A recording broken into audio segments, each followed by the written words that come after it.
to Nationals 2026 is drawing to a close, and we are here in Houston, Texas at Game Guys for a Blood on the Bayou Presents Road to Nationals, where players are here for their final weekend to try and qualify for U.S. Nationals later in Minneapolis this summer. Just a momentary thing. By the way, I am Josh. I'm Charles. And we'll be bringing you Road to Nationals here today, a Flesh and Blood CC event. We have over 60 players registered here today. And this is a little more than just your average tournament. We have tons of events going on with vendors and side events. And I think later today there's supposed to be a pretty crazy dinner event going on that we'll talk about later. But we also have a fair amount of sponsors that we need to mention that are making all of this possible. Yeah, of course, like every one of these events, Game Guys is so gracious to give us the equipment and the space in order to provide this kind of content. We can never be, we're always grateful and very excited every time we get to come out and have these events. But this time we also have a couple of other little goodies. Opus Arts has provided us with some custom tokens. Hopefully we can... So it's a little difficult to see them, but they are absolutely gorgeous. Opus Arts providing some might tokens, some vigor tokens, some frostbite tokens to all the participants that show up today. You get a random token. They look absolutely gorgeous. And on top of that, there is some additional top 8 prizing in these beautiful Opus Arts resource tokens. So if I take this out here, they've been serialized. They have, this is for the two-sided, like give no quarter, very much Gravy Bone inspired, as well as Riches of Triple Down. Absolutely beautiful. Yeah, so that's the thing to play for. That's I would definitely want one in that case. But along with Opus Arts, we have Round Guard, who is also sponsoring us. So we have these very nice large deck boxes for any customizing. This one even has a window in case you want to flex your favorite Flesh and Blood hero on the outside. As well as some beautiful So our top 8 participants will also be getting some of these along with these pricing process. So we thank every one of y'all sponsors who have come out and is helping us out, because we really appreciate the support when we're trying to grow. I wouldn't say brand, but the entertainment that we want to provide in Houston. Yes. So, with all of that, thank you to all of them. The other thing that we want to shout out is Blood on the Bayou is presented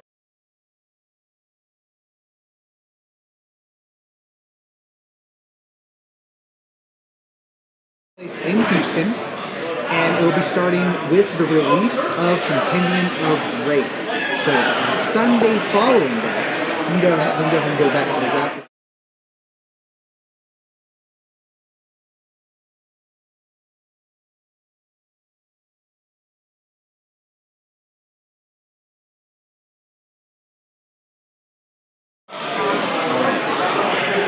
There we go. So that page unfortunately doesn't have any audio for now, as it's showing us, but we'll fix that soon. We'll leave it up on the screen here in a couple minutes just so everyone can take a look at it. But basically every month from now until July, we will have an event. Every placing will give you points, and at the very end of the capstone of our year for Blood on the Bayou, we'll have huge payouts, not only for the tournament, but for all of our point leaders as well. Over $8,000 in prizing is going to be on the line over the course of those 7 months. So if you can, please make it out to our events. It will be at the Adventure Events here in Houston, Texas. And I believe we will try to work on live casting. That is what we are trying to work towards. If it doesn't work out, of course, we'll go back to commentating on the afternoons. So be looking forward to the event, and of course, if you miss the events, we'll always have the footage afterwards in case you want to see any of the exciting games that you might have missed. Very good. All right, and with that, I think I see our players sitting down. So we should be getting close to. We'll give us a couple minutes here as we get completely ready, and then we will be with y'all. We'll set it up to the graphics so that y'all can see the glowing Bayou circuit information. Just give us a couple minutes.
And this is mostly, a 2.5.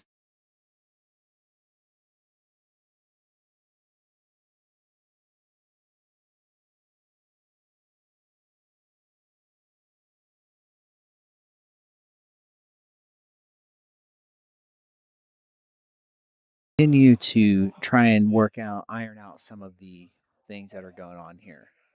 Yeah, so going on, Mandible Claw was swung, the Agile windup was discarded, creating the Agility token and a Might token, as well as giving Go Again to that call, and then the Show of Strength coming in.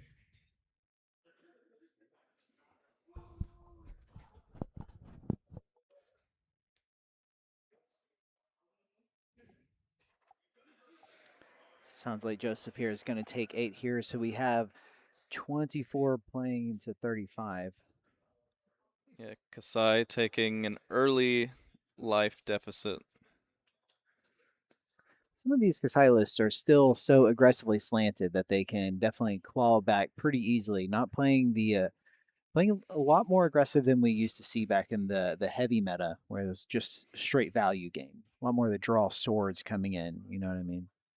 So yes, Draw Swords is played, as well as that Sharpened Senses, so we will have Go Again on the first Saber regardless.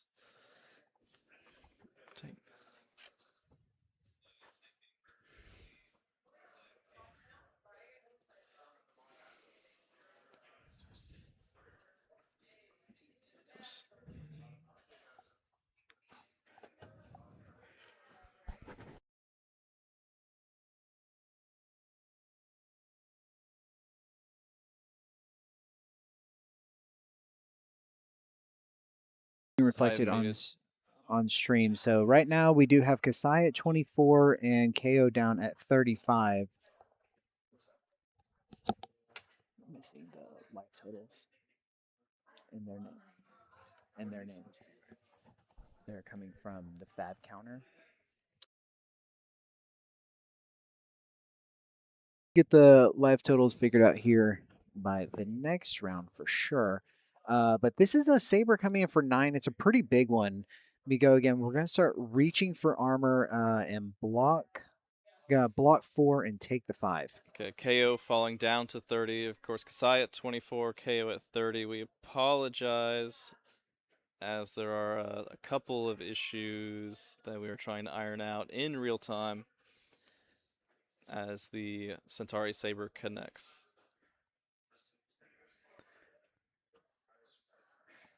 So we're gonna go ahead and use the tunic here for the bracers to get the +1, and gonna come in with the hot streak here for another 7. So this is gonna be a total of 16 damage being threatened here. Pretty big turn here for Kasai. And Kale looking like he's trying to hold on to armor with the agility and the might on the board. Yeah, and even though Kasai took a lot of damage to make this turn happen, in the end, the life totals, if no blocks are made, are just going to be evened out. It's going to be 24 on Kasai to 23 for KO, as KO is coming in with a 4-card hand plus the might and agility. So I'm passing over here to KO. I haven't been able to see what is in KO's hand. Maybe a Blood Rush, trying to hold on to a lot of cards here with the agility token was pretty advantageous. The pulping here going to be safe because there is nothing in the arsenal here for Kasai. Well, also because the agility token is giving it Go Again regardless, even if a miss is discarded, which it is not, that is a Buck Wild, it'll get the Go Again. So it'll be 7 Dominate coming in here. With 1 floating, so definitely going to be looking for the bread and butter KO play of the 2 costs into a claw into another 2 cost. And Kasai here going to block 4 and go down to 21. Yeah, Kasai blocking with the Nourishing Emptiness card that Kasai gets to kind of abuse a little bit, since Kasai is able to banish the cards out of the grave, due to her hero ability, and we're seeing a Mandible Claw coming through. So going to have the claw coming in here for 3 with 2 floating. So kind of telegraphing hopefully a 2 cost behind this to go in for the classic big 4 card play here for KO. We'll be blocking this out. Staying at, and then another pulping behind it. So the draw discard, and it's going to hit a stronger survive. So another 6 dominate behind it. And this was a very good turn. The KO was on the aggressive. The Kasai took a large life deficit to set up that play. The KO shrugged it off, and now the KO is swinging back with a lot more damage. 4 card 16. Pretty good. Pretty good. That is on rate. Pretty good numbers here from KO. Because I try to hold on to a few cards. Going to try and start playing the kind of smaller 2 card hands that Kasai is very good at playing. I'm going to have a think here. As Kasai is down to, going to take the 6 and fall down to 15. So now Kasai at 15 and KO at 23. A little bit of life deficit here going into this turn. Yeah, and you would have to think the Kasai player had the Nourishing Emptiness and chose to block with it, instead wanting to play with the Unsheathed. Sabers. And there could have been a chance for them to instead play that Nourishing Emptiness, get the Dominate, get the on-hit, gain the Intellect. But it looks like we were just trying to push for the value on the Dynamos at this point. Get the Dynamos reset. So we have a 5 go again coming in here on Unsheath with 1 floating. So it looks like probably going to be followed up with a hot streak here, but a natural go, but finding the go again here on the Saber. Looks like there's a Bear Fangs here for the KO, so maybe not a great blocking hand, but going to go ahead and get the value off the beaten trackers of blocking 1. Yeah, it looks like with the life total this low, the KO player might be wanting to try to close the game out, so the beaten trackers block is kind of alluding to what is to come for the next turn. And 2 more off the hot streak, so going down to 17. So now going into KO's turn, going to be 17 for KO and 15 into Kasai, with a might and no arsenal and a full grip for KO.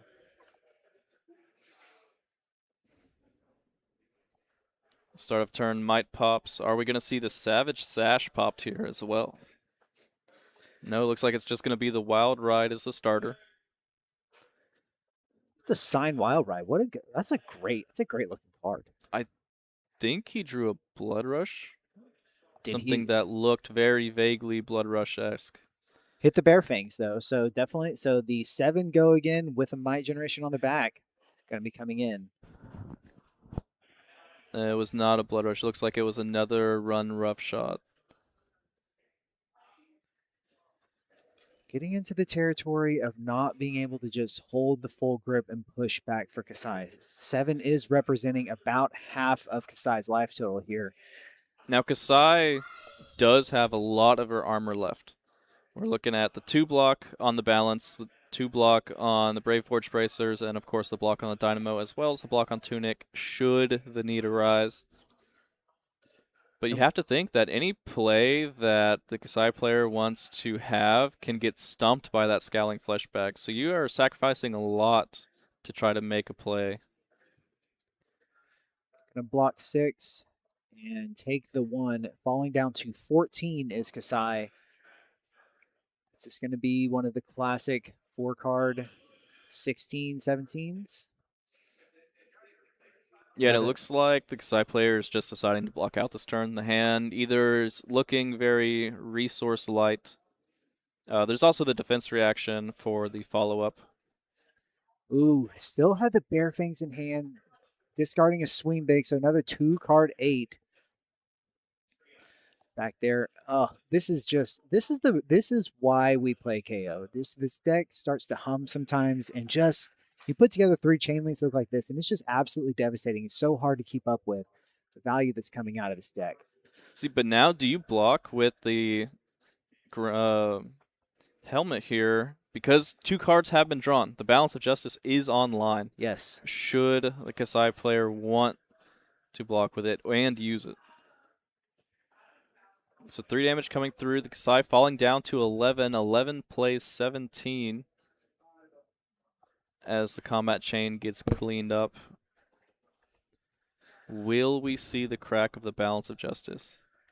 Looks like Kasai is thinking about popping the balance. And there it is. There it is, going to get the extra card in hand. So Yeah, with the life totals as low as they're getting, it's probably too much of a risk to wait on the Blood Rush Bellows to have that pop. And I think a Gorganian Tone was the draw here as we see it played right now. So with the Gorganian Tome, that is going to make all of the sabers free for Kasai for this turn and replace it. It's a really big card. It's a really interesting card in Kasai. I really like it. Just getting the free sabers for the turn. And going to activate Kasai. So going to try and coax the KO into actually blocking here. But the big issue is one of the cards in hand is a Blade Flurry, the other is a Shelter from the Storm. This Hot Streak is going to be coming in for 2, and that Scowling Flesh Bag has a chance of just stuffing the extra 2 damage from that Blade Flurry. There is no source of go again.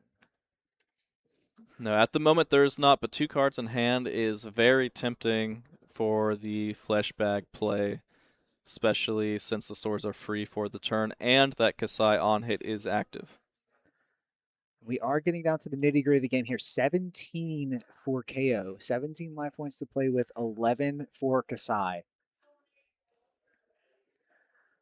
Hot streak, just a naked hot streak, 4-2 with no go again. Of course, if you do block, if KO does block, turning on the go again.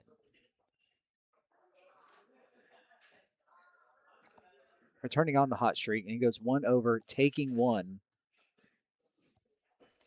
Yeah, so the correct play in this case was to just not block. There was no go again, but now the KO giving the Kasai go again for the turn and allowing the Centauri Saber to come in for 4.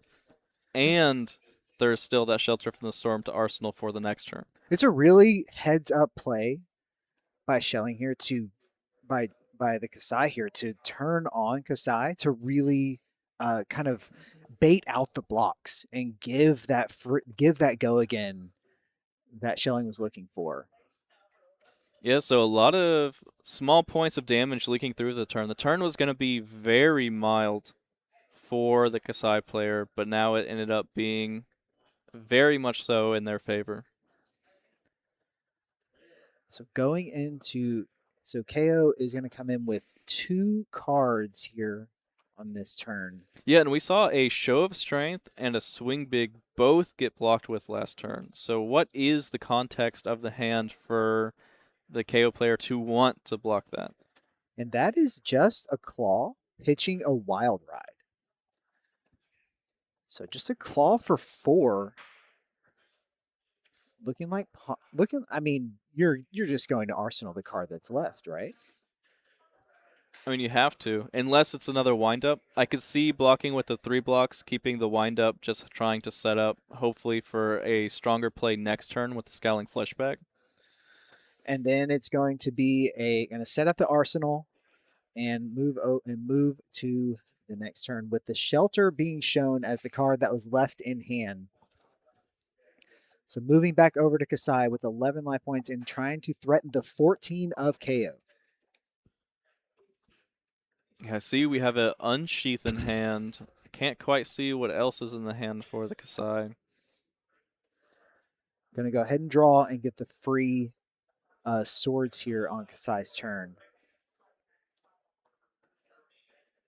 I think maybe there's another Shelter. Is that an unmovable blue? No, it's a little trot along blue. So there is go again in the hand, but besides the Unsheath, I don't think there's really a lot of damage for the hand. As we see the copper get sacrificed, Kasai player wanting more gas and really struggling to find it in this crucial point of the game. Going to go ahead and play the Unsheath again. to give the go again. So 5 on the Saber coming in. Again, KO is down to 14 life points to play with. Yeah, and the Kasai at 11, both players are really trying to grind out the value.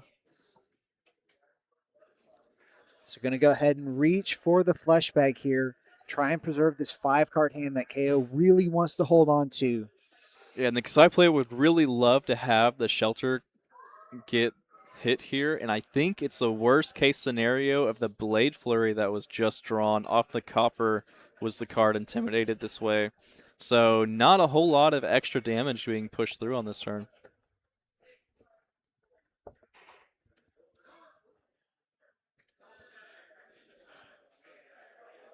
Yeah, the shelter definitely left in hand here for the Kasai player. Pitching into the bracers and going to send the hot streak for 3. Yeah, if you're the Kasai player, you would have loved to have held on to that Blade Flurry for the turn, as just have an extra 4 value, but unfortunately, it is going to be IP'd, as there's nothing Kasai can do with the shelter in hand. So no block declared by KO, falling down to 8. So 11 plays 8 as we go into the KO's turn. 4 cards in hand and 1 in arsenal. Not a whole lot of equipment for the Kasai. It looks like it's go time for KO, armed and dangerous. See if the 4 cards off the top were kind to KO that they drew up last turn. It's a real think here. I think the think here is going to be, is there enough value in the hand to pop Sash? I think at this point you kind of have to. Either that or you have to block with it. But we're seeing the Blood Rush being played. Blood Rush with the blue pitch. What you want to see here, not what you want to see on the Kasai side, but KO going to be discarding one of the cards. Let's see what it is. It's going to be the Beast Within. This is a huge Blood Rush turn. Going to get the extra card. Going to have a huge hand going in here. Yeah, Beast Within, of course, if you don't know, whenever the card is discarded or put into the discard, you will banish cards from the top of your deck until you banish an attack with 6 or more power. Of course, losing 1 life for each card you banish this way. So going to also pop the Beaten Tracker, so 2 action points. This is the absolute worst case here. And this the is Reckless a Stampede being to drawn hand. as well. Just Kasai not known for very many high attack cards. So a card like Reckless Stampede for not only forcing cards out of the hand to block, since the Kasai's life total is so low, but every card blocked this way is pretty much 1 extra damage dealt. And here comes the Sash to discount everything by 1. There is 11 life points here for Kasai to play with. And there's a second Blood Rush coming out. Okay. It's been some pretty mild, I say mild when KO's numbers are still very amazing, but now KO is picking up the speed for this game. So the second Blood Rush coming out. This is going to be insane. There is a lot of damage that is going to be on deck here. Discarding the Savage Feast. And I think that's fine. The Reckless Stampede is still in hand. We're about to draw 2 more cards. You really are hoping to see a Pulping or a Wild Ride. And I think I still see a Run Rough Shot. So there is another blue in hand still left here for KO. So to fuel the turn. Let's see, what is it wants to be? So just it doesn't cost anything, but an action point. Gonna send out one of the blues and a Run Rough Shot for 9. Yeah, 1 action point remaining. We still have the Claw for 7 as the follow-up, as well as any attack left in hand. There's only 11 life points for Kasai here to play with a huge turn on deck here for KO. Gonna block 4 and put out the Sink Below. So blocking 8, only taking 1 down to 10. Now the Kasai player knows that there is a Reckless Stampede in the hand, so getting early block now is better than having to block the Reckless Stampede later. Yeah, So very they heads might up. just be trying to block out as much damage now because they're expecting the extra damage later as well. So this is going to be a claw coming in 4-7 with 2 resources floating, and it looks like 3 cards left. Is that correct? 3 cards in hand. It looks like, unfortunately, the KO is not going to be able to play out the whole turn unless there's a windup or something else in hand. I think if they had go again, they would have played it already. So it looks like the Reckless Stampede will just be the finisher here. Going to be a little tough here for Kasai to find a way out of this, as we know at minimum it's going to be the Reckless Stampede for 11 with 2 blood rushes. So blocking 4, taking 3, going down to 7. It is 7 all here in the game. As this Blood Rush turn keeps going, we're going to see the Activation of the Gauntlets of Tyrannical Rex. +1. This Reckless Stampede is going to be huge at this point in time. It's getting +4 from the Blood Rush Bellows, +1 from the Gauntlets of the Tyrannical Rex. It is going to be for 12, and of course, whenever a card defends this at any time, they are going to clash, and whoever loses takes 1 point of damage. Of course, Kasai is a deck with a lot of non-attack actions, and KO a deck with many, many attack actions. So I don't see a world where the KO is ever taking any damage off this. 7 hit points remaining with a glint put in front of it. They will clash. There's going to be a Shelter win. revealed. Going down to 6. And I believe there is a shelter in the arsenal as well, so Kasai might be able to eke out the rest of the turn. If not, this is the game close. Unless we misread what was in the hand. But no, there we go. So blocking 7, they're going to go ahead and clash again. Yes, Kasai falling to 5, covering 7 on 12, taking 5, and that is And that it. is Exacxies. A huge blood rush turn there at the end for KO to go ahead and close it out. We have our winner here of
change it on over real quick.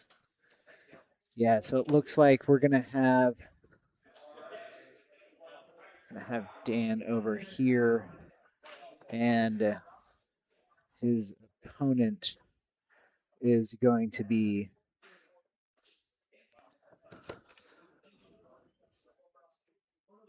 Uh-oh.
All right, we're back. We're trying to get some technical things going on. It is a 2.5-man operation right now, down to a 2-man operation. But what do you know about? Do you know anything about this matchup here, Charles? I don't know anything about this matchup, but I do know that Katsu the Wanderer is a hero in Flesh and Blood, as well as KO Armed and Dangerous. Although Katsu is a hero that I personally have enjoyed messing around with recently. So I'm very excited, of course. We are seeing the Edge of Autumn and the Okana Scar Wraps. This version of the list is very fun. Of course, Okana Scar Wraps just able to give any ninja attack +1 at the cost of banishing that Edge of Autumn. Yeah, so the Okana Scar Wraps build we saw made popular pretty recently in Columbus with Akatsu. Did he make top 8? I believe so. Yeah, making top 8. Just able to push through and get that one on hit to have the have the actual like pop off that Katsu needs because it just takes 1 damage for Katsu to get through. Now, And this is Dan Mui on Katsu, not Sean. Unfortunately, I think the link we have is a little behind. And Ao Yang, I hope I'm pronouncing that correctly, is going to be on the KO Armed and Dangerous. opening up here with a agile windup to give the might and the agility. A pretty good opener here for KO, and pitching the Beast Within to send a Wild Ride with another Beast Within in hand. Let's see, does he hit the 50-50? The reveal is the second Beast Within. The Beast Within trigger going on the stack and resolving. We are getting a blue Buckwild in the hand as 6 go again comes onto the combat chain. As we'll see here if the life totals update correctly. Looks like we may have a little bit of a problem with that as well. That's all right. We will do our best to keep you informed of the life total. So it's going to be KO here at 39 and Katsu staring down 6 and put 6 in front of the Wild Ride. See what Aoyan wants to do. Send the strongest survive for So a just another pushing 7. damage. Unfortunately, no arsenal for the KO here, as we are seeing a block 6.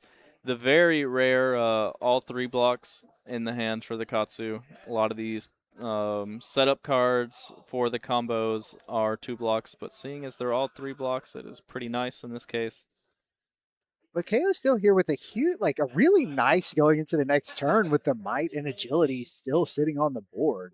A couple of Clash of Vigor is going to be shown in hand, so it looks like it's going to be a little bit of a blocking turn, but I think that KO wants to block a lot in this matchup. We don't necessarily want to try and race the Katsu until we have the Blood Rush in hand. But the thing about Katsu is that you can't always block everything.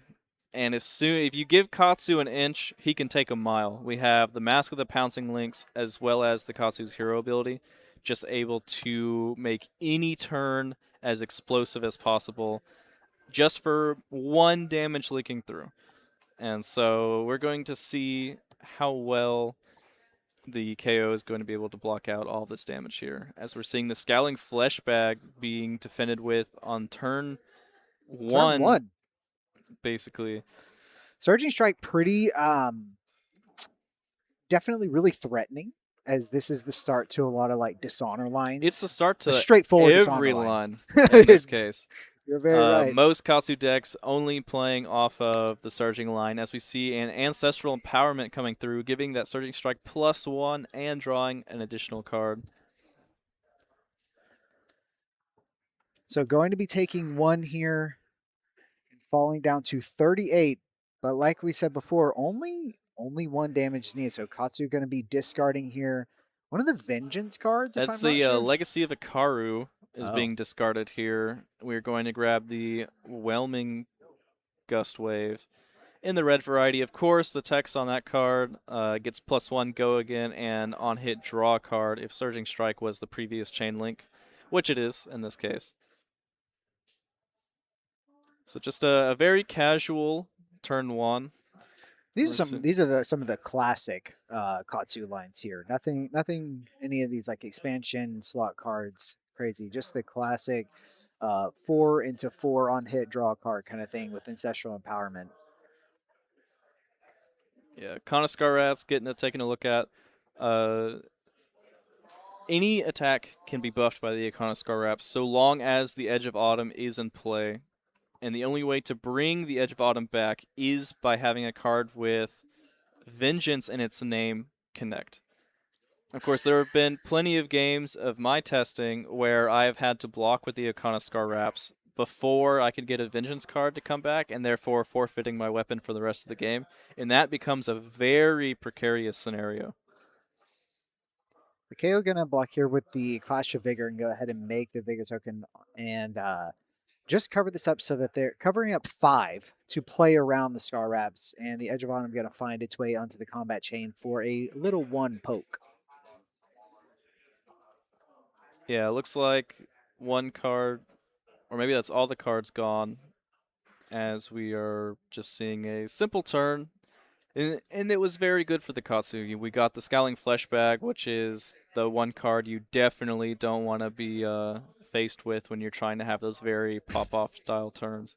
Bought a huge amount of armor from KO. Going to be difficult here for KO to cover up a lot more through the rest of the game. As it is now going over to KO's turn, he is at 30. KO is at 38, and Katsu at 39. Every token that is available to KO going to be popping here at the beginning of the turn, getting a resource from the Vigor, getting +1 from the Might, and the Natural go again, and the Pulping going to be coming in here with a Dominate, and they go again from the Agility. No way to turn this one off. Yeah, so it's going to be 7 go again and dominate. I believe it's 2 blues in the hand. Unfortunately, the windup was the one discarded here, as there's not really a whole lot of gas for the rest of the turn. And we're seeing Katsu just saying no blocks here, taking the 7 damage. Gonna fall down to 32.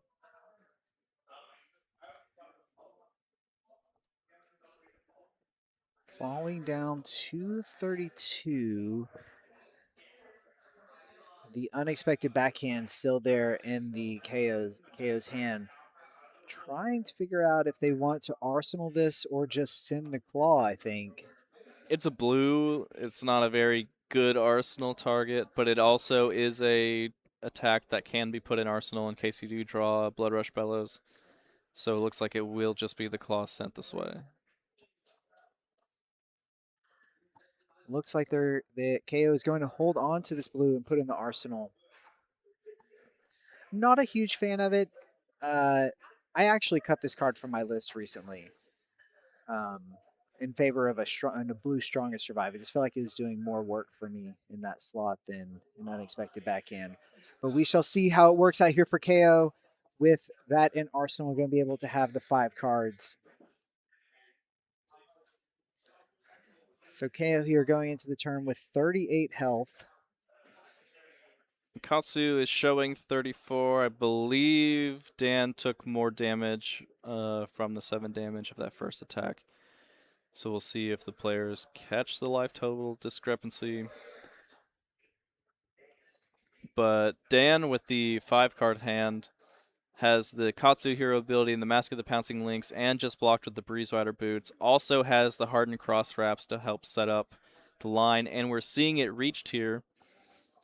Hardened Cross Straps is such a powerful card. Banned in basically every format except CC. Yeah, and again, Surging Strike. Yeah, Surging Strike Red coming through. The start of it all. No blocks from KO announced. Gonna take the 5, falling down to 33. So Katsu ability is going to be on the stack. The Mask of the Pouncing Lynx will be on the stack, and the Breeze Rider boots will be on the stack. He can layer it as he sees fit. This is where the true skill expression of this deck shows, is being able to get the damage in and do something with a huge hand and figure out what the actual combo line you need to do here is. Yeah, there's a lot to work with here. Of course, Katsu in Classic Constructed gets 3 copies of Bonds of Ancestry rather than the singular copy that is legal in LL, or was legal in LL. So the Be Like Water discarded, the Whelming Gust Wave grabbed here, as that is most likely the next card on the chain here. Looking at a Whelming Gust Wave, probably coming in for 4 on hit, going to draw another card. Yeah, of course, we still have the Akana Scar Wraps for the turn, so 2 cards are going to be committed to ensure that no extra damage gets leaked over. Blocking 6, going to be nigh impossible for Katsu to get this over, even with an Ancestral Empowerment and the Scar Wraps. Let's see what's the follow-up. He didn't get Bonds, but no, it's going to be the Edge of Autumn instead, so we might be looking at... Pitching a red for it, so no resources floating. This could be the Vengeance card afterwards. Going to send in a Vengeance card. Yeah, it's going to be Seek Vengeance. It's the discard on hit, is that correct? This is just a 0 for 4. Oh, okay. Gonna pump it up to 5, and then if it hits, gonna get the Edge of Autumn back, so just the extra 1 damage.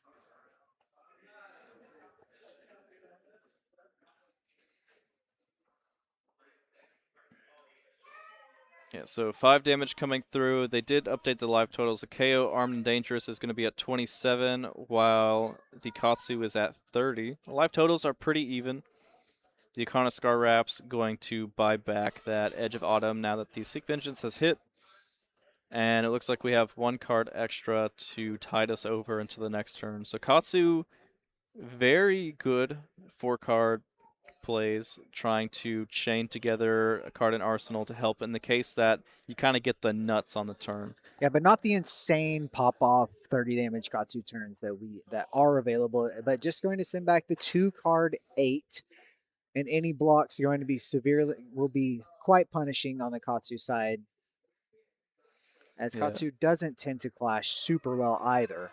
Yeah, Reckless Stampede coming through at the highest attack in the Katsu deck would be the Enact Vengeance, if Katsu is even running it in this particular matchup.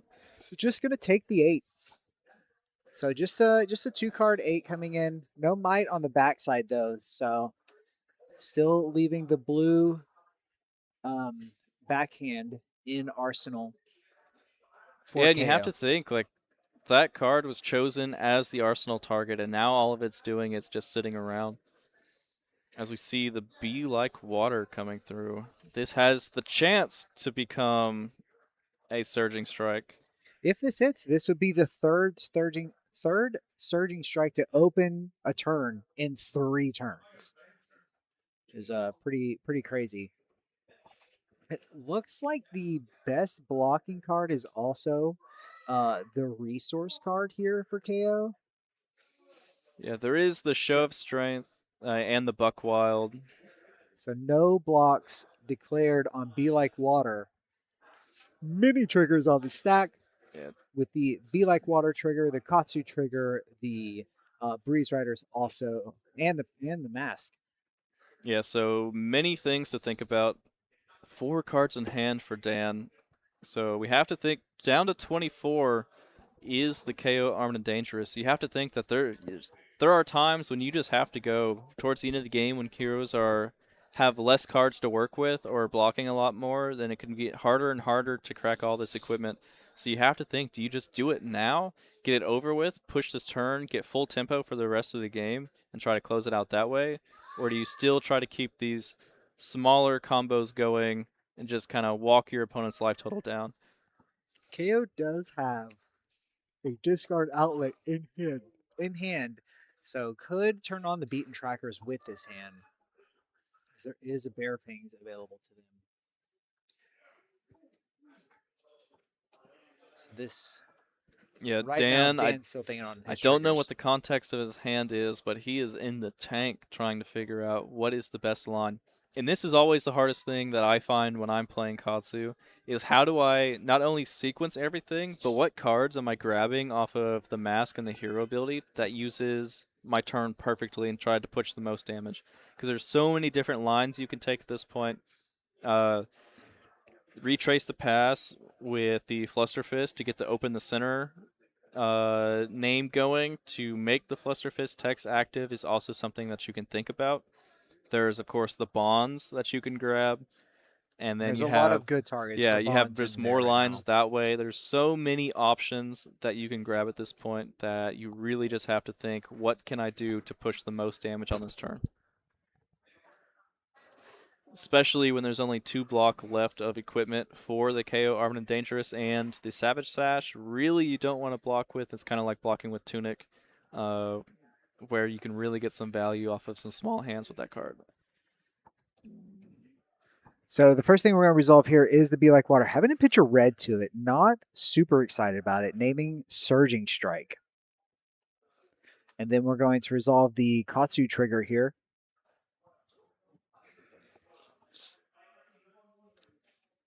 Getting rid of the 100 wins. And we'll see what the discard is here for a Surging Strike. I imagine he's going to get a Whelming Gust Wave again. Yeah, so we see the Gust Wind of the second wind getting pitched, or most commonly known as the Underwhelming Gust Wave, as well as the Mask of the Pouncing Lynx. Looks like Dan's going to shortcut slightly. Just going to search both cards out simultaneously rather than searching the one, shuffling, searching the other, and shuffling. Shuffling in this deck. Try and save the sleeves just for a minute, you know? But yeah, gonna go ahead and get 2 cards here to try and push as much damage as possible. I'm really interested to see how this goes. Be Like Water, one of those cards that is deceptively dangerous, as it looks like just a head jab, but with the ability to name can be insane. Dishonor going to be coming out of the deck. So yeah, it And looks a like Whelming Gust the Wave. Dishonor is off of the Mask, and the Whelming Gust Wave is off of the Katsu's hero ability. You have to think: there has to be a Bonds in the hand at this point in time. There's no way you're grabbing Dishonor off a Mask without a Bonds to trigger it. This setting up to be a huge turn with Dishonor already out. Now, do we crack the Breeze Rider boots? Looks like not yet. Send in the 4 on hit, gonna draw. Not with the 1 Bear Fangs in hand, also not a very good blocking hand. Yeah, because now you have to think about it. Everything is face up. Do you block the Whelming Gust Wave to prevent the card draw, or do you save it to block the Dishonor? Now, Dishonor would be the devastating. blanking the hero tax on KO is huge because KO has more resources than other brutes because he can play more blue and yellow attacks that are 5 attack because the hero ability makes them 6s. And losing that will shut down KO from making any play for the rest of the game. It would pretty much absolutely destroy the deck. Yes, that is very, very, very accurate. Now 4 damage is taken, KO falling to 21, Katsu at 22. Life totals are almost even as we are going into this very long combo turn. I think Dan is thinking about whether or not he wants to crack the Breeze Rider boots now. He has the option to draw first, see the full context of his hand before he decides what he wants to do.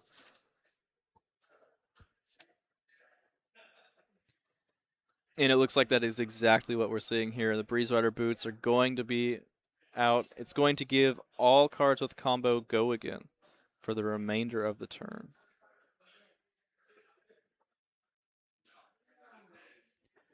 This is going to be Retrace the Past. Is that correct? Yes, so Retrace the Past is going to come through. A card with Gust Wave in its name was a previous chain link, so it'll get +2 and the option to be named any card that Dan would like. It is now going to be named Surging Strike, which is interesting.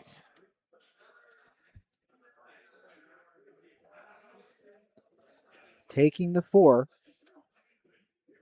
KO holding on to this hand all that they can. And another Whelming Gust Wave.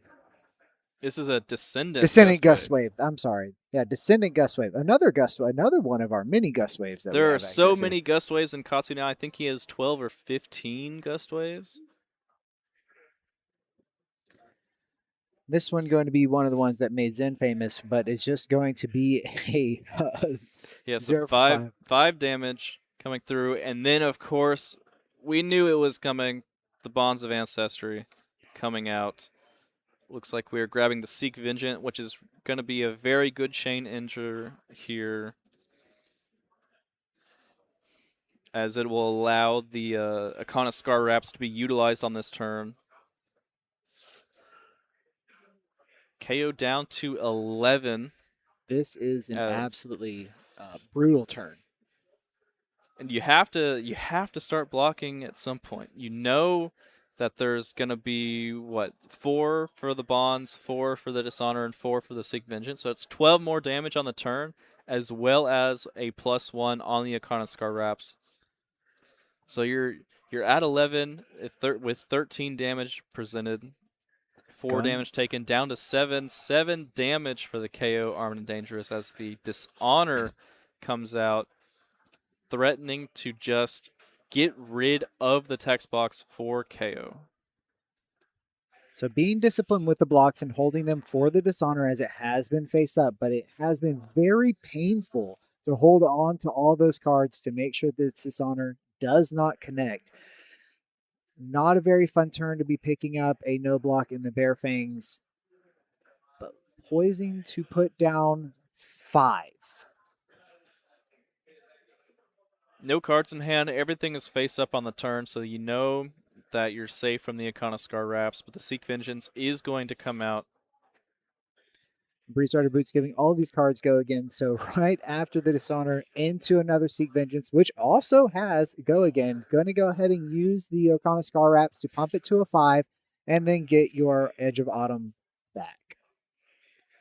So a massive turn off the start of a Be Like Water into a Whelming Gust Wave. Yes, 7 chain links long. And the KO is down to 2. 2 life on the KO versus 22 life of the Katsu. Katsu, of course, has nothing left. He has that Arcana Scar Wrap. He has his Edge of Autumn, but that is all he has access to. As the Bear Fangs comes out here. The Bear Fang's going to come out and is not going to be one of the probably only 3 misses that are in the deck.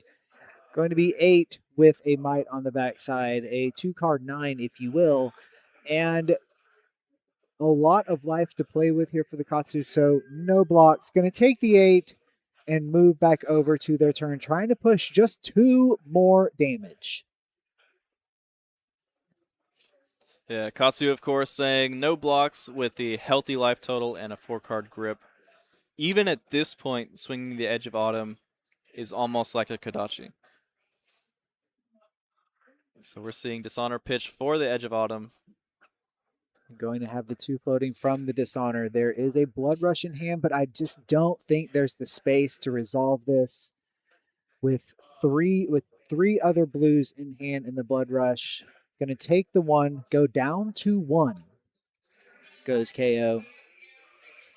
As it is now 1 plays 14 with the a surging strike on Ask here. Can be pumped up to 6. It can be pumped up to 5. Yep. I thought it was the red. Just assumed it was the red. And then going to see a salt the wound for 3. Oh, but you have to be so careful because this Arcana Scar Wraps buffs any ninja attack action card. As well as Ancestral Empowerment is anything on Is ninja. any ninja attack action card as well. So very well could be staring down lethal. Yep, Do not know it's in hand. At 1, you have to cover more. Has to try and respect everything. We're seeing the Savage Sash be blocked here. Blood Rush and Savage Sash going to be blocking 4. Katsu saying, that's great. We're going to play a 5-card hand next turn. Hey, and now we get to see the arsenal be played out for the KO, hopefully. With a Might, going to clear out the arsenal of the unexpected backhand. It has been there since turn 1 or 2, and now it's coming out to play. This is going to be 4, 6, not 9. Presenting the 6 to Dan to let the Katsu player know that it is 6 for them. And Katsu's not going to block. This is what then this exact moment is. If this were Strongest Survive, then you're asking your opponent a little bit more of a question. That's why I like it in that spot. Now, of course, on the clashes, you could just have some insane things happen. Now, this is a very tough hand to pick up. There is literally 2 block in this hand. That is all.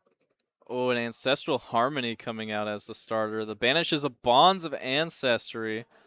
All the Ancestral combo Harmony going to give all cards with combo +1 for the remainder of the turn.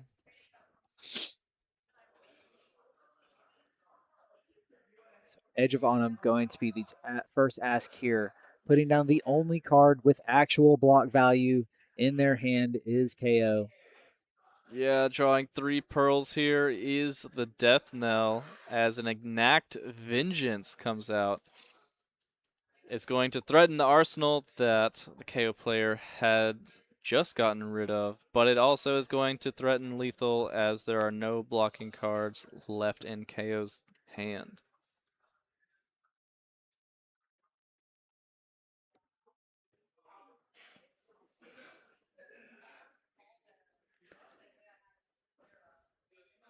And going to show Katsu that there are no other blocks and the hand is going to be extended. Katsu will be moving on to 2-0 here at Road to Nationals presented by Blow on the Bayou at Game Guys.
All right, we are back, and we are going to be bringing here round number 3, where we are going to be having Steven versus Jose. We're going to be having the classic, very classic matchup of Verdance versus Arachne Marionette. Yeah, it's going to be. We've seen a lot of this recently. Marionette actually coming out a little bit more in full force than a lot of people were originally thinking. Not as much, or not getting as much from the Slip Through the Cracks Armory deck, except for the foot slot, but still having a lot of very powerful cards that makes him very threatening. And a lot of people considering him a warrior at this point, with the fact that Marionette is just buffing the daggers up very tall and using the weapons to attack rather than the actual assassin attack actions. We'll see how this Verdance see if this Verdance tacked a little more on the defensive side with replacing the root bounds with the fate for scenes. Looks like we're gonna have the judge in there gonna fix the clock for us. Hopefully, maybe. All right, maybe not. We'll see how that goes.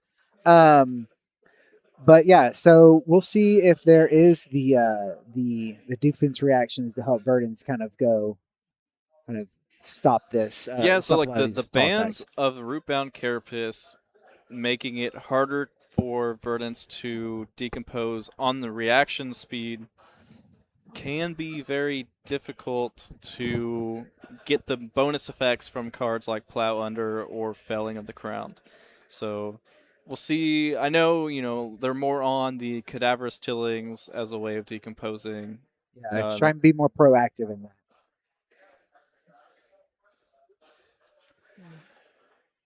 All right. Very good, very good. So, looks like our players are going to shuffle up here and get a little bit ready. I'm actually not sure who's favored in this matchup, to be honest. What do you have any insight into that? I think it's I'm not 100% sure either. Both heroes have very potent threats, and Marionette's playstyle is very different from other assassins. There have been a couple stream games, but as far as I'm concerned, that it should be pretty close. Granted, I haven't seen very many games from post ban, so we will see how this So, goes through. just using a very good resource, fablazing.com. It looks like it is a little bit Verdant's favored, but still very, very close to a 50-50 matchup here. So we're going to get into starting to see the loadouts that we have here. The classic double clave. Now, the boots that we have here on the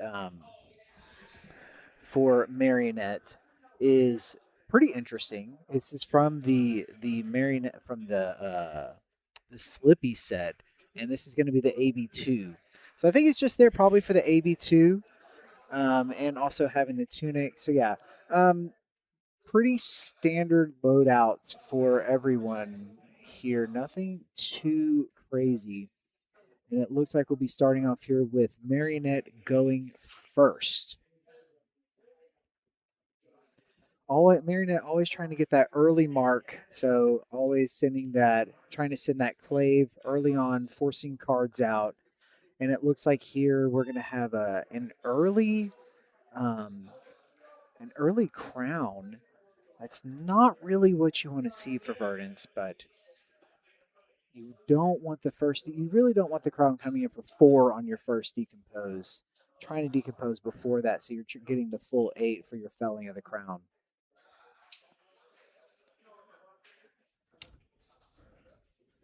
Going to be just sending in both claves, just asking, do you want to be marked? The mark of the Black Widow in the pitch zone here. Yeah, and I have to believe that we might see just a flick knives of the Hunter's Clave that was previously blocked just to get it away. We are wanting to see the Graphene Callistra come out very early. This is how Arachne can get through. and we'll see the shelter to cover up that mark. So pretty big blowout there, and not able to go to anything of the brew. In the mask is not online either for our Arachne player. It's a kind of a tough beat to see the shelter of the storm there. Yeah, you going first, you really want to try to get a mark through, just because it gives you access to the hero text of whatever hero is rolled into, but it also enables the Mask of Deceit as well. And Verdant's here drawing up one of the 2 for 6s in burn the leaf. There's Light Up the Leaves Light up and the Burn leaf. Bear in the hand for the Verdants. So We're gonna have burn the leaves. That's the new card. It's 4 for 12 arcane. oh, okay. So it looks like Steven deciding which one he wants to use. It looks like the Burn Bear is the one that's being lined up for the attack here.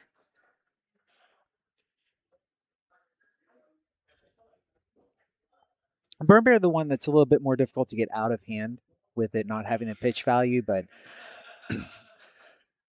I feel like Light Up Leaves is also there's a lot of warrant for Light Up Leaves to have another Earth in the graveyard to try and to be able to do the plan of decomposing. Yeah, and I believe we saw 2 Earth cards blocked with on turn 0. And this will be the 3rd Earth card. So we can decompose once, putting 3 Earth in the banish zone. There is a felling in here, but I assume that Steven's going to want to try and do another decompose before putting the felling out so that the felling will come in for the full power of 8. This is one of the things that people have talked about where your decomposes are a little bit delayed, where your felling can be 1 turn later than it normally would coming in for that 8 power. So one thing to note is that Jose is actually thinking about the potential AB thanks to this new piece of equipment from the Slip Through the Cracks Armory deck, the Stalker Steps. Not only does it have the ability of Arcane Barrier 1, but it also has the ability at reaction speed to give stealth attacks go again. See now that Marionette falling down to 34. And see, I actually missed that arsenal. He was shuffling his hand, clicking. It looks like the the felling went in. Yeah. So we see a Cadaverous Tilling, so that can be the first card played next turn. That'll decompose once, and then a potential second decompose with that Felling of the Crown on the turn after. But of course, these defense reactions cannot be decomposed, so we're going to have to find some other action cards to block with. Looks like we're going to put the gloves in front of here with the piercing, and the piercing going to give it the +1, but then the gloves immediately going to knock it back down to 1. So these gloves pretty good at blocking the piercing here. Yeah, just it's a little up. bit of a niche interaction since piercing is an effect that happens whenever it's defended by equipment, and the Stonewall Gauntlets is a trigger on defense that will see the buff from the piercing effect and then trigger its ability as well. And able to get the Orb Weaver Spinneret out here. So not even though Arachne got kind of blown out by the shelter here, getting where they were not able to mark the Verdants and use the mask to be able to get a Calyssra out. Still very quickly and very early finding one of the 3 copies of Orb Weaver Spinneret to get the Calyssra online and get back to 2 daggers. Yeah, and notably, the yellows and the blues of this card are banned. So there are only 3 copies in the whole deck. So if Jose is wanting to flick any Calyssra for extra damage, he has to be mindful that there is a very limited number of that dagger that he can equip without going into the Orb Weaver hero ability, which after the Mask of Deceit is gone is completely random. So we're going to be sending in the Calyssra 4/4. This dagger with stealth is quite pesky and very difficult to block effectively sometimes. And especially with the flick knives available, able to flick the Calyssra and mark you at any time, barring no shelter from the storm. Yeah, and this is always the weird scenario, right? It's just 4 damage and it's just on a weapon, but it's a damned if you do, damned if you don't sometimes, or if you go to block, then the opponent just has the tarantula toxin to just completely blow you out of a block. So it's, do you block the 4 or do you save for whatever follow up it may be, or do you block and chance the fact that you can get blown out? And right now, there is no go again on this Calicera, notably, because the Verdance is not marked. So, probably going to see a flick come in here, as there are still a lot of cards left in Marionette's hand to see how we can, to see, to try and effectively use the hand here. So, I'm expecting a flick to come in. Yeah, there's a multitude of cards. You never want to get rid of both Hunter's Claves because then it's just disastrous for you. But there are the pick up the points and the up sticks and run that are able to buy back these Hunter's Claves throughout the game. Should you really need the flick knives to turn on the ability of the hero? It's like one is currently going to be coming through and going to use the stains of the redback to pump it up to 7. Yeah, not only is this going to give it +3, this will also confer Go again to it. So 1 card remaining in hand. Had to pitch the Codex. Granted, there's nothing really to Codex out of the graveyard. There is a defense reaction, I believe a Sink Below in Steven's hand should he choose to deploy it in this situation. And this is what you were talking about, how it's so difficult to block these decks and not knowing what's gonna be coming through and what to be prepared for. Because we could have seen a flick there, but again, we had the stains of the redback to give it go again. But with the defense reaction, Verdant's able to cover it up cleanly and move into their turn, do the 2-card play that they want to do, which is get the decompose with the tilling.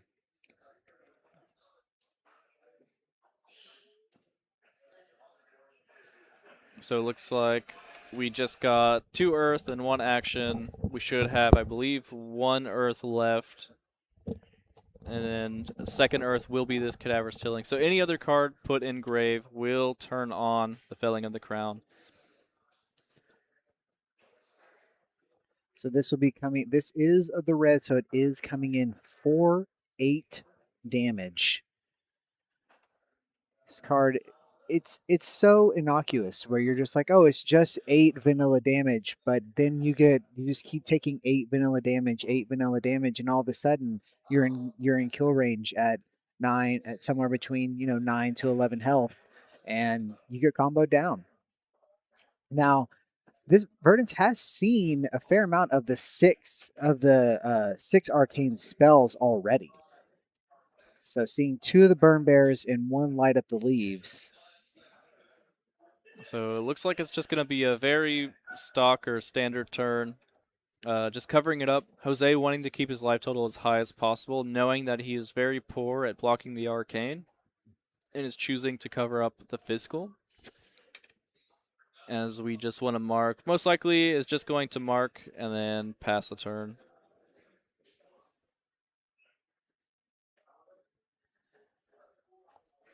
Verdant's trying to see if they can fill the graveyard here to turn on this felling. But even then, it doesn't really feel like there's so much of a rush to do it.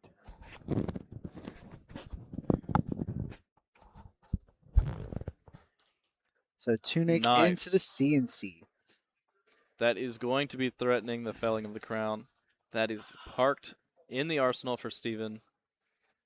So we're seeing an easy 6 block. I believe this is the second Everbloom Life being blocked here. And like they said at the start of the game, this is probably not going to second cycle.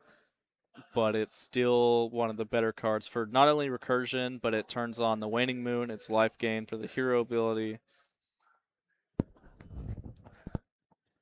So it looks like the Felling of the Crown is going to be coming in. The big 8 damage with the Decompose. Put 1 card on the bottom. This card, one of the defining cards of Earth. It really kind of has defined this whole talent for me.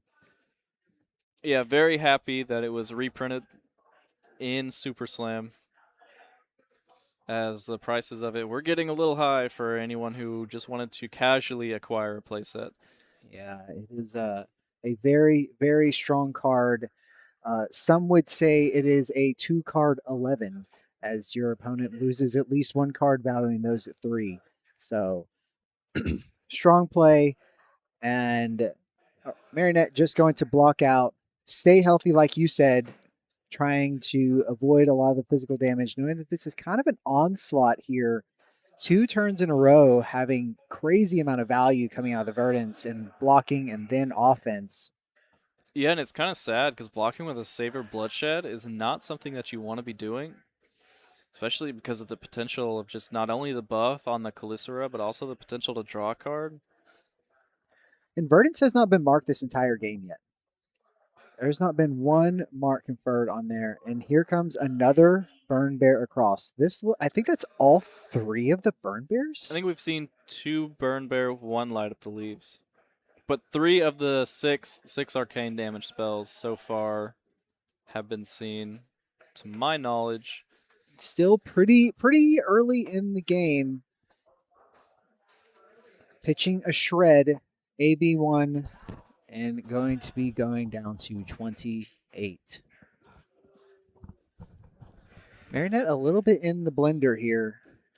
Just everything that Verdance wants to do, they are getting to do right now. Yeah, so I think Steven's thinking about maybe committing the Waning Moon. It seems a little poor, but also it looks like he's arsenaling the defense reaction over... no, he's not arsenaling the defense reaction. Ooh, and that's a interesting hand. 2 Fruits of the Forest, the Plow Under, and a Fate Foreseen. Trying to get the first mark of the game here is Arachne. Little bit tough here. Yeah, Arachne is sub 30, sitting here at 28. Verdance is still at 40 life. So not only is Steven threatening and pushing the damage, but Jose is not even able to scratch the Verdance right now. That Shelter of the Storm on turn 0 really has set the tone for the entire game here. It's just been a really uphill battle for Marionette. And it looks like going to get the first mark conferred of the game with 1 damage coming through. Yeah, Jose is now on the board with a singular damage as the Graphene Calicera is coming in. It will get go again since it is the Verdance is marked. And +1 from the Arachne Marionette. So 2, and the mark is gone. But go again still on the Calicera. So we'll see what is the next damage on offer. It's going to be a Kiss of Death. It's one of those can be a big power card here. And going to pump it up with to 6. With Incision, I believe. And a Fate Foreseen coming out to cover up 4 of that damage. No go again here, not going to so going to be taking a total of 3, and no go again here to be able to flick the Kiss of Death. Interesting that Jose didn't do the Kiss of Death first after the Hunter's Glaive was connected with, to try to push Kiss of Death to go again off the hero ability and then attack with the Calicera and then the Flick Knives of the Kiss of Death. So the sequencing was a little less powerful, but it guaranteed that the Calicera was having go again and that the Kiss of Death could come through. And again, another decompose here with another 8 vanilla damage coming through, making it very difficult for Marionette to keep a full grip of cards and stay healthy anyway. So if we look down in the Banish Zone, I believe, and they just said it's 6 Earth. So just 1 Decompose away from the hero ability being activated. it's kind of I don't think a lot of ordinances are trying to push to that. It's just something that if they passively happens, it's a bonus, but it's not necessarily the like a flooring game plan where we're trying to turbo into it, just the Yeah, extra value. it's kind of interesting. Verdant's hero power specifically gets value over the course of the game. That's the whole point. But also, you can just play whole games without even turning on the hero ability. The ability is not needed in a lot of matchups. Her card quality is just very good, and that just allows her to push through overrate damage as well as the tall arcane on the back of having that Storm Striders to close the games out. So we're going to cut from the same cloth here, giving the next dagger attack a +5 and seeing the heartbeat of Candlehold and heartbeat of Candlehold and a Fruits of the Forest and an Autumn's Touch showing up.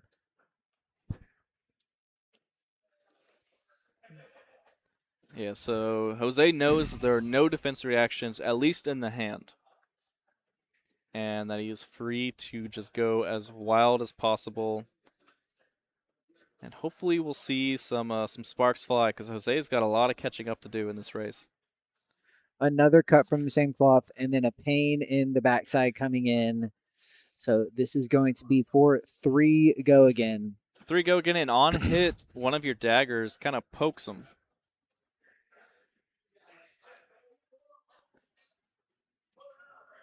So yeah, it's a 0 for 3, potentially a 0 for 4 if it's not blocked.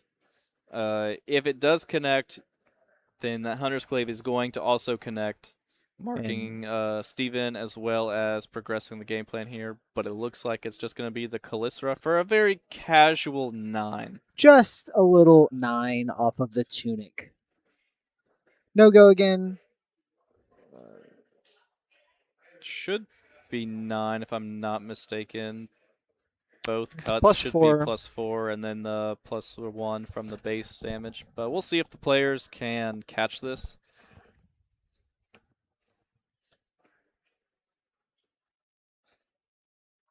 As Steven has 3 blocking cards. Heartbeat of Candlehold is kind of rough to just let go. When you're so close to being online, but I think it is a plow under in there. So if Steven really wants the next decompose and then parking a Candlehold, they could take the 8 and go for that line. I think they're just trying to play more of the value here, though. Yeah, I think blocking with just one of them and then playing the plow under, arsenaling the other is fine. I think also pitching the second one to the plow under and then just discarding the fruits of the forest in response just to decompose that as well is fine. Just keeping the life total very high against assassin is always a good idea.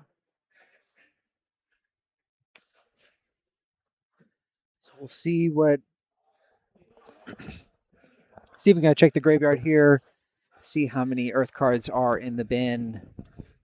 And just going to take the 8. Go for a little bit more of an aggressive line here. Just taking the 8, and we'll see what Verdance wants to send back. Going to pitch one of the candle holds for a plow under. The card that says, for most players, don't put anything in your arsenal against Earth. Yeah, but this play line is also good, right? You're taking the 8, but you're also discarding that Fruits of the Forest, so you're gaining 2. So it's like you took 6, so you basically like you blocked the card, but it also is allowing you to push not only 6 damage, but arsenaling the second heartbeat for later. By taking this line as well, the Fruits of the Forest does more than just get the 2 value. It will get the Verdance ping as well. So now it's a 3 value on it, essentially, instead of just putting it in for a 2 block or 2 health. You get 3 out of it, which is, Yeah, because obviously better. Marionette doesn't run a lot of blues, and the blues it does run are used to pay for the Hunter's Clave. It's not something that you want to be activating on your opponent's turn or paying for on your opponent's turn for the Arcane Barrier with your spare blues. It's really something you want to be proactive with. But we're seeing what will be blocked here. It looks like 2 cards being fished here. Jose just trying to keep his life total as high as possible from all these physical attacks. Just does not want to fall to a very dangerous life total. Hasn't been able to present much in the way of disruption for this Verdance either. It's been a little difficult. But we have 28 playing 23 here. Verdance versus Rightney Marinette at the RTN in Houston, presented by Blood on the Bayou at Game. Guys, thank you all for being here. And as we continue to have great games of Flesh and Blood, that is 2 CNCs that are going to come out, and we are going to take the one from the Arcane. So 3 value off of that Fruits of the Forest with only a 2 block in the bottom right. Seeing another, wow, that is a defensive hand. So it looks like this may be a little bit of the window that Marinette needs to finally be able to hold onto some cards on their side. Shelter Yeah, coming so out to prevent. There is going to be another Heartbeat of Candlehold. yeah, so 1 prevention and 1 attack here. Could swing the Calicera, but there's nothing really to do with it since it'll just be prevented anyway. Is there a follow-up, though? And it Just looks like passing the there's turn. not. So not giving Verdance the opportunity to play out more of the cards, which Marinette doesn't know is actually pretty valuable here. Yeah, but although Steven's hand's a little lacking, right? It was 3 defense reactions plus a blue. Luckily, that the Heartbeat of Candlehold can be played and the Waning Moon can be played, but you're kind of IPing yourself with a defense reaction, which is good, but it's not being as proactive as you would like, especially when you're starting to get your opponent lower and lower at this point in time. Looks like there's a Wounded Bull that's drawn up there. So this looks like it may be a pretty aggressively slanted, not a Wounded Bull. I'm That's sorry, a that's a Findle's Findo. Fighting Spirit.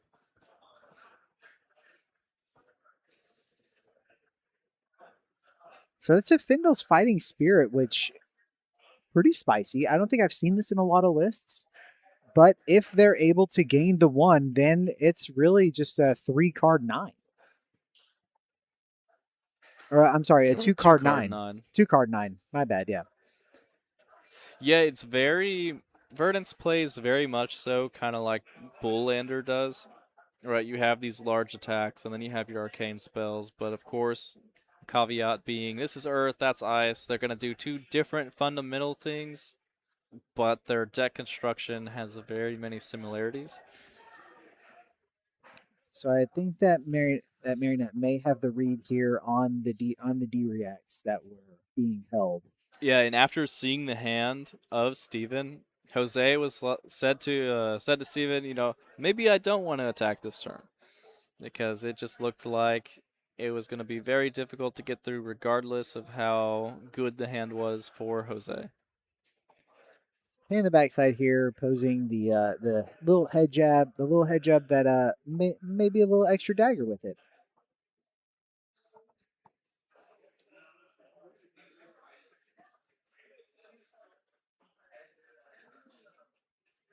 All right, and looks like there's no blue in the hand for Verdance. They're going to be a little difficult to convert this hand. So wanting to block, wanting to actually block here. Yeah, Jose would love if Steven took an off turn to defend and have full tempo going into the next turn. Of course, there is a defense reaction in Arsenal, defense reaction in hand, and some just good value cards. And Steven has to make the choice. Do you defend and play nothing on your turn, or are you going to take the damage to have a turn? And still, I think it is also very interesting to note that the mark that has been on Verdance was very short-lived and has only been marked, I think, once.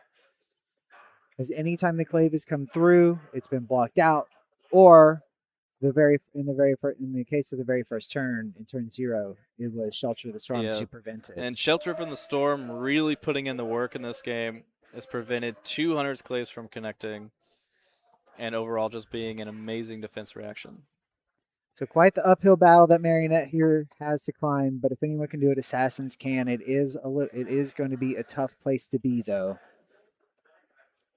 Jose really thinking about what he wants to do next, potentially pitching. Oh, it looks like we're pitching away a pick up the point for the Graphene Calycera, coming in for a simple 4 damage. 2 cards left, though, could mean that this could be almost anything at this point. I think that the only thing that's really going to give this go again is going to be a Stains, as flicking is kind of out of the question, as Marionette knows there is a Shelter the Storm in the hand. Now, what Jose could have done is flick to bait it out and then use the pick up the point to retrieve it. Try it. Since his hand is resource light, if you can get cards out of Steven's hand and you can't play that Felling of the Crown, then you're able to keep the offensive. But it looks like it's going to be pretty mild as Jose thinks about any reactions.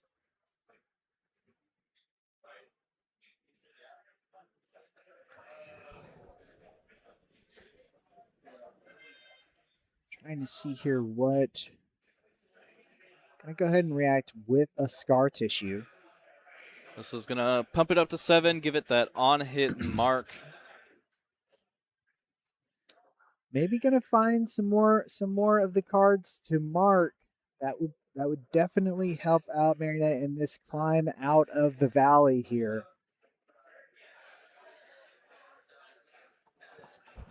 With 1 card left behind, could be another reaction.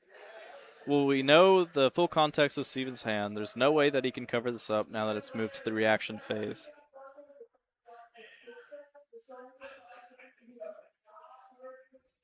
So 3 damage leaking through, down to 30 is the Verdance. The mark is conferred. And for the first time this game, we are seeing the Marionette roll. As a 5 is rolled, which is Arachne Tarantula.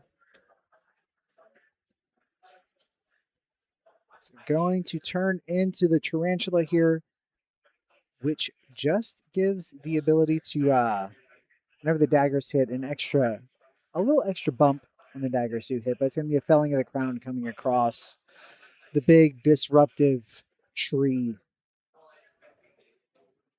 sending a card to the bottom for Marionette, and then 8 more damage on Ask. Yeah, and 8 damage is no joke when you're down to 17, because what we haven't pointed out yet is this Storm Striders in the foot slot, which I believe is signed by Majin Bey. I believe that's what that signature is. That looks like it. PSA 10. Signature approved. But Jose just can't take the 8 damage. Going down to 9 with the threat of Striders is a very difficult proposition. That would put him in combo range.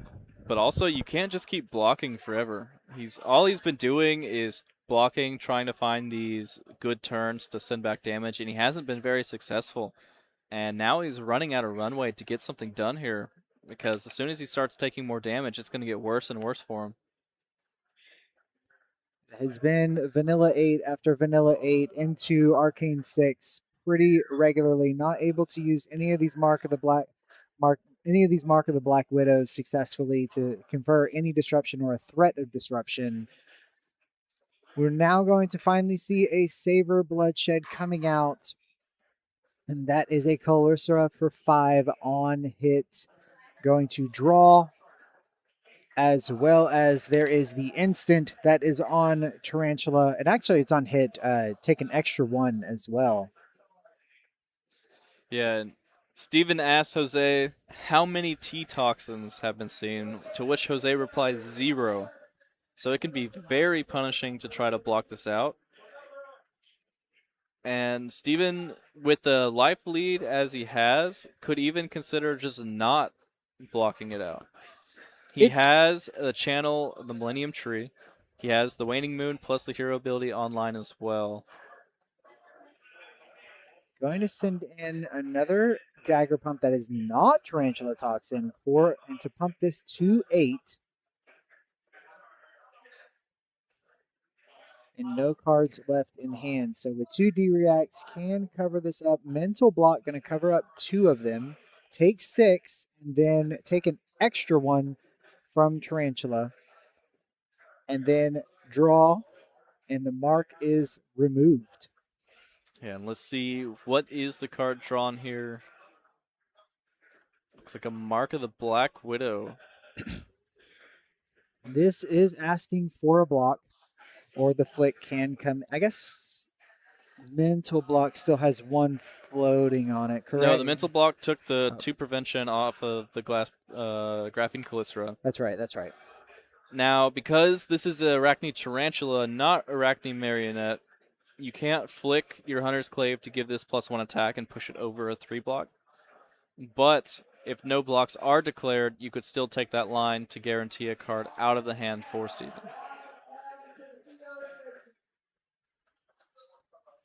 We'll see a lot of this assassin gameplay kind of hinges on what your opponent does and how you want to react to it. Yeah, and this is a really good hand for Steven if he can hold on to it. You have the Channel Millennium Tree plus the Earth Pitch, as well as the Waning Moon follow-up. And it looks like, yeah, we're just going to block 4, just get rid of the equipment. Steven wanting to keep the blue in hand just so that he can activate the Waning Moon guaranteed. Just getting the block value out of the Crown of Providence, not even filtering the hand, sending the Channel Millennium Tree, and then sending in the Waning Moon for B for 5. For 5. Yep. 2 Waning Moon for 2 on his turn, plus the 3 amp from the Channel Millennium Tree. We have the 1 Earth card in the pitch. It's going to keep that tree around an extra turn. And this is getting harder and harder for Jose to do. 5 Arcane coming through when he is at 15. Dropping down to 10. Very close to that combo range. I think the combo range with AV1 is 8. It would be 9. The 9. 6 Arcane from a Burn Bear plus the 3 from the Waning Moon. Yeah. Could go up to 10 if there is a Arcane Twinning in hand to discard for the amp ability, but it looks like that was not drawn, although I believe a second Channel Millennium Tree was drawn.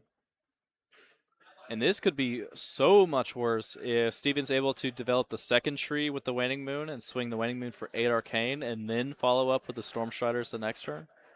So Jose is really going to have something that not only threatens the hand but the arsenal, since that random ponder could be anything at this point.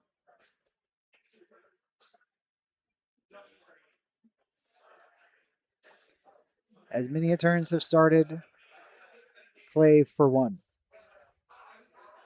Yeah, Marionette just really needs to be marking his opponent to get the full value off of his hero abilities, so it's going to be tough. But the mental block coming out is going to cover it up instead. These prevention effects putting in a crazy amount of work here for Verdance. With the prevention from the Shelter of the Storm and the prevention from the mental block, getting the Ponder. And then the first Leave No Witnesses. It's been a pretty tough beats here for Arachne. Not this just now being the first Leave No Witnesses, only seeing a single codex that was pitched early in the game. It's been a pretty tough place to be. Now, 2 cards in hand and swinging this Leave No Witnesses, you have to think that there's something else up. I believe we saw Blue Shred be pitched earlier in the game. And if all Steven is wanting to do is play this Fate Foreseen from hand and runs into the Shred, then it could be very disastrous for him. And there comes the Shred. Very good call, my friend. So he still has the 1 prevention floating, but it is the Sink Below from Arsenal coming out instead. Blue Shred actually getting a lot of value as it forced the extra sink even though there was an extra prevention. So really the Sink Below coming in to block for 1. So we will see these Enlightened Strike mode chosen +2. Just 7 is the ask here, but 7 when you are at 10 is a tall order to fill. Yeah, I think this might be time to risk it on the Mask of Deceit. You're running out of spots that you can actually block with it, but no, he just wants to keep. There's the first T-Tox getting blocked with there. Yeah, Jose's still choosing to not use the Mask of Deceit. Instead, just wants to hold on to it, which at this point in time, you might not even get any value off of it at this point. 2 light up the leaves in hand and a blue. Pick up the point with a Codex. Leave no witnesses coming in. I guess it's fortunate that Marionette has not seen many Codexes, as they just now got the the leave no witnesses in graveyard. In grave. So we can block with a 3 block from hand plus the bark skin of the Millennium Tree to cover this up. If we can at least play the Burn Bear and then Arsenal the second one and Storm Striders on the next turn, then that's just going to kill. Yeah, a couple of light up leaves. Taking 2, losing the Arsenal. So Emeritus. Emeritus gone and Autumn's Touch gone. The Emeritus should have gone into the Banish Zone. I don't think it's going to matter at this point. But yeah, blue into Light Up the Leaves. 6 Arcane, Arsenal the second Light Up the Leaves. There's not a whole lot Jose can do at this point. The writing is on the wall, as they say. Taking the 6, going down to 4. Yeah, now we have to see lethal. the context of the hand. It's going to be a blue, a red, and is that a... I didn't quite catch that last card. Looks like there's an E-strike in there. But Steven just letting Jose dump his hand, saying, give me all the cards out of your hand. Make sure that there's nothing to pitch and no chance that you can block anything that I'm about to send at you.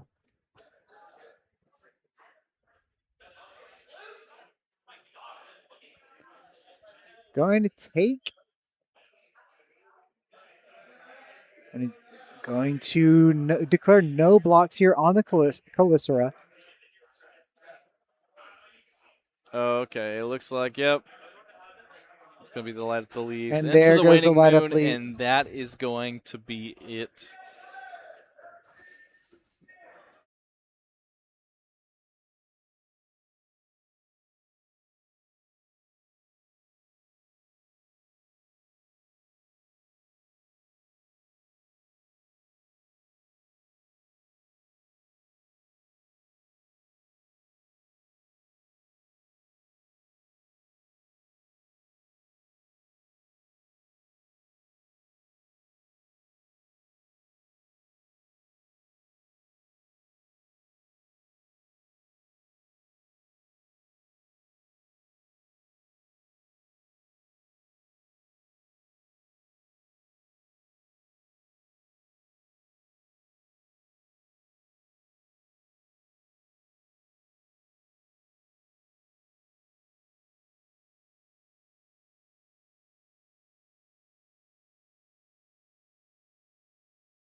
How's it going with the stream? It's round 3, so it's doing better now. So how you like it instead of like playing? Huh? How you like it instead of playing? Hey, next thing you know, Ellis is not fucking going. Yeah, you can. Right? If they start knocking on your door, what you gonna do?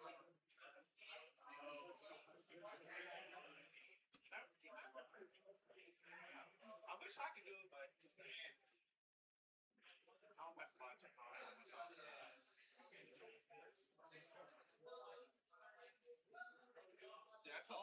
on that. That's the only way you can get it. Can't find tropes. So can't find tropes. So it saves the setting in the scene. So if you like try to mute or unmute outside of that scene, it doesn't have to be in the scene to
Hey, Charles, I got it. I got it.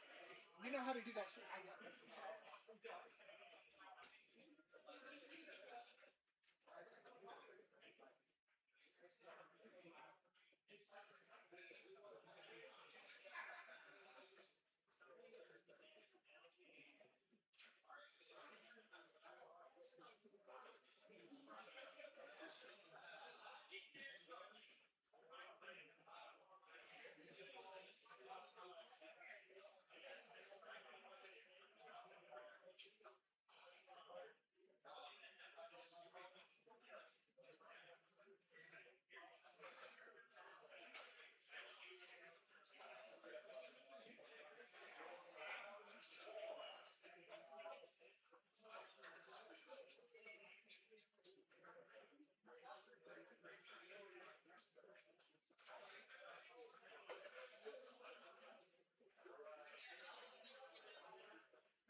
switch to the scene, it's saving if it was already muted or not, and you can't do it before you switch to that scene. Well, I only ever mute like when we stop talking. I leave it unmuted when I switch things. It was muted for some reason. Justin said he fixed it, so let's find I'm out. gonna update in the FAB counter the names. So this should be But we have no issues with the actual gameplay, right? no. Because I've only been muting whenever we like switch scenes, and then we do this, we mute, and then I unmute, we switch scenes. So I don't know what the issue is.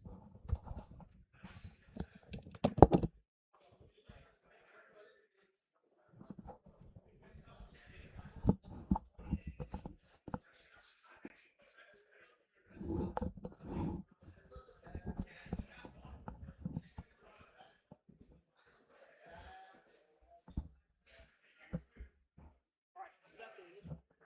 I got it off of studio mode. On studio mode, check see if it updated. Got off of studio mode. Yeah, after you hit save data, it Yeah, should. I was just making sure it did. Yeah. Making sure we did. And the timer should have started, and the live title should be set, so we should be good to go. They say that Burden's his favorite in this matchup, just FYI. Yeah, I would assume so. I think. I don't know. I asked them, and they were like, who's the favorite in here? Okay, you ready? I'm Ready. gonna take it off mute, and then we'll go into game tables. In 3, 2, 1. Hello and welcome back. We've got round 4 here with an undefeated Verdance in Evan and an undefeated Fang of the Drakai, or Fang Drakai Blades in Bird. And this is going to be a pretty fun matchup. These are both very good players. Yeah, both Evan and Bird are exceptional in their own right. Evan, of course, is our local wizard player. Has had a lot of winnings on Kano, switched to Verdance, and has been doing very well. Bird is maybe a little more well known, of course. Her top 4 finish at US Nats last year definitely makes her a force to contend with. Top 8 in Columbus? I believe. Or maybe not, but was definitely very high up in the standings for the calling in Columbus recently. So has been playing Fang very proficiently as of late. Super excited to see what's going on here. So this is going to be a fun one. Yeah, and we asked the players who's favored. This is not a matchup that I'm super familiar with. They said it should be a little Verdance favored, so I'm interested to see in how the gameplay is going to go. But Bird did mention that she has played 2 Verdances already. And she's 3-0. So just gonna put that out there. Just put that we'll out just there. have to see. Money talks, and fealty to the king is what matters in this deck, as I believe Bird is going to be going first. And I think, and I was in there, so Bird won the die roll and has opted to go first. So this is where she wants to be. Makes sense. If you're able to draw like a pledge fealty, something that is an easy fealty generator very early, and get online, that's just very crucial to the game plan that you want to be doing as a Fang player. We're seeing nothing too out of the ordinary from either side in terms of equipment. The balance of justice is interesting, but I think it just may be because there's not providence in the board. That might just be, it might be the choice between balance of justice or Kabuto of Imperial Authority. And in that case, this at least gets a little bit more value, potentially. So these Obsidian Fire Veins, just to talk a little bit about what goes on here, going to try and do a lot of reactions here for Fang. And those reactions tend to be Draconic and +3, so generally a +4 as the Fire Fangs give you another +1 on top of it.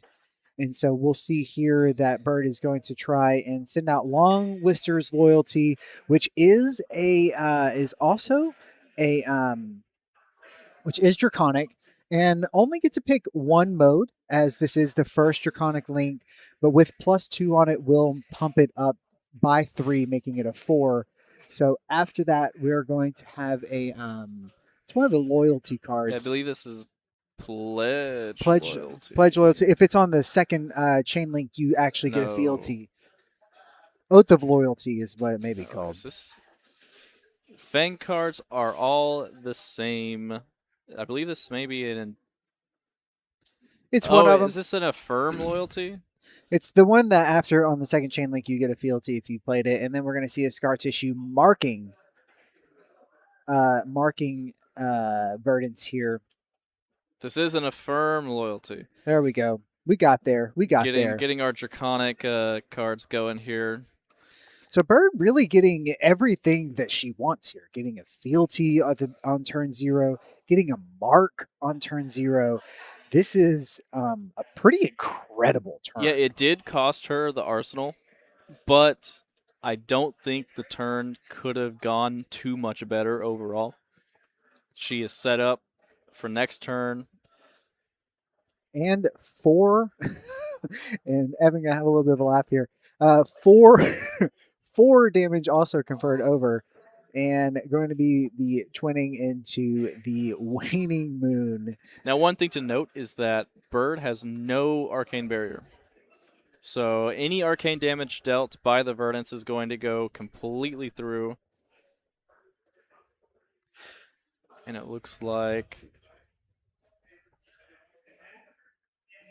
Pretty sure that this is going to be March. the 0 for 4 if they are marked. This is not March of Loyalty. No, it's the one with it's one if they're Arachne, then you mark them. Otherwise, it gets +2 if they're marked. So it is just a 0 for 4 going to be covered up here, as they are marked. And if Fang hits a marked hero, they are going to get another fealty token.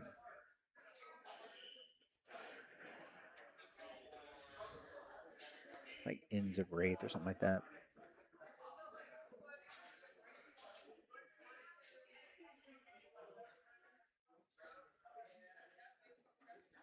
Sworn Vengeance going to come out, which is the front pump here. It was a hunt to the Ends of Wraith. And then I think that now we're on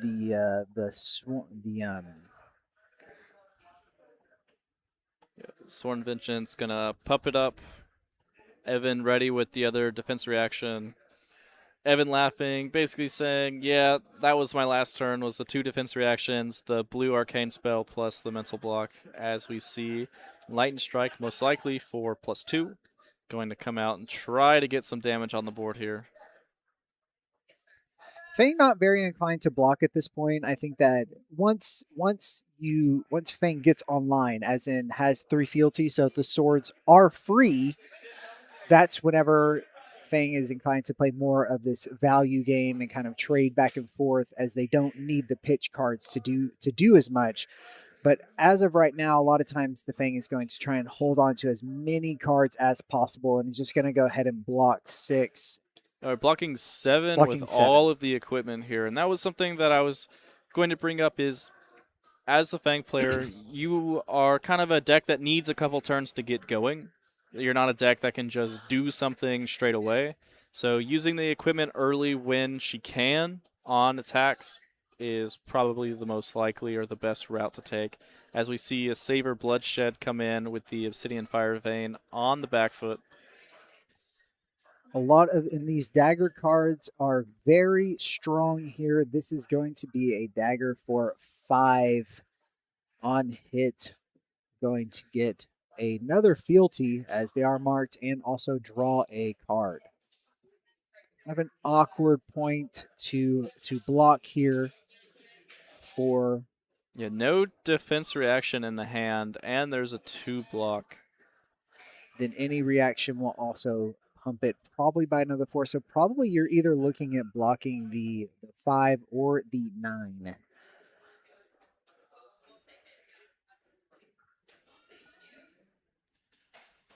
Looks like this is going to be a Tooth of the Dragon coming out. It's going to give it +1 and then +3 to the next Draconic attack. This is going over by 1. Evan deciding to not block 6 on this, and instead blocking 5. So unless there's something in the arsenal that this is going to hit, that mark will confer into a fealty, and that card will be drawn.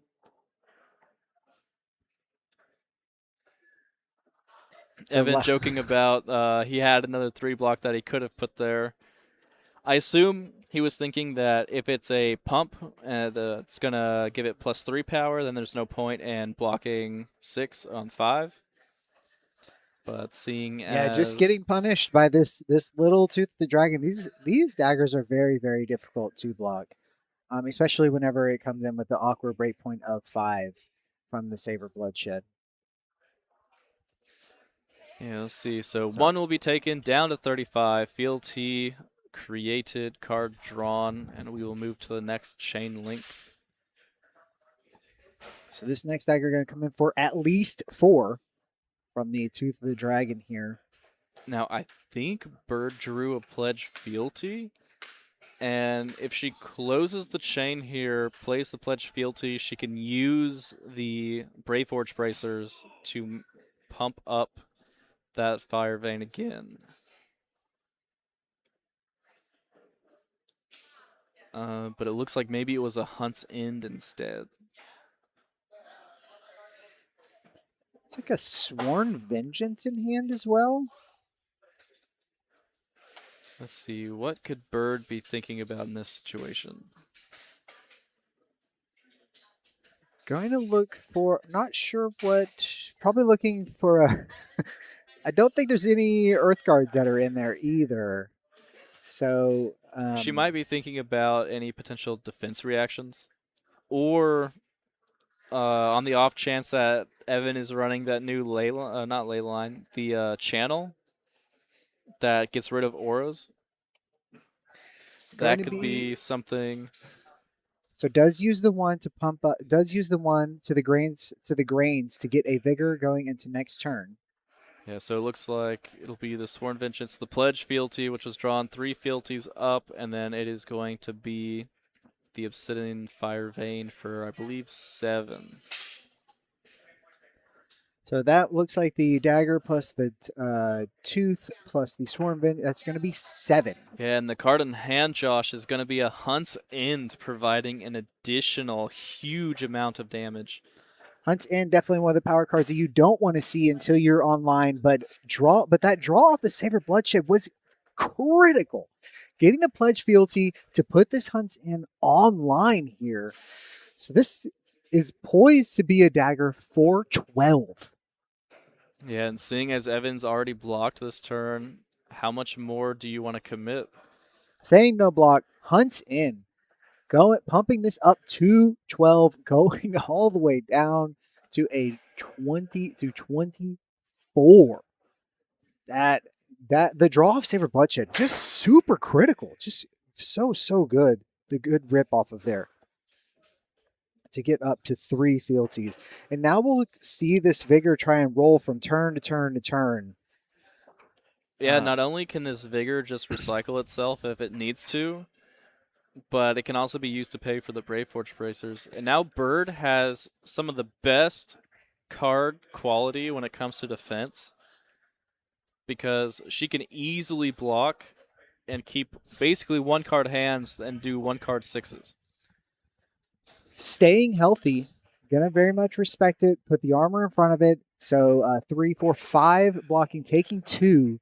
So not trying to just run away, but respect the damage that Verdant still has. And we're gonna start out here with an Oath of Loyalty.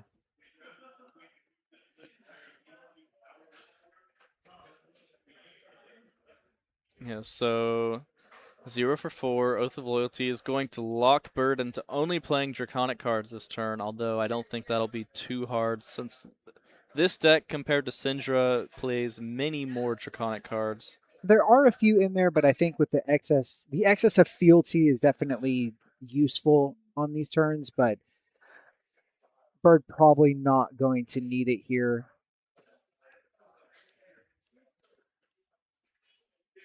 Trying to find the way that Evan is going to deal with all the value that's going to come out of this deck now. Ooh, an interesting card I saw from Evan's deck that is being put on the bottom to the sink below is an Evergreen. So Evan expecting this game to be very grindy at this point. Could also just be that there's nothing else in the board. Um, just also try and find as many blocking cards as possible too. I mean,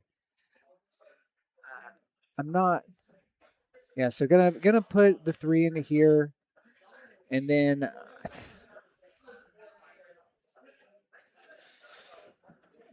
just another draconic pump. You know, they're all about the same. Um, and then a blaze headlong for 4 coming in.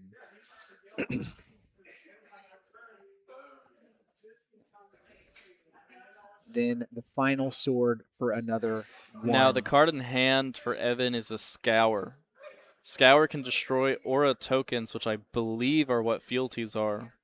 Yes, and so this is going to reset. Yep, so all Fang. 3 fealties going to go away. Scour will deal 3 arcane.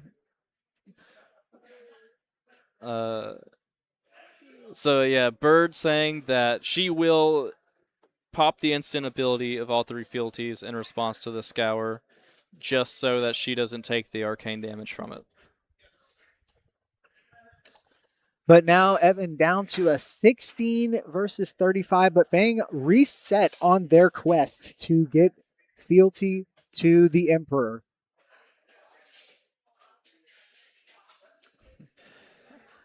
Evan and Bird having a good time, also apologizing to us for some sloppy playing going on. It looks like Bird did end up with the fealty in the end. Both as long as both players are understanding the game state here, that's where we're at. That's important.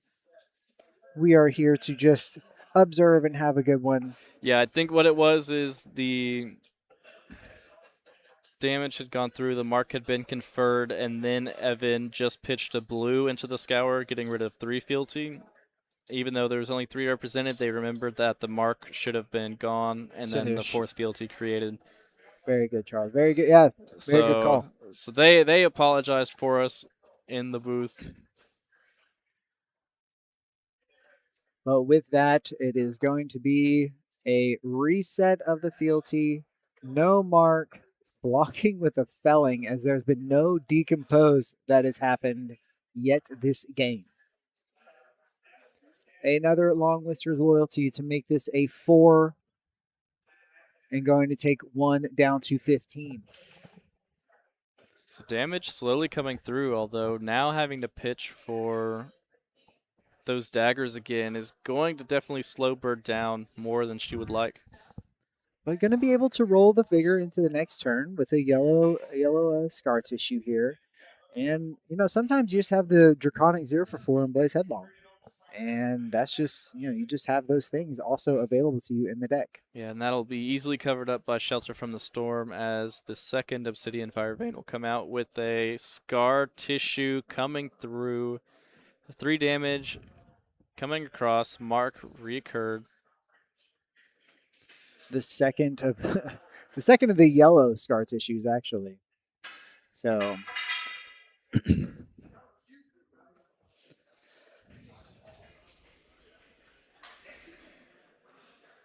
it was players just making sure the life totals are correct there as Evan comes through. Light up the leaves, 6 arcane. Bird has no choice but to take it. 29 down to 29. 1 floating from the vigor off of the grains from the previous turn, and going to use that to send in the first sword. There looks to be also a blue in Bird's hand, so this turn going to be easily funded by that overcrowded.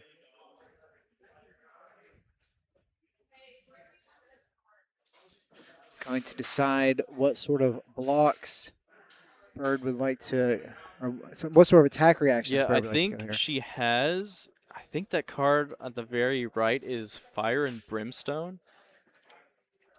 So we'll try to see whether or not she is going to arsenal that or try to put together a turn next turn. 2 fealties coming across. Card will be pitched. that overcrowded. The Searing Gaze fulfilling the draconic attack reaction for the previous link here. So just going to be covered up easily by the 3 block. Ooh, and it's going to be the Fire and Brimstone played out here. This is the one of the power cards, the legendaries that comes along with Fang, and it's going to make it so that the cost of our draconic chain links are cost 1 less to play, and daggers get +1 and can be swung an additional time this turn. So I would say not as strong as Wrath of Retribution, but on turns that it works, Fire and Brimstone can definitely put out numbers, especially when your opponent is sub 10. It's also one of those things that sometimes it's difficult to make use of this card without all 3 fealties, but picking up a blue along with it and having the vigor is very, very good. Yeah, so the Stonewall Gauntlets coming out is going to block. Long Whisker Loyalty with 3 Draconic Chain Links is going to get all 3 modes. These daggers are going to be swinging for forever. I'm going to get to swing them 4 and 5 times a piece. Well, now that there are no cards left,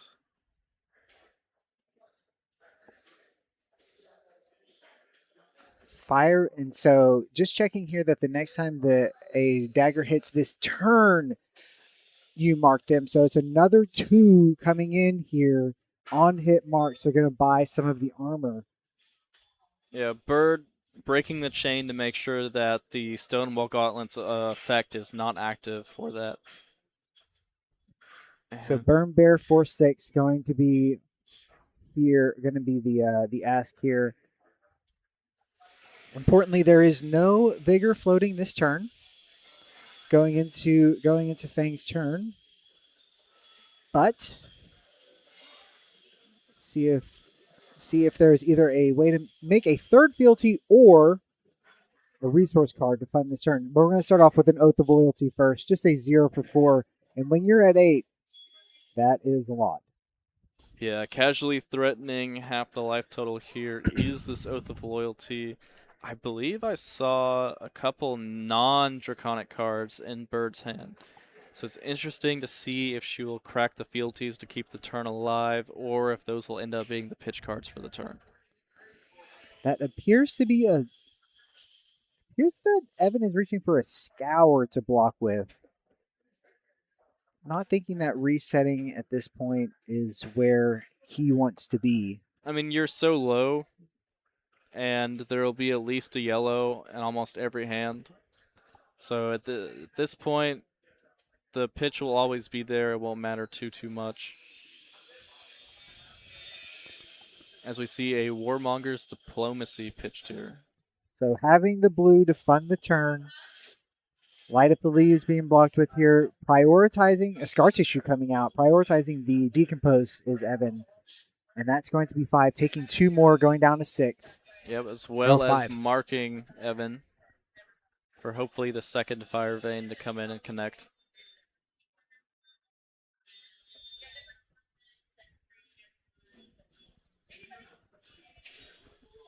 Bird trying, not quite sure what she's thinking about here.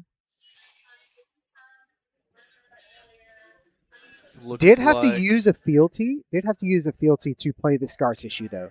So it is important to note that not really trying to go all the way for the 3 fealty again. Well, and she's prized into it. She can't play it without using the fealties since the Oath of Loyalty is in play as well. So it's just going to be that Obsidian Fire Vein. On hit, it will remove the mark, make the fealty again. Evan has a lot to think about. It can't be a Hunt's End. There's only 1 fealty token. So that narrows down the possibilities of the amount of damage this can do exponentially. Definitely not that.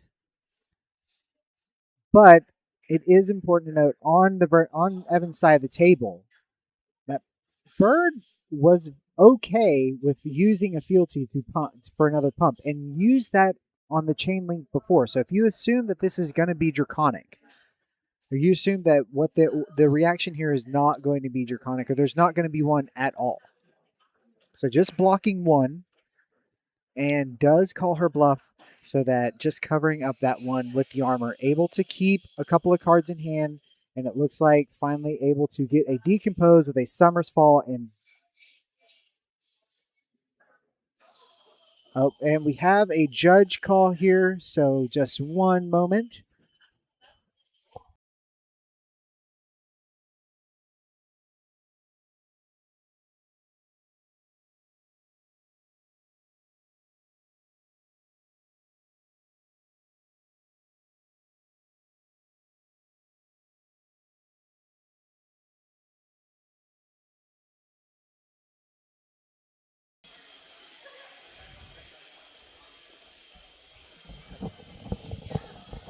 Yeah, so it looks like Evan just wants to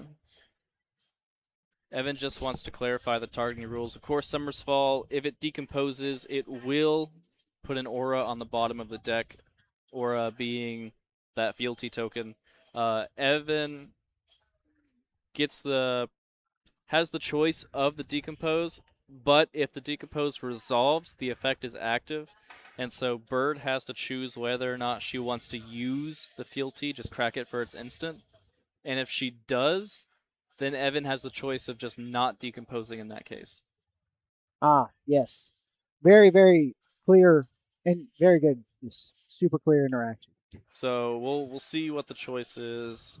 I believe they're getting it figured out as we speak. We'll just swap it back over, as it actually looks like it may be a little bit more in depth than we thought. Yes. So we're going to let them try and resolve that as well as they can. Let them resolve that with the judge. And in the meantime, content. I have a Black Friday pack that I finally got today that I've been waiting to receive. So we're going to open that and see if there's anything good in here. What do you think, Charles? I'm hoping for the big one, the Marvel Horse Lady. Marvel Horse Lady? Which I don't think you got since it's not that backpack.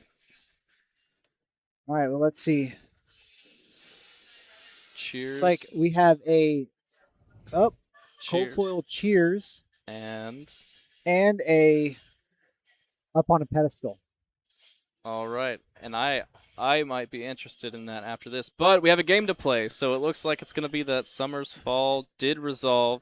It put the Vigor token on the bottom instead, and we see the Valiant Dynamo coming in for the defense.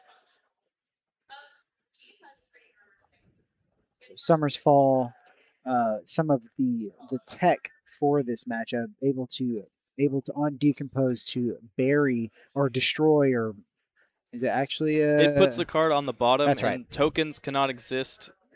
That's right. In so the put deck on except for very niche scenarios. I know that my rune chants went away, but I didn't necessarily know where they went, but I did know they went away. So as we see, cut from the same cloth coming through, going to reveal that there is indeed a Fate Foreseen in the deck, or in the hand rather, for Evan. So Bird going to have to fish that one out, find some way to make Evan use it at the wrong time. But it is also one of those awkward points where it now starts as a it now starts at a 5. I'm sorry, it starts at a 4, so all the pumps now are another 4 on top of that, so it goes to 9. And then a scar tissue going to come in behind that. So that is 4, 5, 6, 7, 8, 9, 10, 11, 12. Be 5, 6, 7, 8, 9, 10, 11 with 7 block. So taking 4 down to 1 is Evan as Cadaverous Tilling comes out. Bird most likely is just not gonna care about this. She's sitting at 22 life, does not care about the life discrepancy. Although, as we say that, she is going to make a liar out of us, as there's a couple of blues in hand. I will say a Warmonger's Diplomacy and a Last Ditch Effort definitely are 2 cards you probably are not getting any value on the turn anyway. as we see an Three overcrowded being blues fished in here. hand. 3 blues in hand. So it looks like going to be a little bit of a lighter on the damage here coming across. And actually, funnily enough, there's a chance there might not even be a Draconic card. 3 of these cards have been generic that we've seen at least so far. So we could see. But still, nonetheless, you do have to block correctly around this, as there is only 1 card in hand. So really, you're just kind of looking at, is this going to be 4? Yeah, because you can block 3, but then if it's a 0 for 2, it's really a 0 for 3, and then you take 1 and you die. So if do you block 6 on this, and if you do block 6, then if it's like a Tooth of the Dragon, then not only are you skirting their block, you're also throwing the next one for lethal as well. A lot of choices that have to be mulled through here as Evan tries to think about how can he survive this turn and the many turns hopefully after that.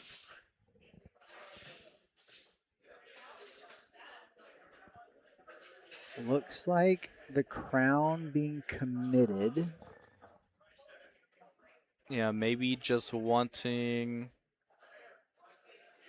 to find something that blocks a little bit better, a defense reaction or a mental block, something that'll get him out of this situation. Going to commit 5. So a 0 for 3 D-react here makes this dagger 4. Going to sink. I thought that was maybe a Summer's Fall there. Yeah, picked up a Meritus Scolding. So yeah, it will be a react, which isn't going to do any damage, but it will be the Fire Vein after that. Evan just going to cover it up with a card from hand and swing a 2-card play.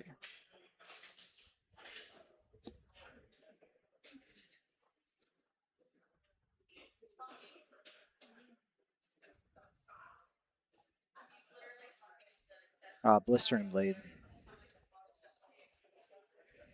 It looks like it's a light up the leaf. So arcane damage is slowly trickling in. Evan holding on at 1 life as he tries to just really ping the arcane down of Bird. Bird sitting at 14 is so close to the zone of the Stormstrider's kill. That looks to be like it is going to be 8, as there is a Saber Bloodshed that is here along with the Sworn Vengeance. So 8 is this dagger. There is 1 card in hand, and on hit, death. That's on hit death, so the card drawn off Saber is not going to matter. But there is 2 Fruits of the Forest in Evan's hand. So that's going to be 7. Only blocking 7. Committing. Then Drawing a Glint- card with the Glint, the Quicksilver. Pledge Fealty coming through. To swing the sword, and that's gonna be What it. a top deck. The Pledge Fealty coming out, getting the 3rd Fealty token to enable the extra swing of the Obsidian Fire Vein. What a game. We've seen some crazy top decks today off of draws already. Yeah, and I will say this definitely was in Bird's favor from start to finish. We saw basically 1.5 fealty on the first turn, and then just got online very fast, really just pushed through the damage. Evan seeing 3D reacts or 2D reacts, a mental block, and a flimsy arcane spell as the real first turn of the game stepped him behind just so completely. Yeah, it's a really tough beats there, but very tight play from Bird. Even though not taking damage when she didn't need to either, still respecting the blocks. So very good game from some very, very top tier players that we have here at this tournament. And I want to thank you again all for joining us at RTN at our Blood on the Bayou Presents at Game Guys and RTN. And we'll be back with round number 5 out after of this. 6. Out of 6. So There's 2 6 more for you. rounds and it cuts the top 8. See you soon.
He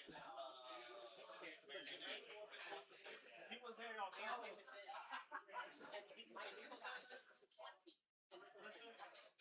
What's the name? Yes, he was over there. I think he might have played with Paul. He was on radio. Joe? Okay. Okay. Yeah, Joseph. So, Joseph, I played him round one beer decisively.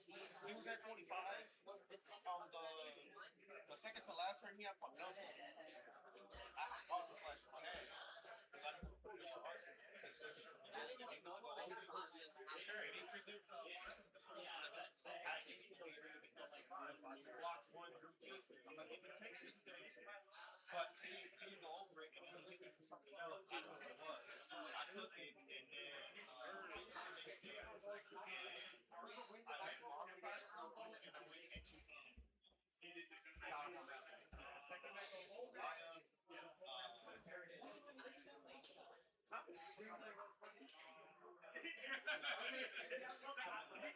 Samoa was on Bayou. I couldn't get no third match I played against Joseph, I beat him. And then right now I lost to Bayou. I played 2 back-to-back matches on turn 1. Yeah, they got me with no time for it. I probably could have got rid of it, but I'm like, nah, I can't walk it. What? I had it in head. Yeah, let's go pull one thing, you buy yourself 3 turns.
No arrows.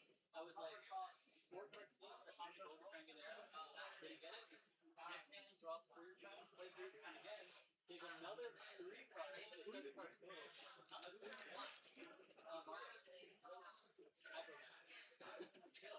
Two turns off.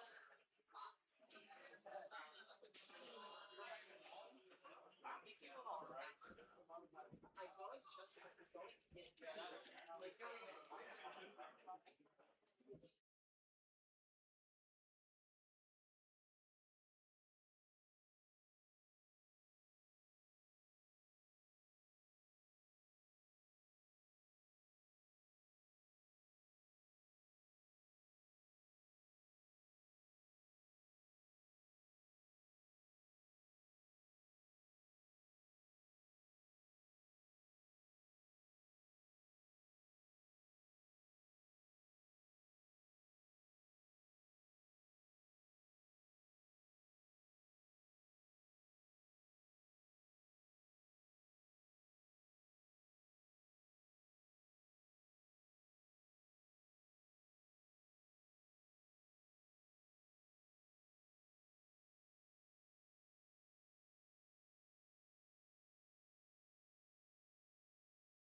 Welcome back. And I'm super excited for this match that we have to bring you here in round 5. We have a 3-1 Pleiades and a 3-1 Lavia. Definitely not the heroes that the average person would be expecting to be doing well so far today. So this is gonna be very interesting. The Pleiades playing the fatigue pile that saw two top 8 appearances recently, and the Lavia coming in just doing Lavia things. I I honestly have no idea how this is going to go, but I think that it's kind of I think it really is on, I mean, against all fatigue piles, right? It's on the other player to make it happen. And I think that if Levi can find big enough turns with with so many overrate cards, that it can just push through all the block that Pleiades has. But the thing about Lavia compared to other heroes is that she wants cards in the graveyard. She wants to enact that game plan that is maybe not as efficient, but will still get more value. And she has as well kind of these anti-fatigue cards or these fatigue breaker cards that can help her push through the extra damage against these kinds of decks. It is also a little difficult for Levi to take off turns once the blood debt is set up, right? So if you kind of decide that you want to try and preserve a little gas in the tank, but you have 3, 4, 5 blood debt in there, it can be a little difficult to do. We may see redeemed. Yeah, so this is it's a deck that once the ball starts rolling, it's hard to stop. Because when that blood jet drug hits you hard, and when you've got 10 plus cards in blood dead, you can't afford to miss turning it off. So we're seeing Boots to the Boards, Fendel Spring Tunic, Arcanite Skullcap, and Gauntlets of Iron Will, along with the Rampart of the Ram's Head. But I'd like to look at the Lavia. We have the Gauntlets of the Tyrannical Rex, the Savage Sash, and the Spoiled Skull. Spoiled Skull, really interesting And here. I think they're asking if they can start, so I'll let Josh. Yeah, so talk for a Spoiled Skull second. is super interesting here. It does have Arcane Barrier 1, but we're obviously not playing it for that. We're trying to take these 3 action cards from Banish Zone and just play them again. So it's a way to get more recursion going and have more stuff. More. It's a way for them to have like just more gas in the tank essentially. So Will is wise to what's going on here. Knows that fatigue is the game plan, so is ready to battle that. So we've got these 2 players that are ready to face off, and we'll see. I'm not quite sure who's going first. It looks like it may be Will going first. It is the Lavia on the play here. It's gonna be it's a little weird. Lavia needs to get stuff going in the graveyard, so there's not too many cards that get you there first. She's more of a reactive kind of deck, as we just see a Mandapole Claw coming out. Oh, we're seeing a Fiddler's Green in the hand for the Pleiades. Gonna go ahead and start that train rolling.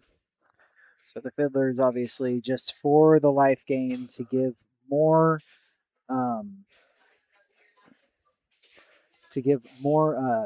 cushion of the whole 40 life total. Ripple Away also in hand and going to move into Micah's turn. Now, notably, this can go pretty badly, right? I think there is a reality where Miller's Grindstone goes down to 0. Yes, and I think that is okay. The threat of the Miller's Grindstone is really more important than the amount of damage it does, especially because Micah's goal is not to kill through damage, it's to fatigue. And even if the Grindstone is only coming in for 1, eventually you might have to start blocking. And when you're blocking a 3-block on a 1 attack every turn, then it gets pretty bad for you. So, gonna So go we're ahead and seeing the first one resolve, and it's going to be the minus counter on the Miller's Grindstone. Down to 3 it goes. already on turn 1. There, but it doesn't help with. But it could have helped. It can help with graveyard fill as well. But just gonna go ahead and send a Beast Within. So this is kind of Levia's game plan. A little bit of anemic turns, trying to fill up the graveyard. Gonna go ahead and clash. Looks like the vigor is going. Oh, a toughness. The toughness wins there. So it is going to be the toughness over to the The Levia probably not Pleiades. really going to use that very well. But yeah, Miller's Grindstone just going to come in even for 3. The toughness providing no additional block value, really, since the 3-block will cover this up cleanly. But there could be turns where the Levia just wants to block a lot more just to fill grave. Like, I could even see the Levia block with the whole hand just to put 4 cards in grave to set up that grave for all of her effects going forward. So it'll be interesting to see what Will has in store for us. Gonna go ahead and get the get all 3 modes of the Shadow Horror here. Yeah, although 2 of the cards require 3 cards in grave to even be played, which there are none there right now. So it could just be the Beast Within. So go ahead and getting the Blood Debt online and losing the clash there. So toughness going over to Pleiades. 2 of them actually. So blocking 8 on there. So what's the follow-up? Will can play the Beast Within out of the Banish Zone, but it looks like just the easy, simple play. The Graveling Growl is going to come in. I believe this is the yellow. Yes, this appears to be the yellow. Just coming in for 6.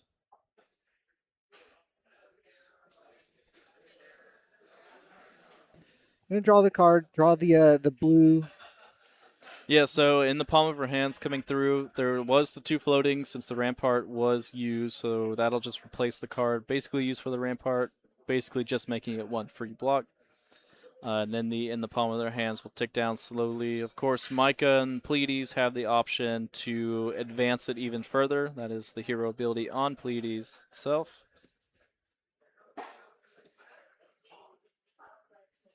So it looks like in the palm of the hands, just gonna tick down. It's gonna be a pass. Yeah, I think this is fine. Micah definitely wants to tick it down on Will's turn to get an extra blocking card. Call the Grave going to be the play here. See what Will is going to search up. Now, I think that Will is going to get Howl from Beyond. It is the best card against these fatiguey or mid-range decks because not only is it a buff, but it's a buff that can be played over and over and over again if you are able to keep banishing it randomly. And so it's going to allow Will to constantly put power on attacks for 6 to make them attacks for 9, since Micah is not really pushing the life total. And so Will can keep more cards in hand from turn to turn. Yeah, so this is exactly what you were talking about, the recursion pieces that that Levia has access to. So going to go ahead and get that in the banish. Or actually, I didn't realize there's 4. So going to go ahead and see if we get that in the banish. So the first card will be the card Stayed, which will be it is the Howl from Beyond. But there are 2 6s there. Yeah, so this could have not had go again.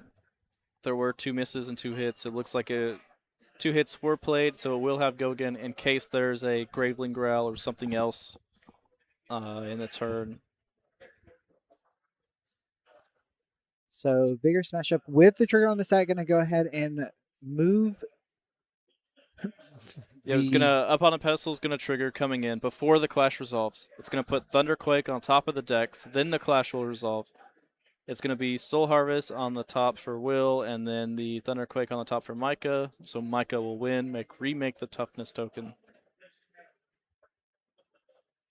The wizard-esque part of Pleiades is quite fun.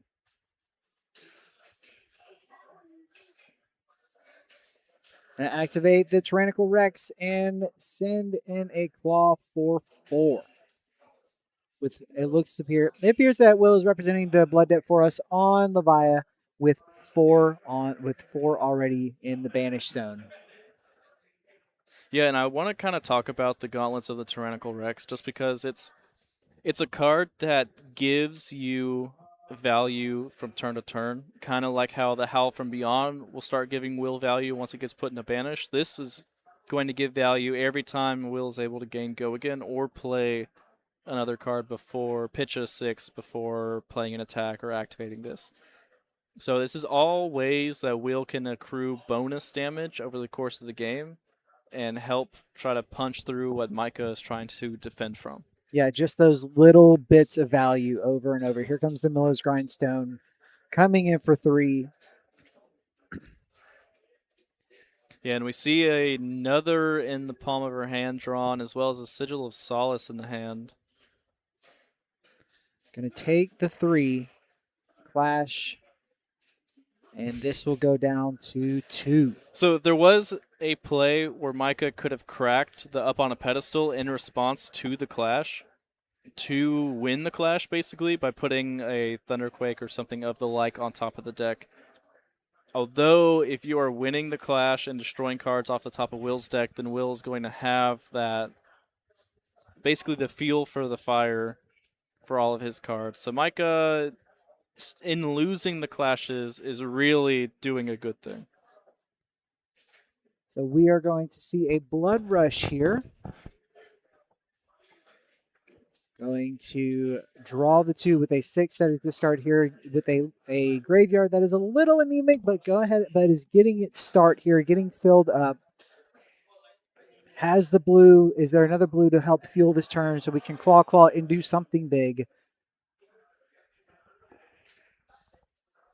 So we'll start off with the claw for 5. Go again.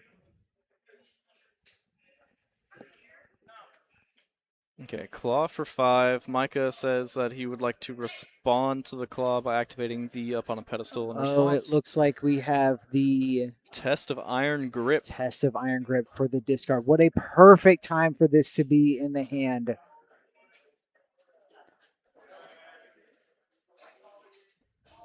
But also with the Heart of Findel. So trying really to stop this from happening here. And that's a 6. And going to discard the Agile Windup. Yeah, so this has just been very good sequencing for Micah. Keeping the up on a pedestal around 4 cards like this Test of Iron Grip. It basically forced Will to have a much more anemic turn, especially during a Blood Rush turn. It's the up on a pedestal here. Pitching the heart. Still another no block in hand. But draws the Thunderquake to give something that actually blocks here. And then the nice clean with the 3, having the Ramparts of the Rainhead to also come in here and block. Yeah, so with 1 floating, I don't think there's anything that covers Will all can 5. play this turn. There is one card. Yes, the Boneyard Marauder. The Boneyard Marauder. You forget that Shadow Brute cards are pretty crazy. So this actually was very good for Will. It looks like this is exactly the play line that Will was going to take to begin with, and then at the end of the turn, discard the Agile Windup to make the Agility token. So the Test of Iron Grip basically denied an Agility, which is still very good, but it could have been discard either the Chain Ender or the Resource to have the turn keep going. So it could have been much worse. for Micah or for Will. Gonna use the boots to the board here, make toughness, and looks like going to take the 6 with 1 card left in hand going into Micah's turn. So the Blood Rush, it was okay. It wasn't. I don't think it's what we're looking for if we're gonna get through this Pleiades deck, though. Yeah, we haven't quite yet hit the Howl from Beyond loop stuff yet. Howl from Beyond did get banished last turn, so it is in the graveyard. I'm sorry, it is in the banished zone and available to be played.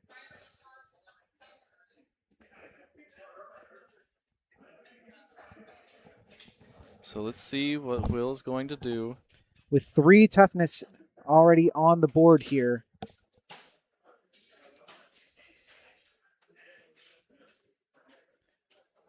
See, so I know Micah has another Test of Iron Grip, as well as a bunch of 3 blocks. I can't quite see the texture of Will's hand. So, okay.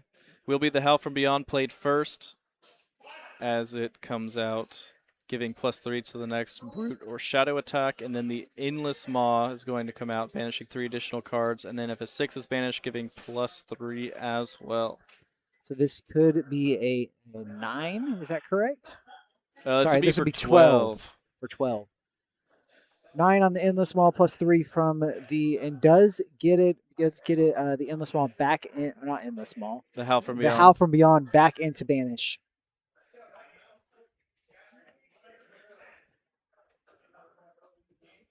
Definitely probably going to see another card come out here for the toughness tokens to go ahead and cash those in.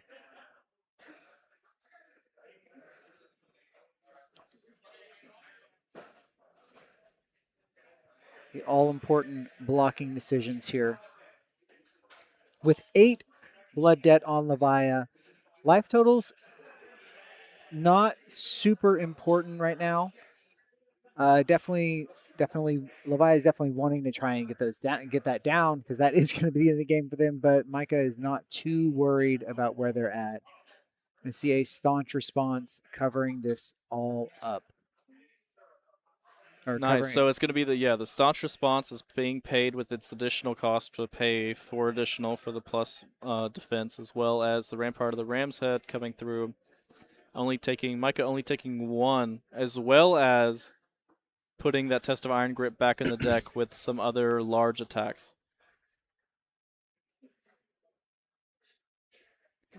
Let's see, Righteous Cleansing was the card drawn. Micah deciding whether or not he wants to use the Sigil or not, but it looks like it will just be the Miller's Grindstone for only 2. Now, does Miller's have to do damage for you to to actually clash? This hits, yes, so it must incur some sort of damage. So 2 more losses of clashes, and this will be gone. Yeah, 0 damage is technically not a hit, so as long as it can stay at 1, its effect is active. Although it can still be activated even if its attack is 0, so it can still be used to filter hands. Put the scab skins in front of it for the first block there. Holding on to a 5-card hand in Levia. Let's see what Will can do with that. Yeah, so depending on the deck, there could be a lot of go again or not a lot of go again, or it wants to care more about the scab skins role. We're seeing the Doomsday get pitched here. Now, there is enough blood debt to play the Doomsday, and instead choosing to do the Convulsions from the Bellows of Hell along with the Howl from Beyond to give +4 and dominate to whatever attack is played.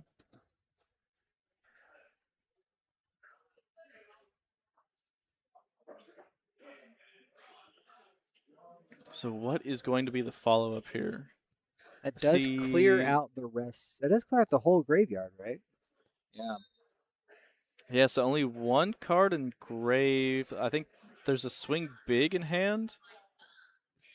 Go ahead and activate the gauntlets. Yeah, Get that Gauntlet's being value. activated here. It is a Graveling Growl, so it's going to get +1 from the Gauntlets, +1 from the Convulsions, and +3 from the Howl from Beyond, so +5. So this will be for 11 Dominate. Pretty good. 11 dominates definitely a way to start making the blocking deck not be as efficient. Yeah, Will just pitching everything, activating the Gauntlets, trying to get as much value out of every single card as he can, because he has no choice but to extract all the value he can out of each card. So I think that I did say we may see redeemed here. So I'm interested. I need to go refresh exactly on what redeemed does. So this does activate the ability only. So redeemed could be the play at the end of the game. It's going to basically remove Blood Debt and turn all cards and banish face down, although any cards in grave that get put in banish face up.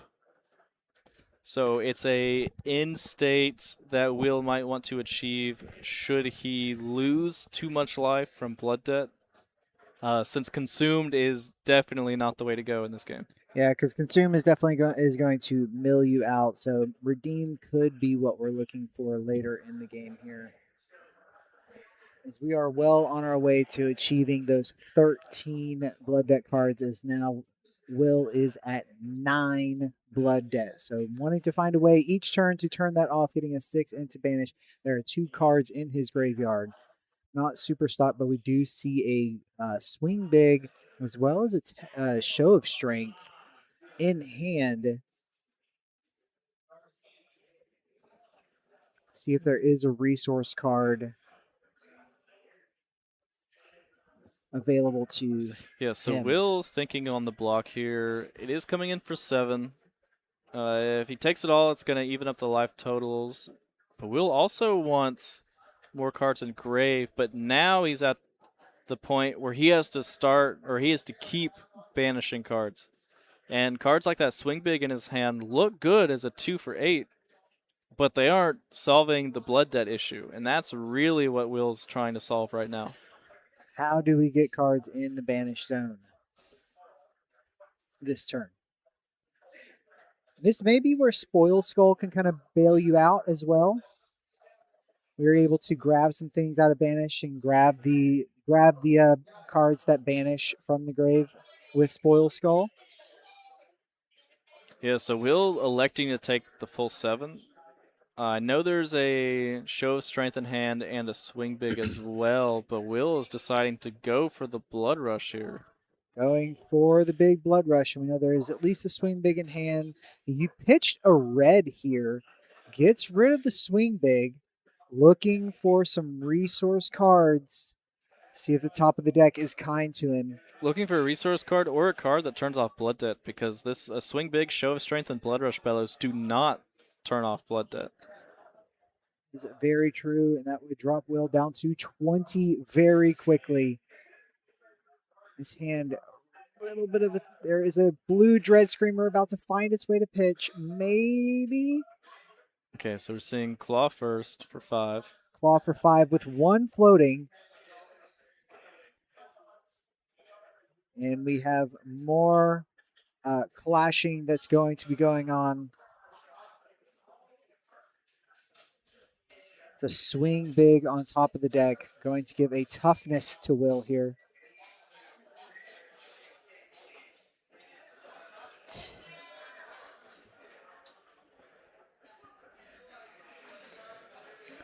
So if Will closes the chain, which I think is what he's reading Rampart just gets +1 defense whenever it's paid into.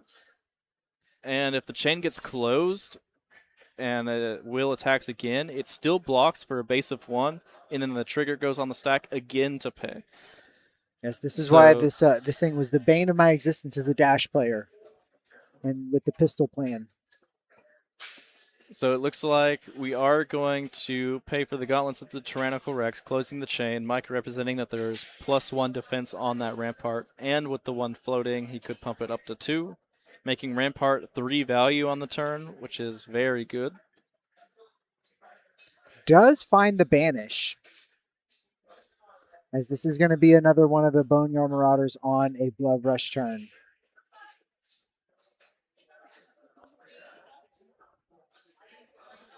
So coming in for 9. Keeping the swing big in there. And has 2 misses taken out. 2 misses. It's very good. It's very good. Yeah, the graveyard is exactly where he wants to be with just the cards over 6 in there. Yeah, so this will be Boneyard for 6, and +2 from Blood Rush, +1 from the Tyrannical Rex. So Coming for in for 9. 9. So you can block for 4, and probably that Oasis to come out as well, covering up for 4 and gaining Micah life as well. I think that does the Oasis come out here? This is an important decision. Not looks going like to it pay will for the be. Rampart, going to pay for the Oasis instead and cover it all up and gain the 1 health. So basically it covered up 5 damage here. Micah able to cover it out pretty nicely. As we go to Tunic to 2 and turn to pass. The toughness token, once again, not going to give any value for Will.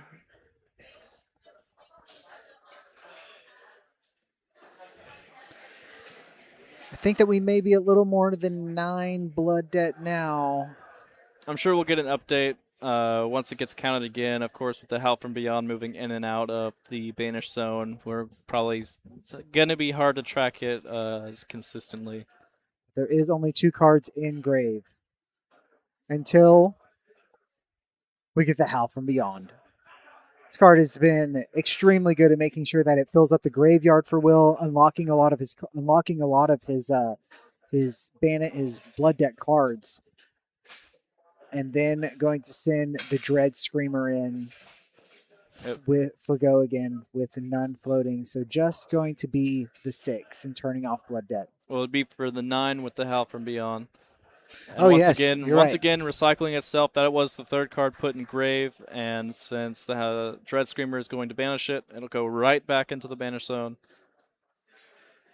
So do you think it's actually possible for Leviah to fatigue Pleiades? Just because of these very efficient plays that are now taking 2 to 3 cards each time. Yeah, it's going to be interesting to see because while Will is taking favorable trades now, Will is also putting cards like those Swing Bigs and those Show of Strengths back in the deck, cards that don't effectively turn off the blood debt. And eventually, it'll all come back to bite him when he gets a hand that basically can't stop himself from taking damage. But I think just even folding the hand to flip to redeem once he can get redeem online. But you have to think Redeem only has 8 life. So no matter what your life total is, you immediately go to 8. I definitely forgot about that caveat. So you don't want to go from like 25 to down to 8 just to That's stop true. blood debt. Unless the amount of blood debt you have is enough to kill you from 25. You are not wrong. Yeah, that is a very good point. I forgot about the fact that it has a static life total. I'm going to go get the second recursion piece. Yep, the Deep-Rooted Evil coming out here. If a 6 attack has been banished this turn, you may play Deep-Rooted Evil from the banished zone. And setting these 2 up means that if you can banish a 6, play the Howl from Beyond, play the Deep-Rooted Evil, then you're putting 2 cards back in grave, as well as whatever card was played first, and then you're putting 3 cards in grave almost every turn. Gonna go ahead and read his own spoil skull, make sure that this is what he wants. Again, I think that spoil skull here is a pretty heads up play to go ahead and include, as it does have that you can go get 3 different action cards from your banished zone and choose one at random, and you'll be able to play it this turn. Yeah, it has the chance of being a 4th Blood Rush Bellow, which is what makes it very appealing in this kind of matchup. You just want to keep the aggression going. But you also have a lot of good options. If you need Go Again, you can get the Dread Screamer, you can get the Shadowborn Abomination or Shadow Realm Horror. But it looks like Will is struggling to turn off Blood Debt if he's thinking about using the Spoiled Skull to grab a card that will turn off Blood Debt.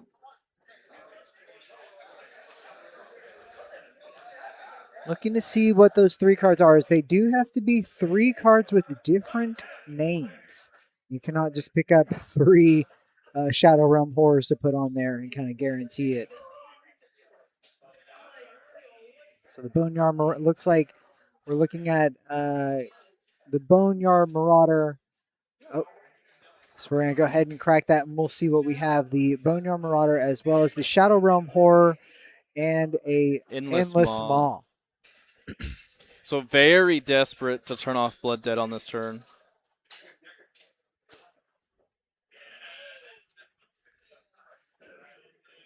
So Endless Maw was the pickup.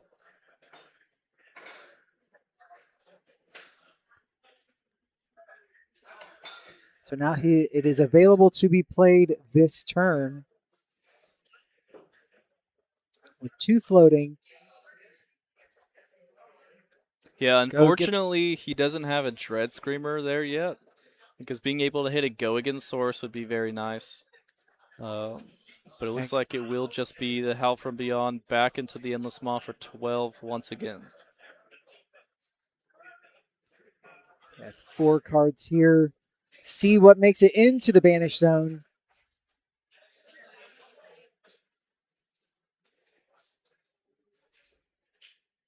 Okay, so unfortunately for Will, the Howl from Beyond does not make it, but the Deep-Rooted Evil does. The Deep-Rooted Evil still having another recursion piece in there. But right now we have on order a Endless Maw for 12. Going to be blocking out the 4, 7, 8 here.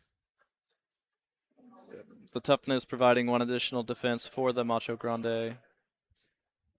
And the 3 health gained, basically negating the 3 health lost. So no damage dealt to Micah. Going to be calling it a wash there. And then gaining 3, going up to 29.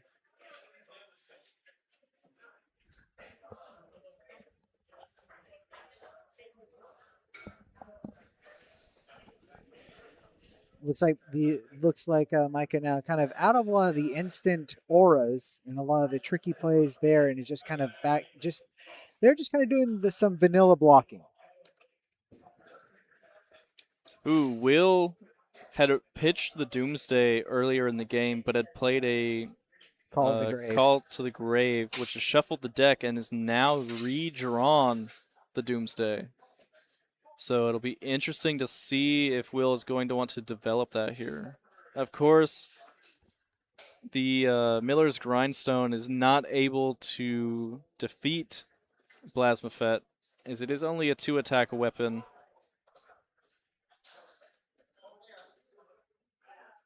He's still not playing the Doomsday in response.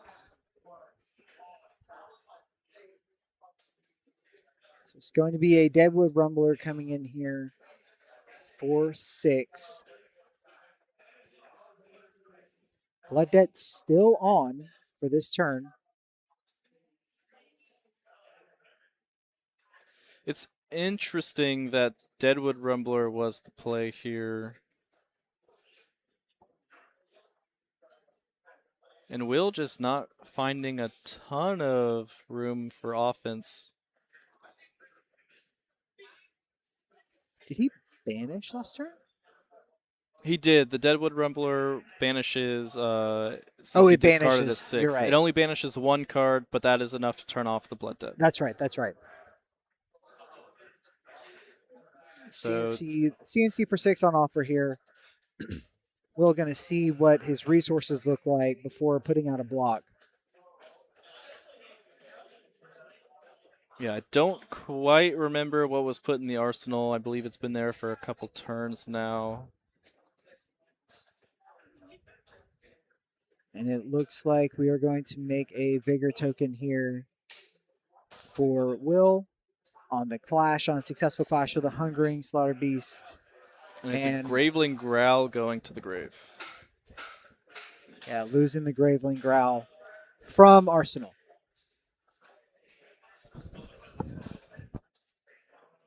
Vigor token pops, giving him the resource. Doomsday, and then into a Dread Screamer with the go again. This being the Dread Screamer of the blue variety.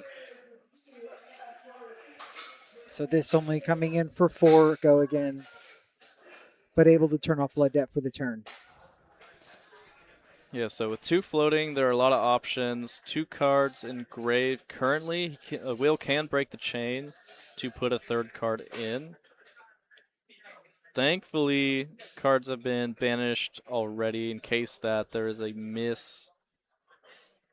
But it looks like it's just a tie, so nothing will happen for the Test of Iron Grip, as a Show of Strength is the card remaining in hand.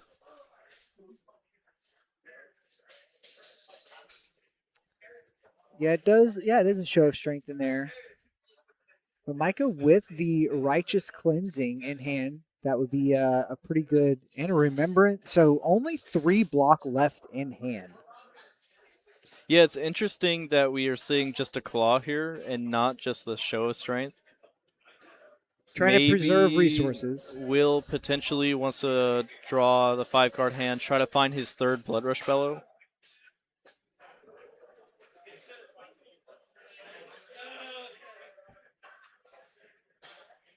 So there are, I think we've only seen 1 red Dread Screamer. I believe so. So there is still some go again left in the deck. Miller's Grindstone for 2 coming in with a Remembrance and a Sigil in hand. Gonna Remembrance back the CNC.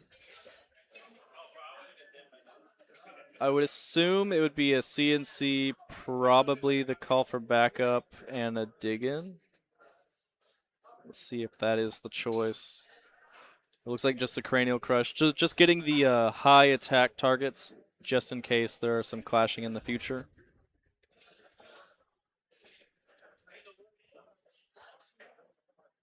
I'm gonna go ahead and put the gloves in front of here just to protect some value.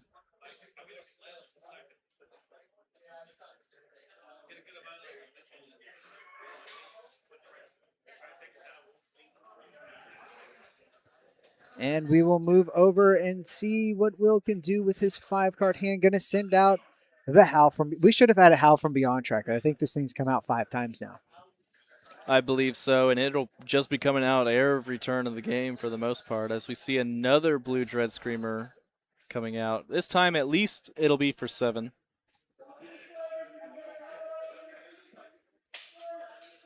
And does get the Howl from Beyond back in there. So now the Howl from Beyond and the Deep-Rooted Evil in graveyard. So there is the recursion pieces in there that are needed.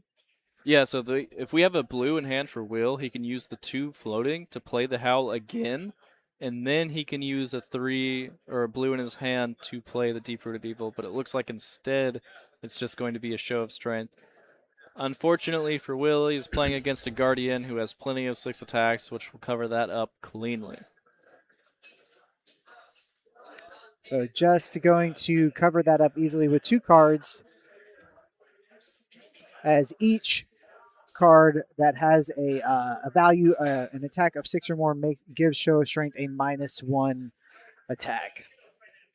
So just making it a simple 2, 4, 6. So Micah, having used all the cards on his turn, is just passing. Going to go ahead and discard the Agile Windup at the end of Micah's turn, making the Agility token. Getting the Agility token, and going to send a Blood Rush Bellow with an Agility token, discarding a Beast Within. Nice. Oh, -1. And then a miss. Hit, okay. 2 misses there, going down to 24. Dread Screamer is a good pickup, though, so if Will can pick up at least a blue, or even 2, depending on what the arsenal is, he'll have plenty to do for this turn. And all importantly, because of the Beast Within trigger, Blood Debt has been turned off. Yes, so even if Will decides to, oh, maybe I'll just swing big or something simple like that, he still will not take Blood Debt. So this shaping up to be the blood rush turn that you would want here. Savage Dash is still available if resources are a little tight. So we'll see Will trying to count up the resources right now and see what he can do. This is the kind of big turn that he has been looking for. There is a reckless swing for a blue, going to send the Endless Maw. This will have go again from the agility, so it'll be +3, +2, so 11 go again. We'll still have 1 floating for the turn. Hitting all 6s to go in there. I think there's only, I guess the Blood Rush was the only miss. 2 misses, the Blue Dread Screamer as well. Oh, yeah. Unfortunately, didn't hit any of them, so they are still in grave. And Micah, after doing the Remembrance and shuffling his deck, has the Heart of Fyendel back in his hand on a big turn that's coming out here from Will. So going to take 3. Send in the Hungering Slaughter Beast.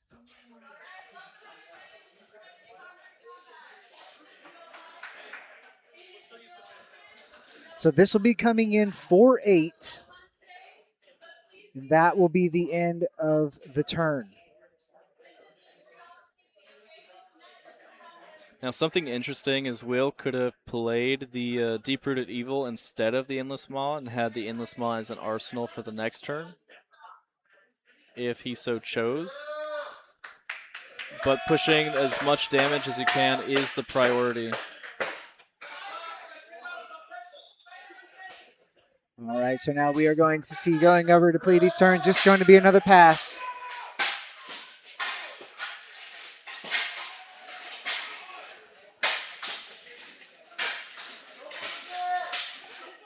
And we are going to have a Deadwood Rumbler here. Deadwood Rumbler coming in here of the blue variety, going to hit a Beast Within.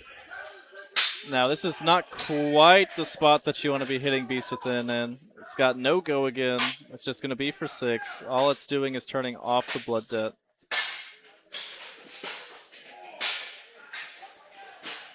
Looks like that should have banished that, right? The Beast Within. Yes. Oh, Will instead choosing to banish a card from Micah's graveyard, which is interesting. But that's reasonable, because he discarded the Beast Within, banished a 6, he turned off his own Blood Debt, and then the Deep-Rooted Deadwood Rumbler trigger resolves, allowing him to banish a card from any graveyard, therefore banishing a card from Micah's graveyard instead. That deck is looking a little thin from Will. There is a CNC coming in for 6. I'm sure there is definitely plenty of Blood Debt here to turn on any sort of... Yeah, that stack of Blood Debt looks at least 15 or plus cards, so missing it once is definitely going to be the end of the game. So 6 damage taken, Will falling to 16. Micah taking a life lead since the very beginning of the game. We do have around 8 minutes left in the round, so time is definitely going to start to become a concern here. Going to tear limb from limb.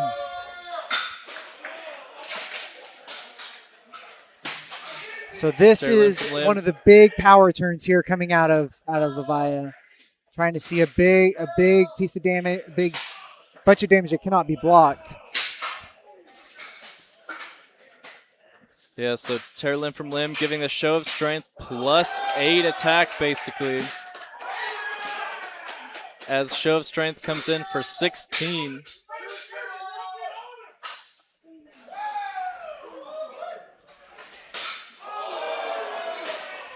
And then we are going, so the big 16 here, it looks like there's only 9. And the clash. So it'll be a block for 10. It'll reduce the attack down by 2. So it'll be for 14, blocking 10, taking 4. Down to 14. Switching to Consumed. That is a bold move considering that Micah is on a fatigue plan and is willing to block out. That seems... So Consumed here, we're going to have to mill over a number of cards. Yeah, all of and the cards. Will decking out immediately. So no deck left. Just the 2 cards and pitch is all Will gets for the rest of the game. So those 2 cards going to hand. So now it's a bet. Now I guess the question of who has the better weapon. There are actually still attacking cards left in Micah's deck. Yeah, Micah's deck still looks very, I wouldn't say very healthy, but there's still a lot left. Although not a ton of attacking cards in the hand for Micah.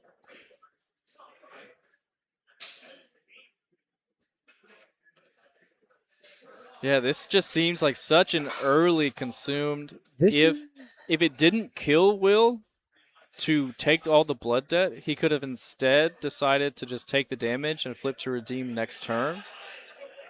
And then go back up to 8 and then not take any blood debt for the rest of the game. But I guess maybe Will, desperate to try to close the game out before time is called, is just trying to go for a Hail Mary here. This will be a Shadow Realm Horror coming in with all modes active. So that will be for, for 7 go again. Staunch response to cover.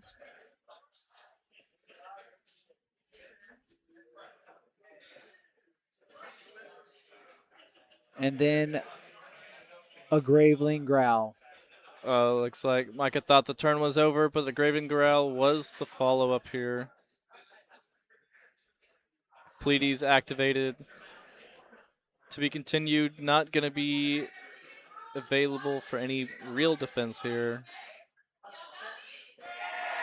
All right, so a card left in Will's hand. Going to be the hammer for 2. Going to roll Scabskins here for the memes. 2 action points. And extends the to concession hands. Is called. And that is going to be another win for the Pleiades deck. Great job, Micah. It's a long, long, hard-fought game. Yeah, you have to think maybe Will was just pressured. He just wanted to try to close the game. The blood debt was piling up too high and just decided to take the Hail Mary, go into Consume, and see if there was anything that he could do. Maybe hoping that there were a couple cards left in the deck and really just have a 4-card hand that can interact with his Banish Zone instead of just the 2 cards. Yeah. Unfortunately, had enough blood debt to really just destroy the rest of his deck and had no other options left. With that, we're going to go ahead and take a short little break, and we will come back with our final round. 6, yeah. Our final round of the day before top 8 cut. See you soon.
We are back, and we are back with another Levia versus Fang matchup. These players are both 4-1, trying to get locked for top 8. As after this, we will be going into our top 8 cut. So we have Claire here, and she is on Levia, and Zachary playing Fang. Now, the last matchup for Levia was a little rough, a little bit tough, and I'm interested to see how this goes with this kind of into this aggro matchup, maybe a little bit of value also going on. Yeah, so it'll be interesting seeing as Levia is a very mid-range and Fang is a slightly more aggressive. Both of the heroes have these very powerful turns, and Fang just really wants to get online as fast as possible. So yeah, it's gonna be, both heroes need a little bit of setup. Levia less so if she's on, play on these Blood Rush turns, but still needs cards in grave in order to get the full value out of her deck. Yes. I would like to say that yes, there may be some noise in our microphones. Game Guys is a very large store, and they're hosting an event that is like medieval fighting, and so that is very close to us. So these people, reenactors, are fighting each other. So And that's armored creating battle demonstration going yeah, on. and that's creating a lot of noise. So if that's what you're hearing, I'm sorry. We're trying to the best we can to eliminate that noise. But if it's coming through, then there's not a whole lot that we can do about it. But back to the game. Looks like our players are getting set up here. It is going to be a relatively standard loadout here or a standard loadout for Fang, and then the Carrion Husk, as well as The hooves of the Shadow Beast. the hooves of the Shadow Beast, which is just essentially more go again, right? It's beaten trackers, but banishing a 6 instead of discarding a 6. It still is that one block battle worn. But yeah, the Carrion Husk is definitely interesting. Levia wanting to take a more defensive approach, try to keep Fang off of fealty for as long as possible. If she is marked. So it looks like there is a clash there, and it's going to be a Vigor token for Fang, which is pretty big. It's kind of a rough beat there for Fang to go ahead and win that clash. Not something you always expect. But the Oath of Loyalty is on Ask here. Going to go ahead and take one. Claire going to fall down to 39.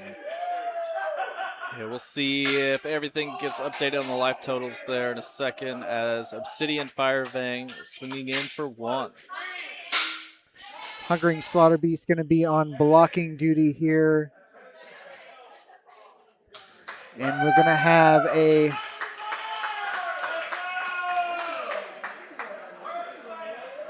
another Draconic attack reaction here, which is going to be, I'm pretty sure that's this is Endeared Devotion, I Dear believe. Devotion, yeah. This is the second chain link, so we will make that fealty. And then the Mark of the Beast here going to go ahead and be on blocking duty. So the graveyard getting fully stocked here. Well, I forgot that the Mark of the Beast goes to banish there immediately. Yeah, so Claire already fueling the fire, you could say. Card and banish already. And if she cannot continue to banish 6 attacks, then she will continue to take more and more damage over the course of the game. And there comes the Tear Limb from Limb. So we're going to have a draw discard here, and then this is going to essentially double the base of any of the next attack that comes out. But at the cost of it being a pearl in the deck. So Deadwood Rumbler is the discard. Could be, is that the resource card? It's not the resource card. So a Recurrent going to be an Endless Maw going to come in. This is really good. Of course, Tear Limb from Limb only buffs it by its base, so it'll be only a base of 6 plus 6, and then 3 plus Endless Maw. But still, we're thinking 15 damage on this turn. This is turn 1 for the Levia player. So 15 damage going to be on offer here.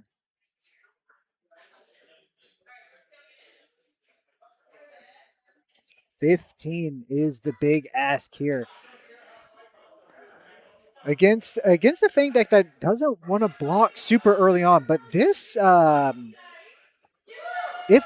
that a yellow Scarts issue? Because if it is, then this overcrowded is a 4 block right now with 2 tokens out. Yeah, with the fealty and vigor token, definitely could be a good block. Of course, it is the blue in the hand, but it looks like we're instead just going to go for efficient block rather than. It looks like. So that's a 3, 4, 5, 6, So 7, 7, 9, 8, 9, 10, 11, 11, 12, taking 3 down to 37. There is a vigor on the turn and 1 fealty, so just has to play a draconic attack this turn, and does have 1 free swing of the dagger at least. Yeah, so maybe not trying to go for 2 swings this turn, maybe just the 1 swing. Of course, just needing to play a draconic card in order to get the effect of sticking the fealty around.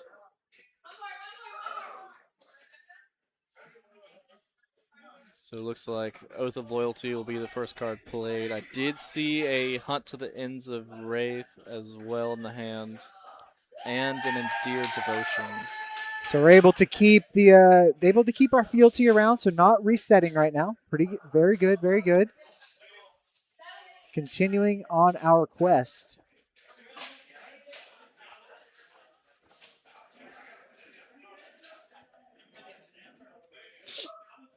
So this is actually very good for the Fang. The Oath of Loyalty will come in for 4, the Hunt to the Ends of Wraith will come in for 2, and then with the 1 floating, you can swing the Fire Vein, and then I believe that's a Firm Loyalty in the hand, and he'll have 3 Draconic Chain Links, so that'll give him the second fealty he needs in order to go on his quest for 3 fealties. Looking to see what the blocks are going to be here for Claire. Only 2 cards in the graveyard, so generally looking to at least have 3. So covering up 3. Going to go ahead and take the 1 down to 36. We're at life parity here. And with the 1 floating, going to be able to send in the dagger. Well, this is also another heads-up play. Of course, it'll get go again from the Affirm Loyalty. And then Zach can play the Hunt to the Ends of Wraith after this, or Zach can just keep it in Arsenal and save it for next turn. And is able to make the fealty. So very good.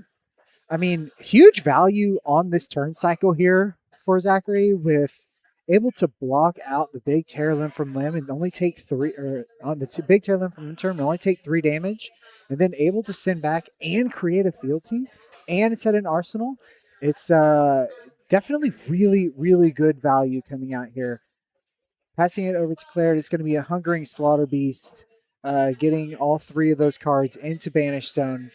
Yeah, but just 6 damage. That's it.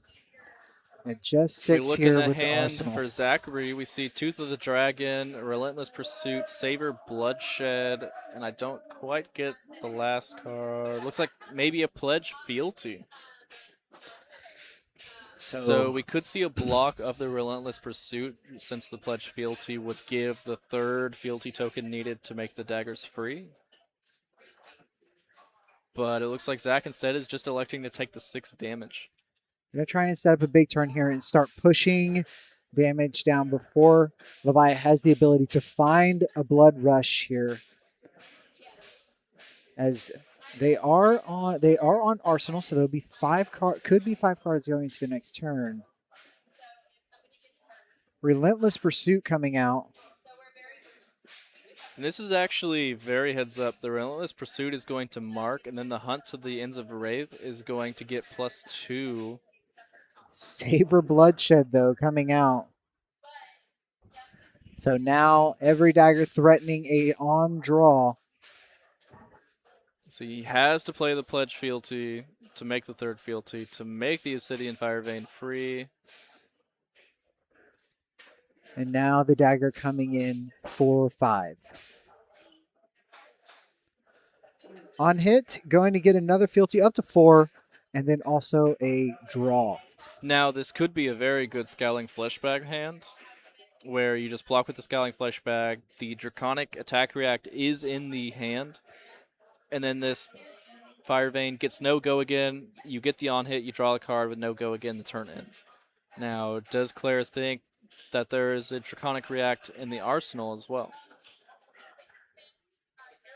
But on the offhand, Claire, I could also see her wanting to block with more cards, since the grave is very lean at the moment. And definitely trying to get that. And here we're going to see the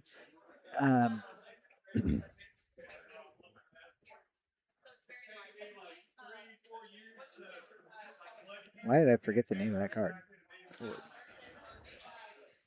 It's the Tooth of the Dragon, if I remember right. Yeah, it's an instant. Yeah, that's that. There we go. Therein lies the issue. It is an instant. So going to bump up the next claw. So it's kind of going around the blocks. Well, I guess not really. It was a 5. The dagger was a 5 and blocked 6 on it and went up to 6 with the tooth on it. Oh, did Zach get another instant? Mark has been removed. Going up to 4. Is there another instant here? Holding priority. Going to play another Tooth of the Dragon and give this one go again. And then Hunt And to the Ends of Vincent- Wraith is going to come in for 5 because it is a Draconic attack.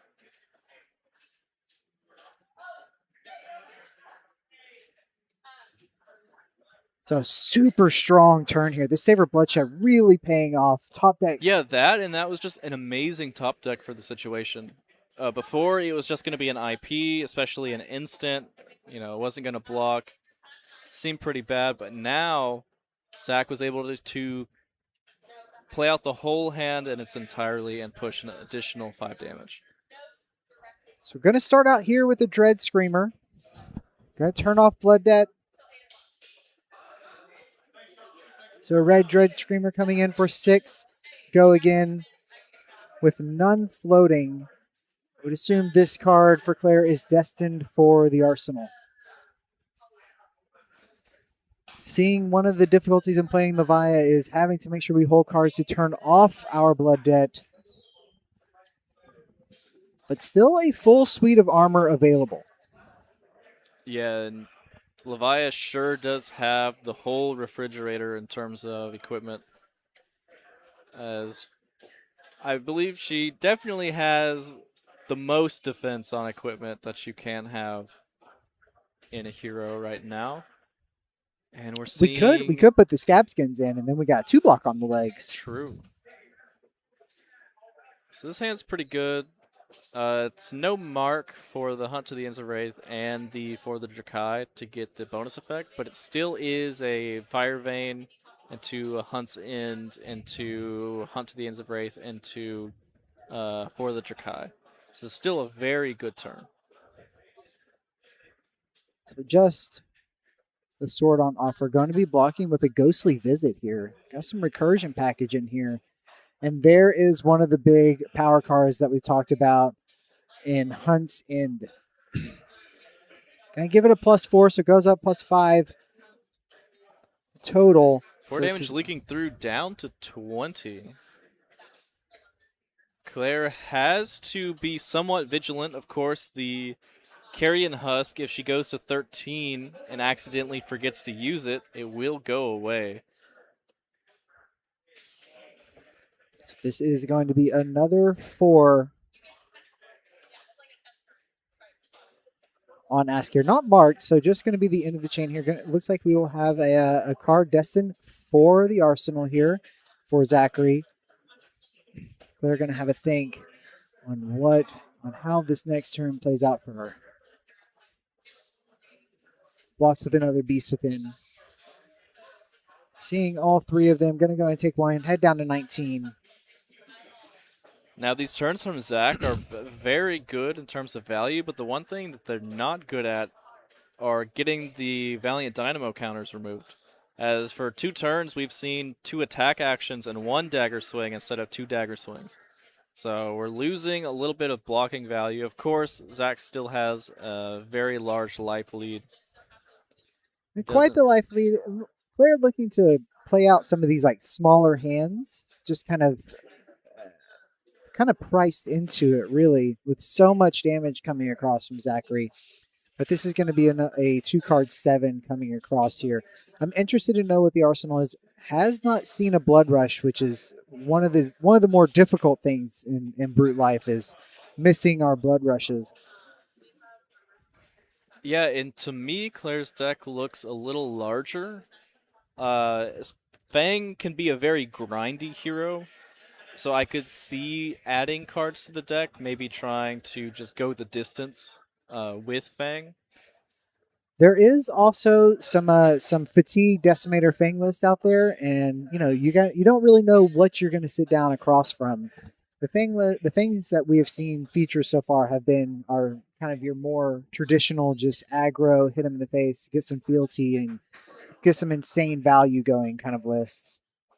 Yeah, but seeing the Ghostly Visit makes me believe that there are more than 60 cards in the deck. Maybe Claire fat decking us slightly to account for a potential fatigue situation. Which can make it really hard to find those blood rushes. So another dagger here on Ask with a full grip from our Fang player. Armor still available here. We have 26 playing 19 here at the RTN and Game Guys with Blood on the Bayou Presents. This is going to be 4 blocking here. The reaction of the long whisker loyalty coming down and choosing the additional swing with the other dagger. Yeah, it looks like we have a Affirm Loyalty as well as an Imperial Intent. So So 2 more reactions in the hand, both 0 cost, so we'll get full value off of the extra swing for this turn. it's so incredibly difficult to block this deck correctly because sometimes they just sidestep you like this, like, oh, this is use block 4, and I have 2, and I'm going to get swing twice with this other dagger here. It's so difficult to do this, to get absolutely correct. But it seems like this is a good time to want to fleshbag here. No, maybe not. With 2 actually, cards in hand yeah, and 2 1 card cards in in arsenal, I could see Claire not fleshbagging. Of course, you don't want to wait. You have this Carrion Husk that you eventually will have to use, and Fang is the type of hero who will see a Carrion Husk blocked with and then just completely sidestep it.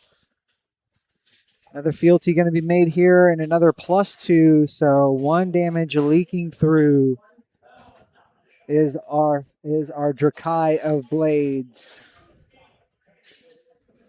Yeah, so it looks like Zach just wants to step on the gas, wants to say, look, Claire, you probably got 1 or 2 more turns of armor block on that Husk. Do you want to use it on a 2 attack, or do you want to use it on my dagger that I'm going to sidestep?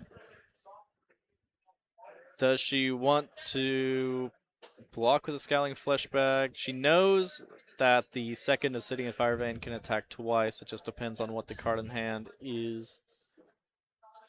It's going to be a very difficult spot for her, as she also has to keep turning off Blood Debt.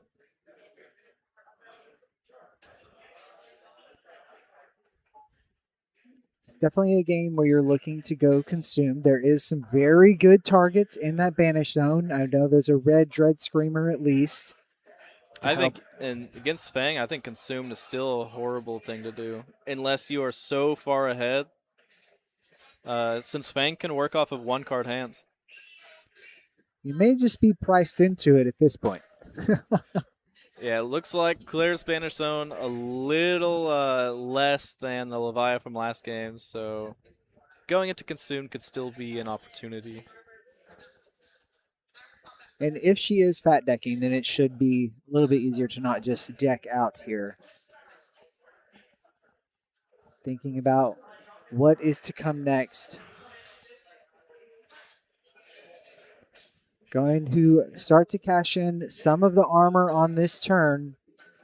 And then from the Long Whisker Loyalty, allowing this dagger to swing again. Another dagger coming in with 1 card and a Call to the Grave, blocking 2 on the 1 and just letting that go. So just that 1 dagger just getting another card out of hand and able to arsenal up another reaction. Yeah, Feng really able to just pile on the pressure. Has a sizable life lead, has sizable damage output, is forcing Claire into bad spot. So we're just seeing swing big come through. Sure, So it's a here lot we of go. damage. It's 8 damage, of course. But this is not turning off Blood Debt. And I think there are 5 cards exactly in the Banish Zone, which will take Claire down to exactly 13, which would trigger Plasma Fet Levi Consumed should she decide to go there. So that looks like what is on offer here. Looks like that is definitely going to be the plan. And next turn, that means the Carrion Husk is going to be shoved in front of some sort of attack. And this looks like a potentially very good hand for Zach. I think he's drawn 2 Hunsons. Yeah, I think his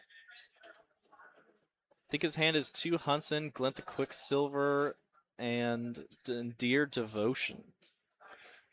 A scary amount of damage available in this hand for Zach.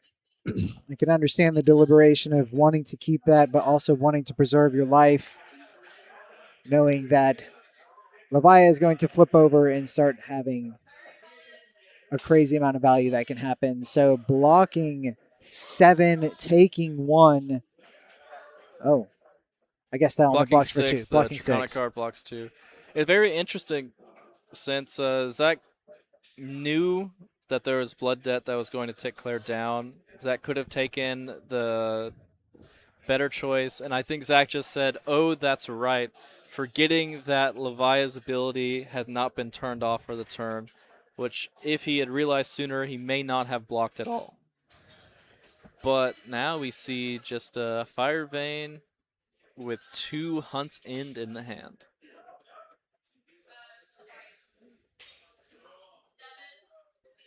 So confirming that once, if you have not seen Leviah Consumed, it is once per turn you can play a Blood Debt card from your banished zone. And then all Blood Debt cards that are put, or all cards that are put in the banished zone go face down so they cannot be played. And anytime that you'll lose health from losing Blood Debt, you will mill over. You will take a card from your library into the banished zone face down. So Carrion Husk getting some value here. Draconic Intent played. Buffing up the attack of that Fire Vein, of course, it's not going to get there. Claire has the illusion of choice. Would she like to intimidate the Hunt's End or the Hunt's End? Going to go ahead and take the 4 here from Hunt's End. And now cashing in all of the armor right now. And then putting in the bauble for the Scowling Flesh Bag. And the Husk going in face down. There is the the first Blood Rush Bellow of the turn. But I think at this point it's got to be a little late, as Claire down to 9, Zach at 24, and I think Zach can easily convert all 4 cards from his hand, as well as the Hunt's End that was put into Arsenal. So we're going to have a Claw coming in here 4-5, trying to dig their way out of a grave that Leviah is in. See if they can prevail in victory, and Fang trying to deny that Claw back. Going to take the 5 down to 19. Another blue. So going to have another Claw coming in. And then I assume there'll probably be an Endless Maw that follows. Oh, there's 2 cards in hand. So we'll have to see what's available. There's going to be another blue. So I would assume we're going to see the Dread Screamer coming in. Oh, and this is a very, very strong turn. If there is a 2-cost in the hand, then Claire is able to string together an additional attack for this turn to go for, what is this, 5, 10, 18, and potentially another 8 and push 26 damage. This could be a very crazy turn, and there is one in there getting 2 misses out.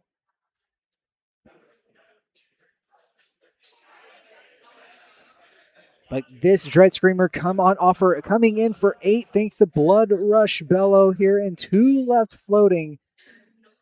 There has to be at least, there is definitely a 2-cost Blood Deck card in the Banish Zone to be played.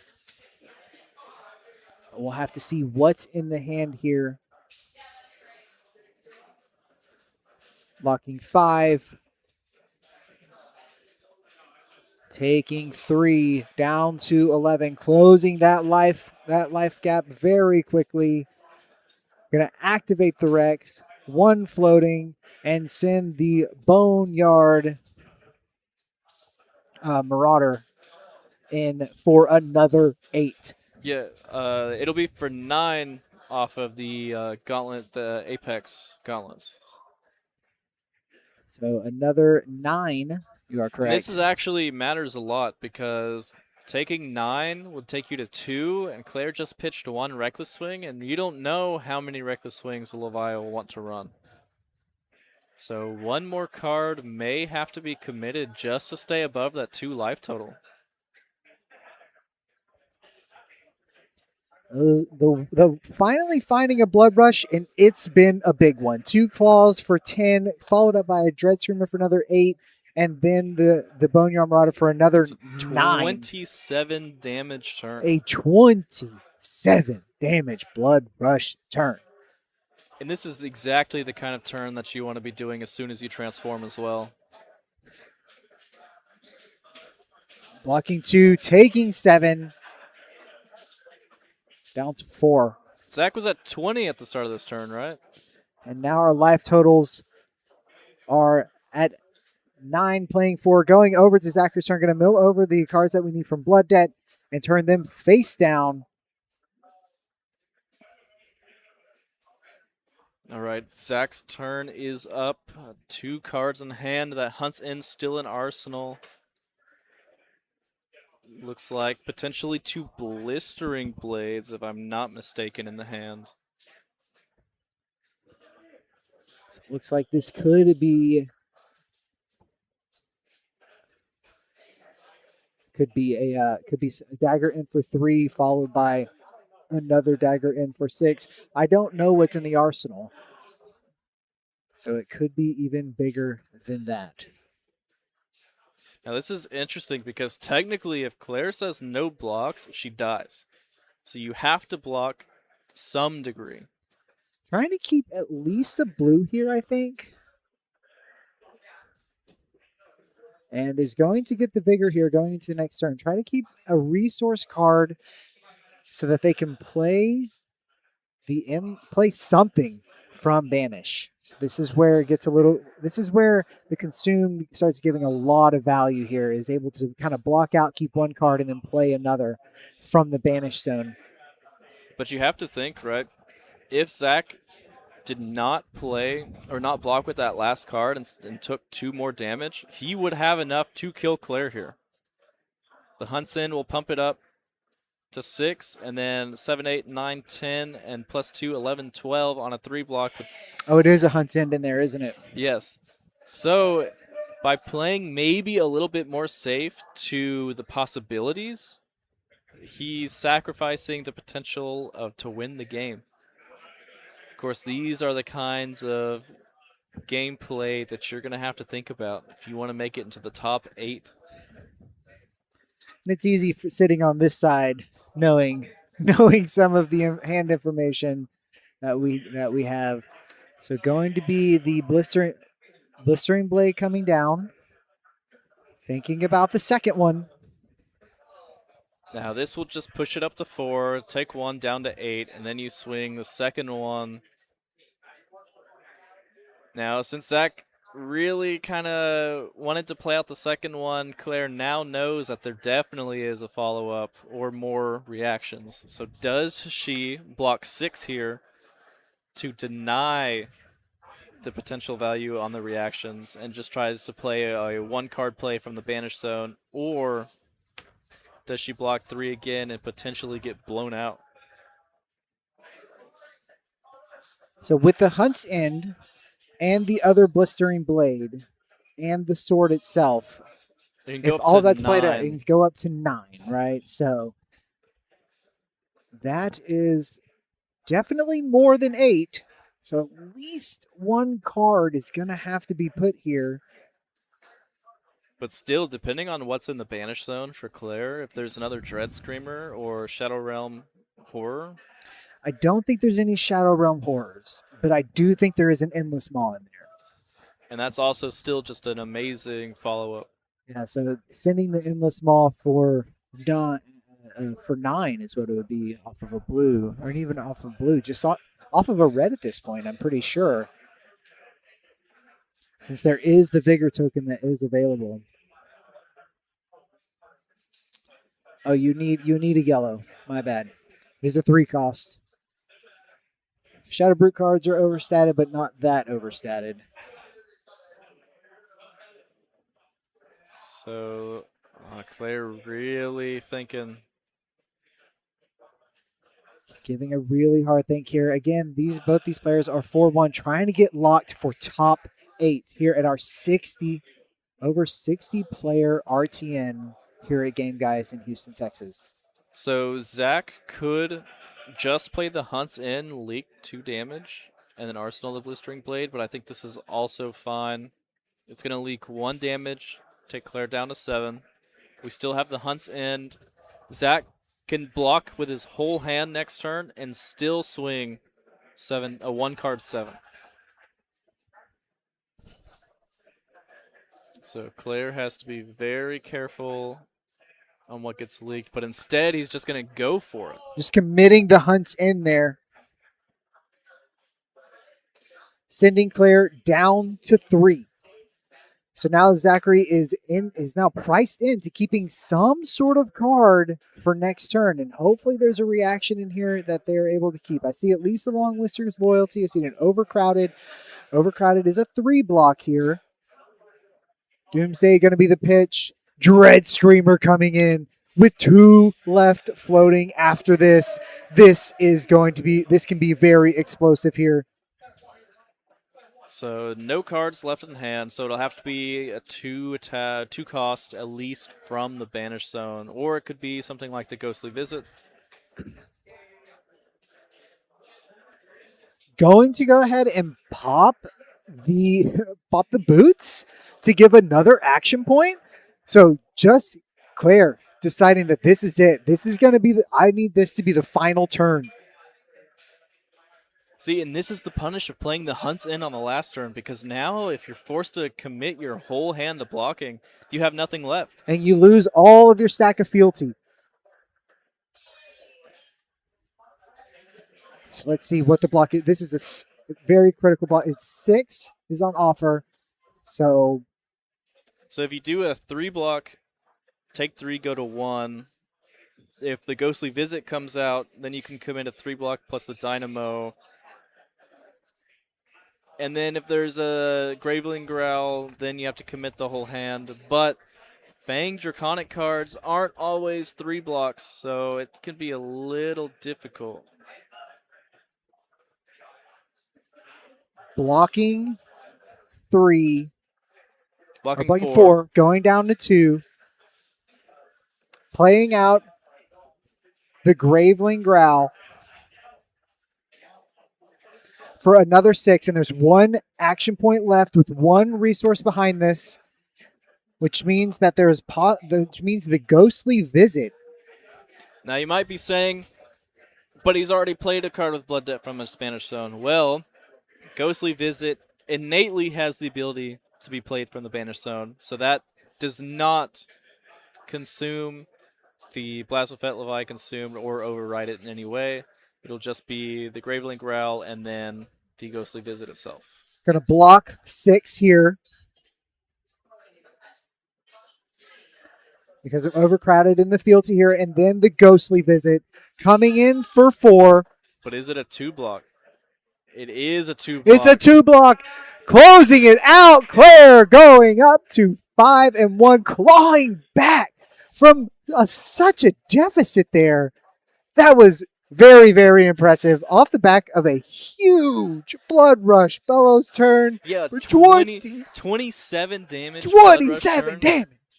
It's exactly the hand that Claire needed as soon as she flipped into Blasphephet, where she had all the tools available to her in order to basically craft the perfect turn.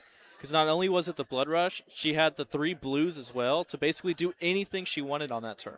It was an extremely well played game on both sides, but Levia flipping and consumed, able to have the card that they needed in Banish Zone to send a huge Blood Rush turn to help really close that out there.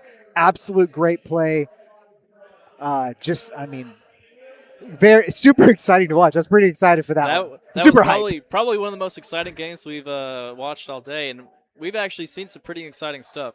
So, with that excitement, we will go back on break. That is the end of Swiss. End of Swiss. We will now be going into the top 8, and we will try to bring you a bracket of some sort to kind of We will visualize, have a bracket. Yeah, what will be going on. So just give us a couple minutes.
It's a hot take, probably. Do we have it on screen? Oh, yeah, it is up there. How's it going, chat? My name is JP Coleman. I'm I- Evan Ford. I am a Flush and Blood player from Houston. It's probably a better way to describe me. I'm sponsored by The Adventure Begins in Conroe, Texas. We are here to talk about Compendium of the Wraiths spoilers. The first one I want to talk about is Savage Claw. We was actually in Discord together talking about Savage Claw, thinking what would happen when KO LLs. Some people believe that Savage Claw is not the best, but I believe this card is playable for RKO. I like this card a lot. And I'm going to probably have to come back and rewatch this and be like, damn, I said that live on camera. But yeah, in the Discord, I am definitely pinning our reaction to Compendium. Right now, we have 2 likes, 1 dislike for the full set. I think this card's probably one of the most contentious cards maybe in this set. Like, I've heard opinions all over the place. All over the place on this card. But it's, like, my biggest issue is, like, with RKO, as I see them play, I've seen players pitch a show of strength to attack with their Mandible Claw. So now you can pitch a show of strength to attack for 4, kill a Scuba, and continue the game plan. I think this may even make us start looking at Blue Wrecker Romp necessarily in this deck, right? All of our 1-card 4s are good, right? Yes. Like, we're pitching outside interference maybe a little bit more than we're, like, trying to do something actively. It's a 6. Yeah, so you've got, like, you know, assuming you're playing Wrecker Romp, if we can make that assumption, then you've got, you know, a handful of 1-card 4s, which is also kind of something that the deck doesn't have. Yeah. You know, like, you kind of have to keep 2 cards to play above rate, really. You know, the deck really focuses a lot on the 2-card 8s in various ways. You know, show strength, looking for scrap, however you want to get there. But I think sometimes that can get you into a bit of a trap, right? Where you're trying to keep your life buffer up, but you need to keep 2 cards to, like, really do anything. Oh, yeah. You know? Right? Yeah. So, like, maybe some of these being able to get some more blue 6s in this deck with these 1-card 4s lets you block a little bit, keep the health up. Yes. 4 to get back under, you know, Mocking Blow's back online. Because the crowd doesn't like it when I have more life. Yeah, I can see it. I could definitely see right. it. I could definitely see So the biggest one I would like to talk about to start it up is new arcade barrier pieces. I think these are hot, dude. Enclosed Firemine. I enjoy them because personally, I'm not buying a Kofull Northern Hood. These Kofuls would be cheaper than Northern sets, that's for sure. I am willing to buy Kofull Enclosed Firemine. I believe it's a good idea. It allows me to still Kofull out my deck so I can feel nice. I just like the idea of minimizing generic equipment, like, in my deck. Yeah, you know? And the thing is, like, I know we get it forever, but the thing is now with so many different alternate arts, I know we have the alternate art Belgium print of No Runes. We have the Japanese, the Japanese text of No Runes. So now we have just a new piece of No Rune that's a different art. And, you know, personally, me, I am if you know me, Evan, I collect Green Pea promos. So I'm willing to get any of these. All right, let's see. What's another one that we can look at? I like all the Arcane Barrier. That's just like, hey, let's put a cool piece that looks like that class should be wearing this. Yes. To go fight a wizard. All right, so this is the newest spoilers today that we saw. Or one of the new spoilers. Oh, I just saw this card actually, like, not that long ago. I hadn't seen any of the ones that came out today, but Sense Weakness. Your next man, Terra Homie. Dominate. When it hits, destroy all allies. Deal damage to all allies they control. To the damage dealt this way. Yeah, go again. So, like, the blue block 3, so it's Terra Sunder, and like you said, Terra Homie, dude. Terra the homies. Jarls look like he's fighting the Goon Battery Squad from Super Slam. It does have great art on it, doesn't it? Yes. Like, dude, that's a sick Jarl card. I want to. I do like these new like ally cards. They're really helping the Guardians out. It allows Gravy, right now it's only Gravy and probably Prism if she's still around with 800 points, allowed them to actually help out. Instead of like only Midas Touch being a you don't have to hand Gravy gold like with Midas Touch because like you need to kill something. You know what I mean? No, I like this card. So I think this card will have place. I know people have been playing it. We have a local, he plays Ice Guardian Fatigue only ever since Allheim came out. His deck box is with Olheim, Jarl, and Starvo. Shout out Phil Torres. Shout out Phil Torres. Shout out Phil Torres. All right, what do we have next? I also just like the.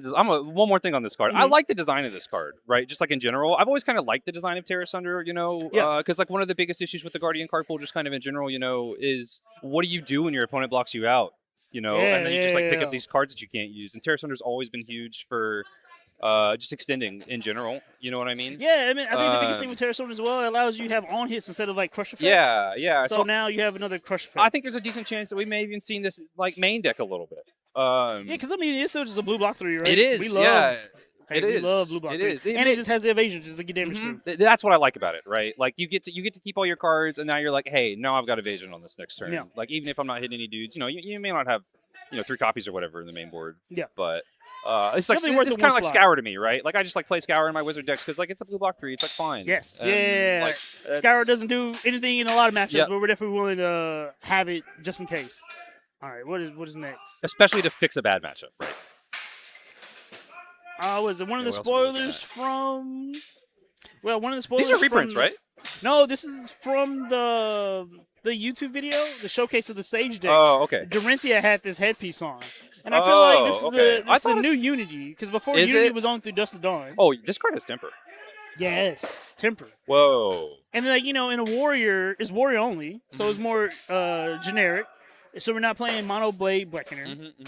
And now, being a warrior, you're at the I mean, this has 3 got to be box loop. huge for Warrior and Sage, right? Yes. Like, in Commoner, like, what you really had going for you was, some decent equipment, and then you've got all the D-Reacts. And so, like, now, like, I always thought it was a funny joke, like, when I guess we were in Project Blue and not, like, Sure. we didn't have Sage yet, with people still playing around a little bit. And people are like, man, Kasai's worse in this format than Commoner, and I've got rares. Like, yeah. I think this looks great. Like, I this think is this exactly what we're. And, this is and I also like giving the Guardian Fridge is so good in Sage right now, and it really feels like nobody else has anything even close.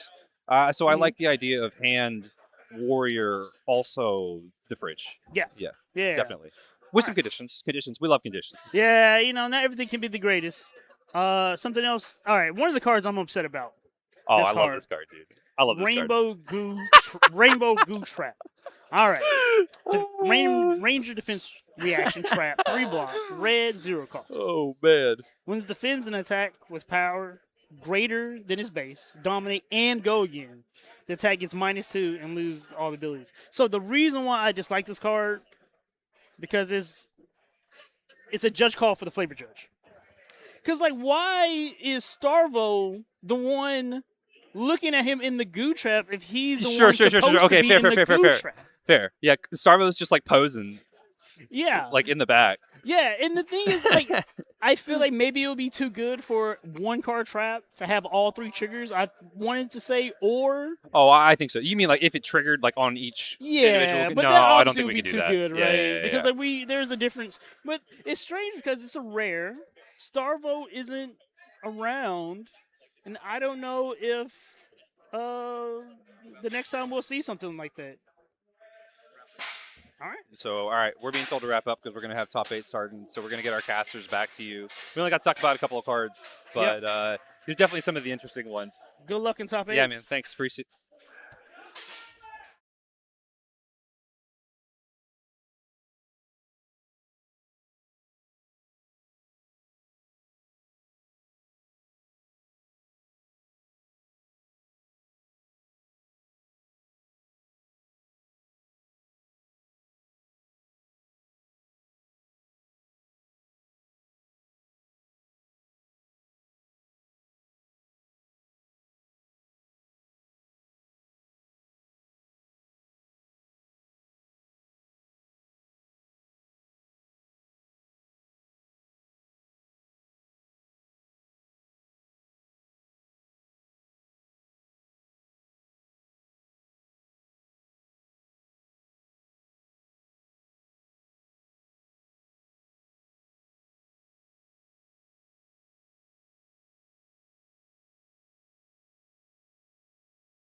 And welcome back. Here we are. We have our number 1 seed, Michael Ramsey, versus our number 8 seed, Stephen Coker. It's going to be an Arachne Marionette versus Verdant's Thorn of the Rose. All right. We saw this earlier today, and it didn't quite work out for the Marionette player. So we'll see if Michael, who is undefeated, can take it down this time. We're giving the players the go-ahead to go ahead and play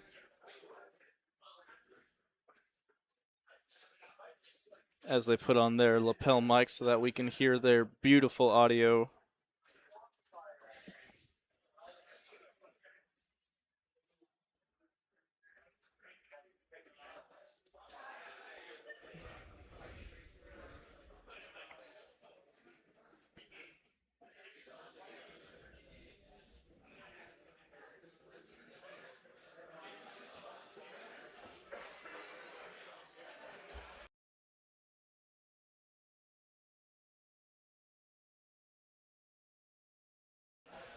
All right. Players are getting started here. Yeah, so we saw this earlier today where basically the Verdants shut out the Arachne for the whole game and just kind of stomped the Arachne. So what do you think? What do you think Michael's got different? Well, you think it's just the luck? I hope that the deck cooperates a little more with Michael than it did earlier. I think it was Jose that was on. I kind of just couldn't get started, really. But it looks like we're going to start out here with just a pain in the backside instead of just a naked dagger.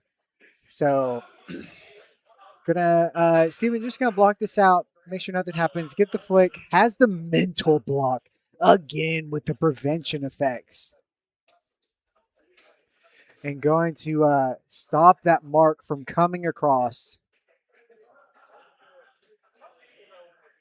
And it looks like there's just going to be I think Michael a pass here. Was trying to pass turn. Steven had a card in hand, maybe a Fruits of the Forest, was holding priority just in case he wanted to gain some life, and then decided not to.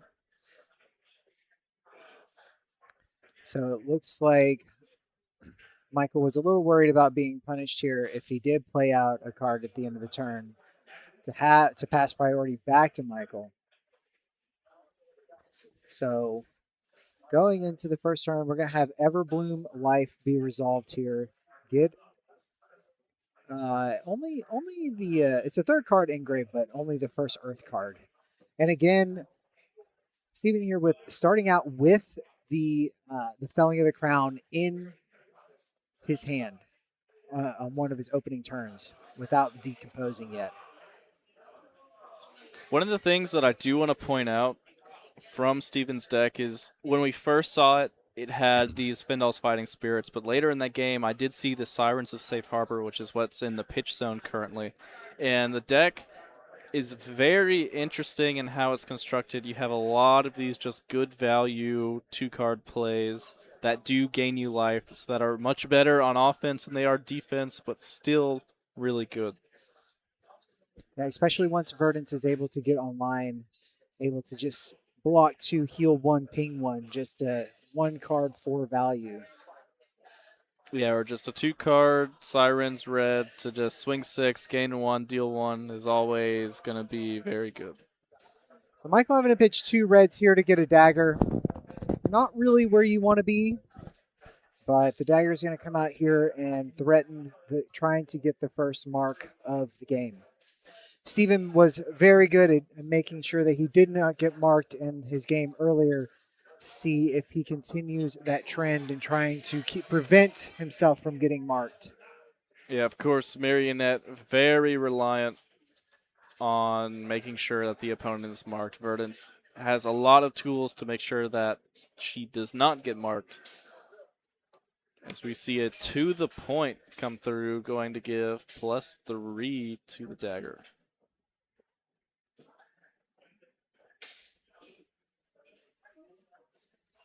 Shelter coming out, going to block out the damage.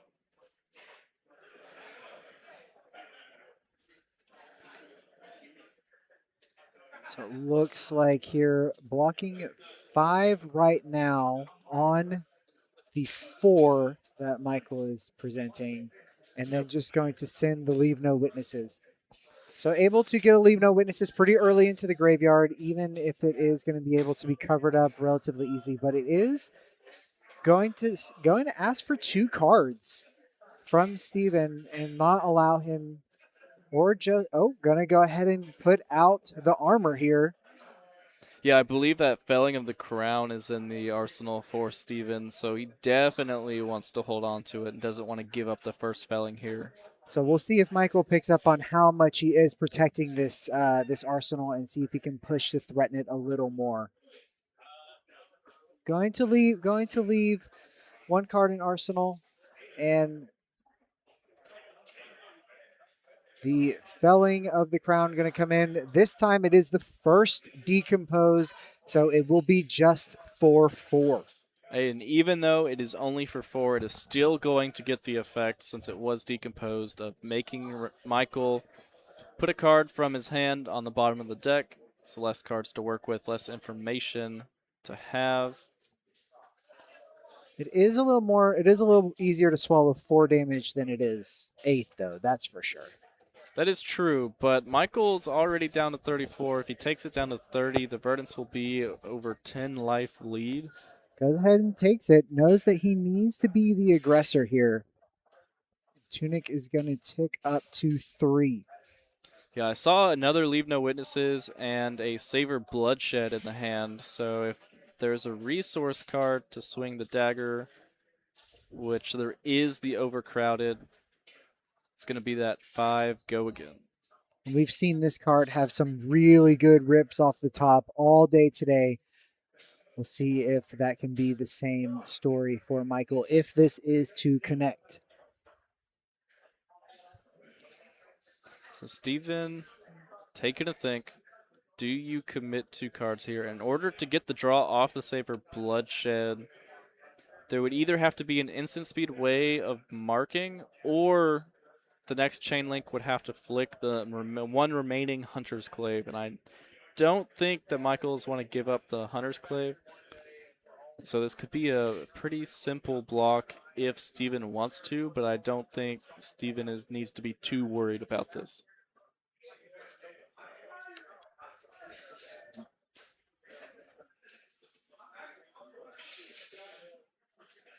There is, what is that card that is a discard? There is a discard, just mark your opponent. Yeah, I believe it's a tip-off was the generic, and there was an assassin version of it as well. Yeah, there's definitely...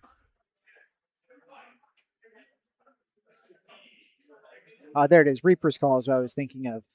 I have seen some Reaper's Call being played. Don't know if Michael's playing it, but it is a way to kind of force through that mark without having to land the dagger.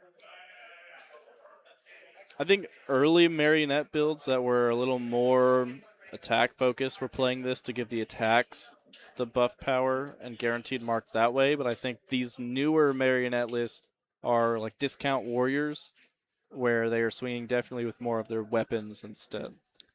So not seeing the Reaper's Call here, but we are going to see the Leave No Witnesses followed up back behind that, and there was no blocks on that, taking the 5, but no draw as Steven was not marked for that dagger being hit. But now the mark has been conferred from the clave, and we'll see if he decides to take 1 damage here, losing the arsenal, losing the mark. How much does he value getting unmarked here?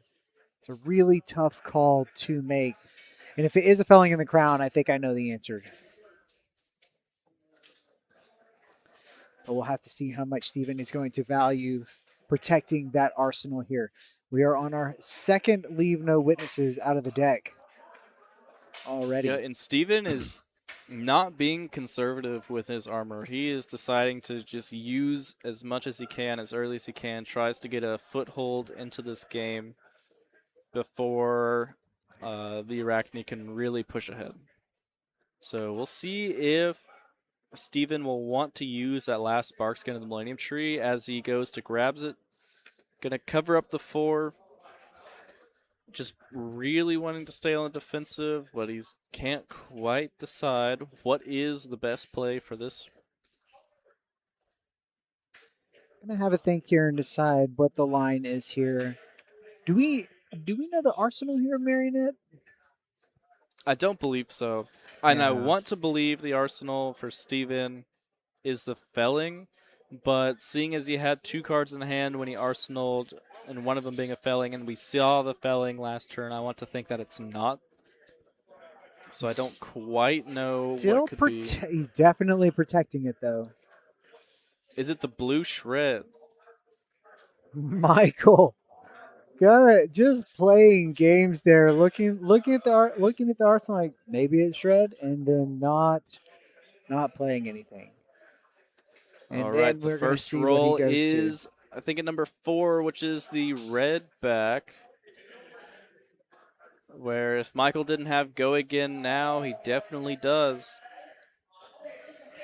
Yeah, so the stealth cards are going to be can get go again. We're gonna see the It was an E strike from Arsenal. Naming 5 go again. And this is a really good hand for Michael. I saw a Kiss of Death and a Tarantula Toxin. and with his opponent being marked. Gonna reach for the mask here. I think this makes a lot of sense. Michael has basically the dream, and if he wants to go for the Black Widow play, this is fantastic. I could also see maybe going to Tarantula, but of course the Black Widow is always going to be the strongest play.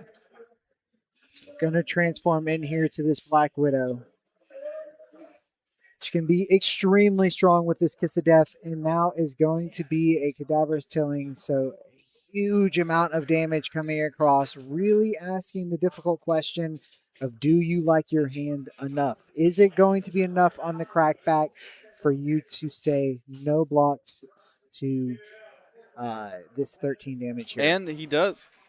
I think says no. Michael's decided that his hand is so good, it is worth going down to half his opponent's life total. This is turn like 2 or 3. This is by no means a short game, as these players are just going at it. So he does find the Orb Weaver Spinneret and able to put in Kiss of Death, coming in for a whopping 6 damage. Now, Michael did have a cut from the same cloth, which would have also buffed this Kiss of Death. So maybe trying to save it for the Black Widow activation.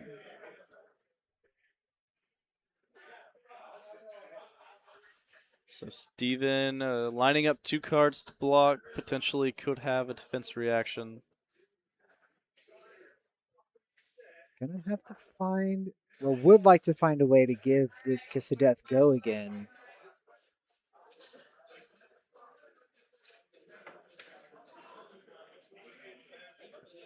I guess the boots do give go again, right? The boots give go again, but with a T-Tox in hand, I think that the turn is just going to be to pump this as tall as possible. And then potentially get the on hit for the hero.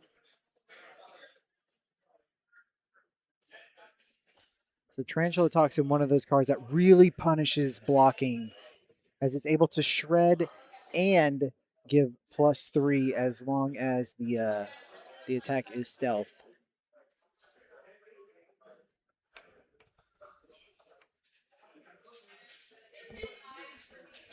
And it's a really, we can hear Steven here talking about whether or not he needs to play around Tarantula Toxin. One of the bigger power cards that's still left for Marionette. I mean, you have to think, Michael took so much damage on his turn in order to make this turn happen. So he has to have something, and if this is all that he's showing so far, you have to think that there has to be something in the reaction step that's really going to set it ahead. Going to react here, getting rid of the cut from the same cloth, as you said, Charles, giving this the on-hit from the agent, and then Tarantula Toxin. Tarantula Toxin Tarantula again. Toxins. No wonder he took all this damage. Michael just really putting in the damage.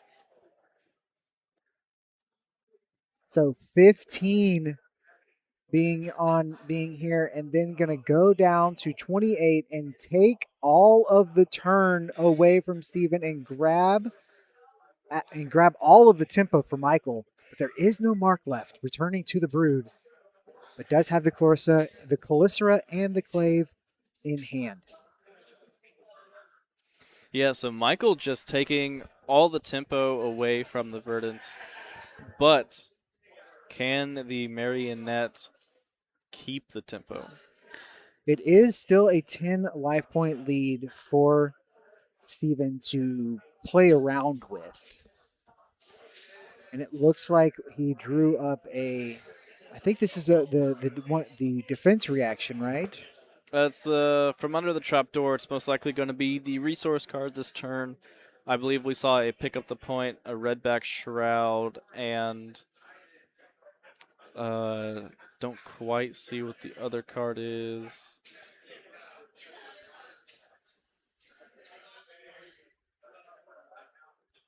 Pain in the backside. So a lot of head jabs. Should Michael just want to throw the hand out? Calicera with no go again here. Just 4-1 is the ask.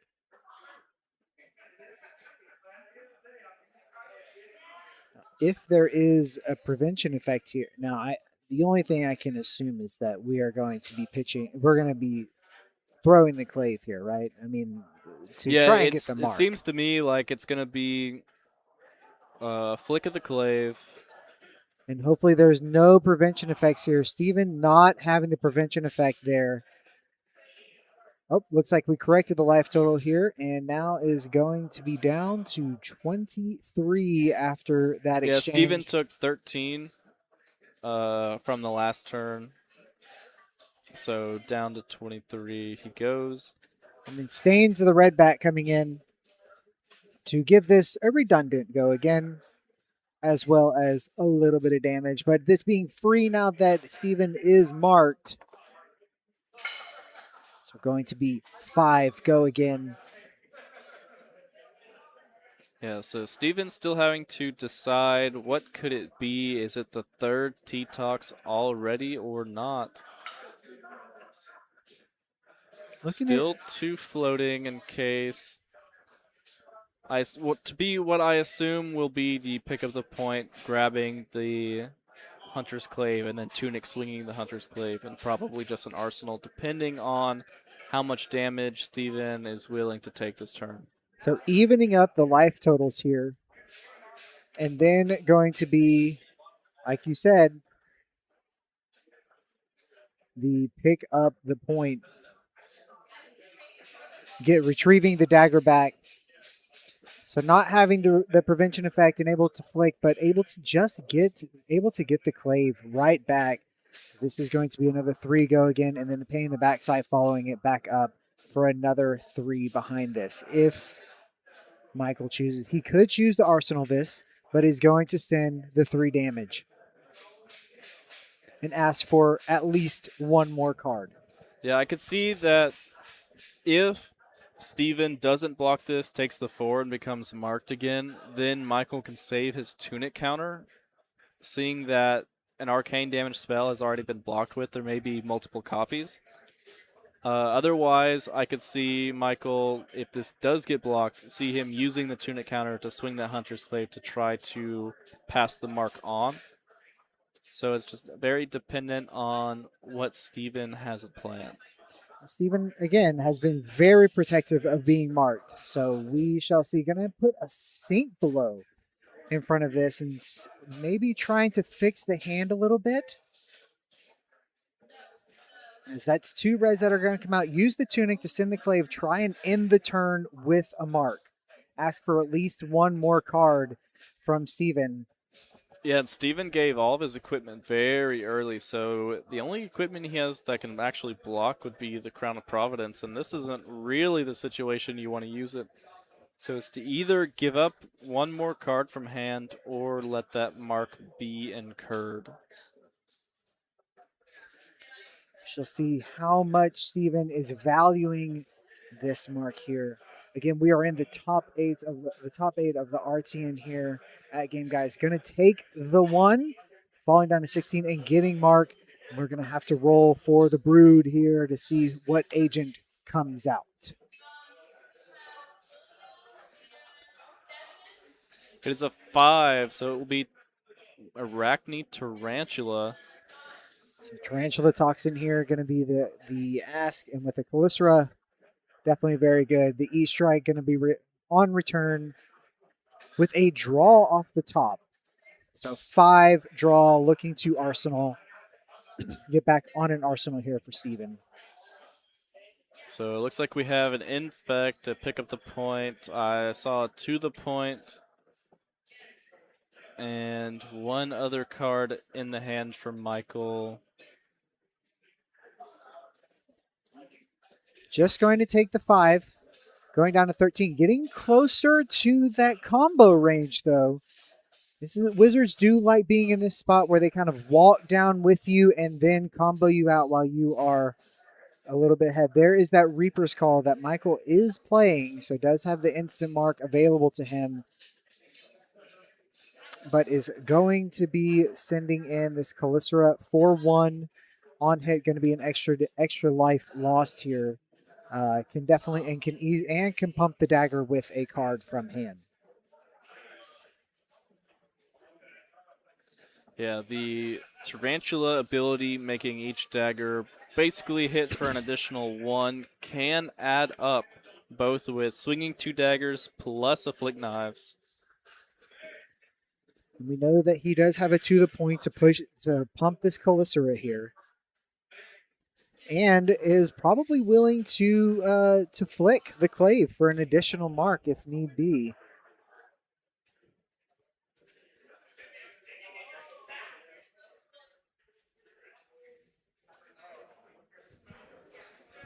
Let's see, Steven wanting to line up a block. What he doesn't know is that there's a to the point in the hand for Michael, giving +4 if Steven tries to commit.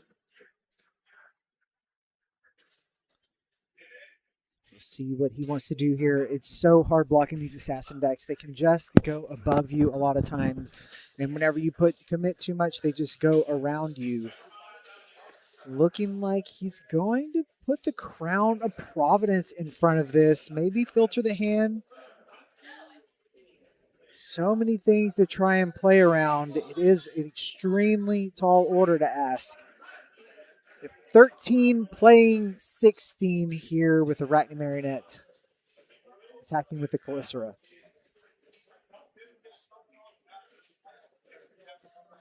There has been 1 decompose here, so if Verdance was able to find a felling, it would be online. Going to block the 5 and get another card in hand. Not liking that. Not liking the card that came off the top from the E-Strike earlier. Yes, this is a lot of commitment for basically just a dagger for 1. As we'll just see the sidestep instead. The Hunter's Glaive is going to come right back through. So just sidestep, like you said, sidestepping 5 block. It's so difficult to block around this here. And now the Clave coming in with a heartbeat of Candlehold. Looks like it is going to be on blocking duty here. So I think we might develop the to the point here.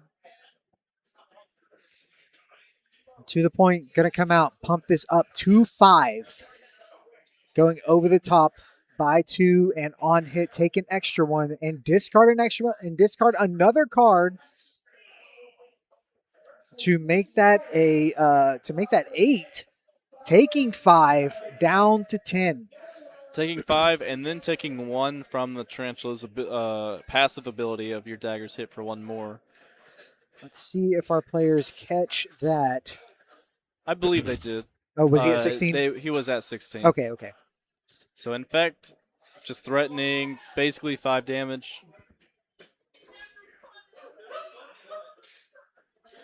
So going to have the infect here. Asking, will you give me one more 3-block card here? And there is a felling of the crown in Steven's hand.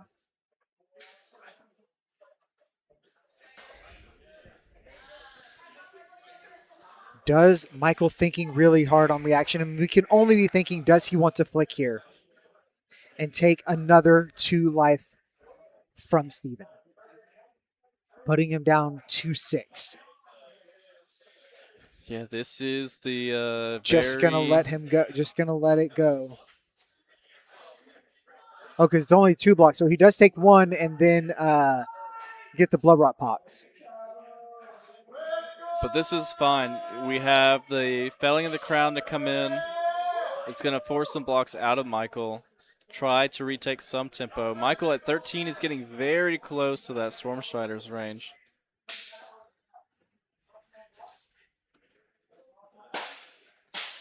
The felling of the crown coming in, decomposing. Does he does have the decompose. Going to put 3 earth cards down. And a felling coming in for 8. Forcing Michael to put a card on the bottom of the deck. And threatening another 8 damage. And like you said, this is extremely critical. If this hits with no blocks, it gets him into combo range. Yeah, and this is an unfortunate hand for Michael because this is a hand that he would love to have pushed damage with. I believe we had a Saber Bloodshed and another Kiss of Death at the very minimum. And with that infect hitting last turn, it did take the mark off. So yeah, Steven does not have any floating pitch, so he will take the 2 and go to 7 at the end of the turn. Michael going to bottom the card and just drop the hand, covering all 9. And telling Steven, let's see what you can do with 4 cards. Yeah, and there's not a whole lot Michael can do. He just really needs to keep his life total as high as possible. Doesn't want to get into that Storm Strider's range and hope that Steven doesn't have a super amazing turn.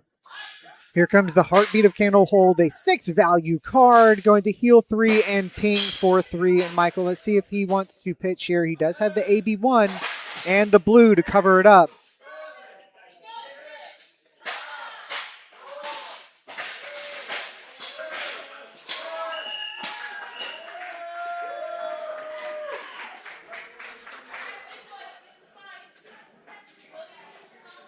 So it looks like some life totals have been updated here. Michael electing to take the 3, and then Fendal's Fighting Spirit coming through, which is just perfect if Steven is indeed at 10, because he will gain the life as well. This aggressively slanted deck here with adding in the Findell's Fighting Spirit is paying off here for Steven. Able to keep the pressure up with these 3 for 7s. And asking the question, do you want to go in combo range? Do you think I'm going to pick it up and kill you next turn? Yeah, not only is this a 3 for 7, it's actually a 3 for 9 because he'll gain a life because he is at 10 and Michael's at 11. Then the Verdance will trigger and ping him for 1 Arcane, and then the attack will come in for 7. But I don't know if the players caught the life gain. Or maybe if they haven't quite updated the whole life total yet. So Michael going to have a think here. Does he want to just drop the whole hand here and try and move on for another day? We've seen Steven time and time again able to convert these 3 and 4 card hands that his opponent leave him with. Yes. Let's see what With he's able to do. AB1, I believe 7 is the life total they have to be. That is a 'Cause you can yellow do shred. 9 with the Burn Bear plus the Waning Moon. So Michael is somewhat protected, even leaking a couple damage. And I think there's a Sigil of Solace in his hand as well. But this hand isn't amazing. It's a yellow shred, a Sigil of Solace, a up sticks and run, and a Savor Bloodshed. Sigil of Solace is spicy. Yes, but no pitch into the dagger if he gets rid of the shred. But does have the tunic, so could Calycera inflict the dagger if he would like. Going down to 6. Here comes the Waning Moon in for 2 more. Yeah, if Michael takes the 2, goes to 4, then the Sigil of Solace is not enough to take him out of the kill range. So Goes down to 4. he's basically asking Steven if he has it next turn. And he kind of has to. Take the 1 floating here from the tunic. Savor Bloodshed coming, gonna be on here, and gonna be 5 is the ask. Gonna cover it up with the Burn Bear. He does have at least 1. Flicks the dagger. Gets him marked. Takes the 1. And then is going to take the 2 damage and get a draw. Or take the 3 damage. See, but it's interesting. Why block with the Burn Bear instead of just firing it off now? Seeing the favor scene leads me to believe that maybe his hand is resource light. That could be a very good possibility here. Because you need at least 2 blues to combo off, and if the other 2 cards in his deck are not blues,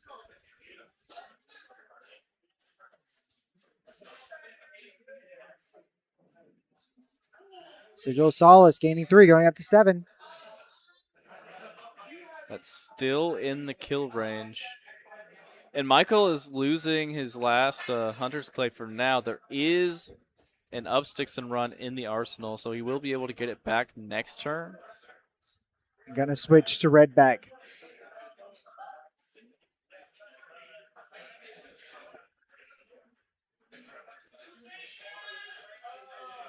Very tense here, trying to close out this game. Did Steven just pass?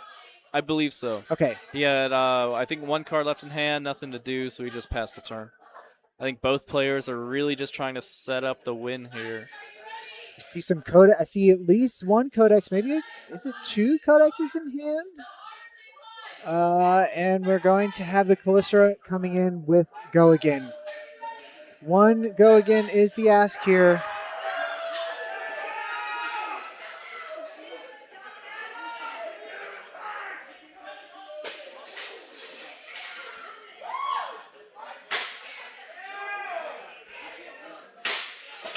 So Steven gonna have to think about if he would like to block or not. My belief is that there is a Burn Bear or Light Up the Leaves in the arsenal.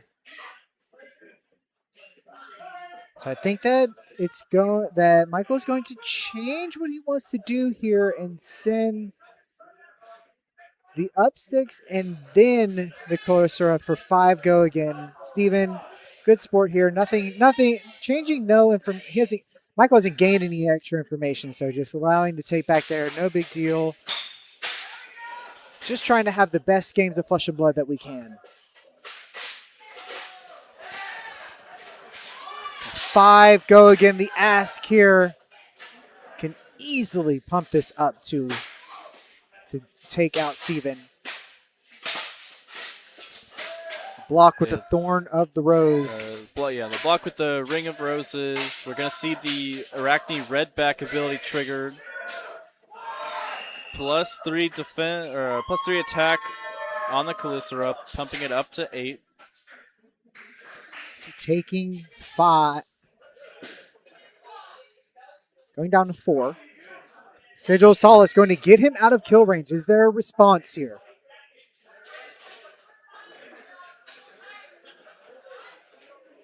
There has to be 2 blues in the hand and at least a 6 arcane damage spell in the arsenal. And Michael holding one card. Even with 2 pitch floating, and there's only AB1, so swinging 9 arcane damage here is still lethal. Here comes Storm Striders. There is the Burn Bear. Oh, but... Okay, there we go. And there is the game. Steven navigating his way through that extremely difficult matchup for him there, taking down Michael Ramsey as the 8th seed, going on to the next round.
Era versus Micah on Pleiades. So Fang versus Pleiades should be a pretty interesting game here to see if Bird is able to get this going.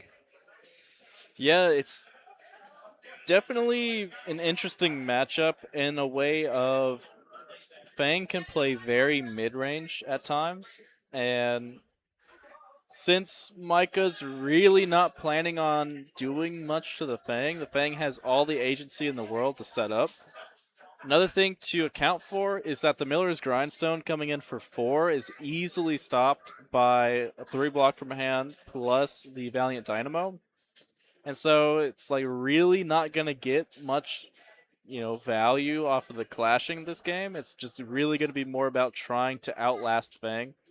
Fang also has the ability to either go very wide if Bird chooses to, or go very tall once the 3 fealty are made.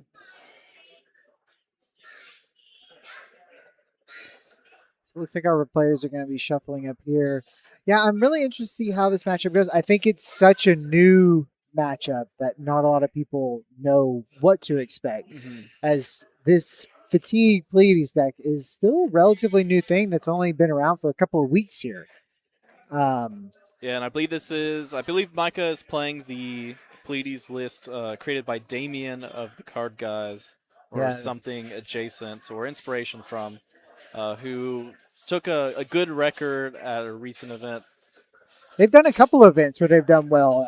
The whole team has taken this to a Battle Hardened as well as a few RTNs and done really well. And we can see here, I mean, going into top 4, Micah is doing quite well. So both of these players now qualified, even if they already are qualified, but qualified for nationals. So just playing for the finals here to see who can get up there and get the gold foil and get the play mats. So just going to start all out the here. glory here. So top 4, not finals yet. Top 4, trying to get that glory. We're gonna clash that Thunderquake. That pesky Thunderquake. How many of those is he running? Is it all 3? Yeah. Okay. I just feel like you run all the 8 attacks just because of the biggest numbers. I just feel like he like put that on his deck like 8 times the last time he did that with the up on a pedestal multiple times. So yeah, definitely feels like that.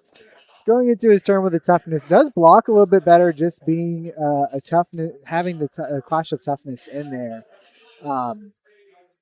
Going to start out with a Miller's Grindstone.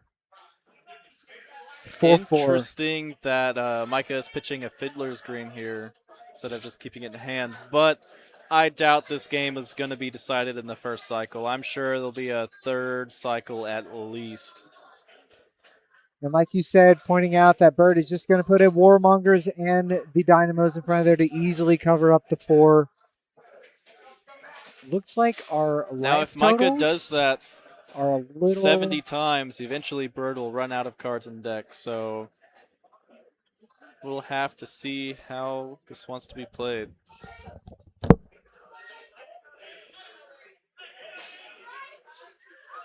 The hand is a little bit of a clunker,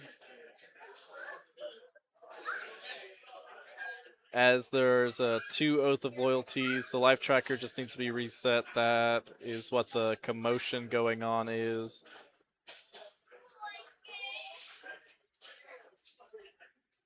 We're just trying to fix that real quick. Trying also to not disturb our players too much.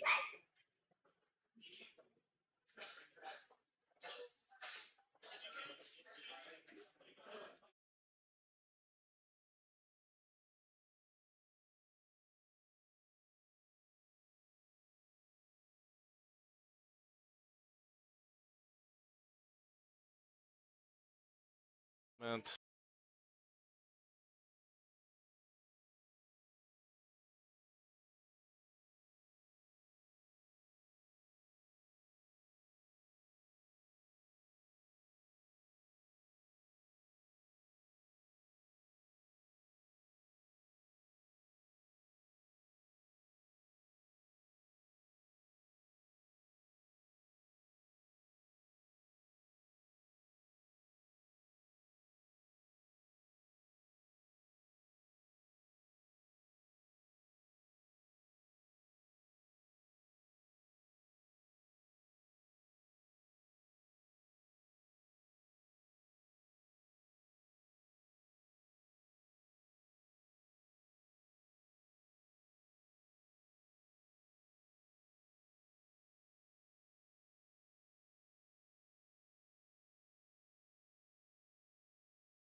jump back into the game and letting them know. All right, so they are playing here, and we're going to see an Oath of Loyalty come out here as the first chain length.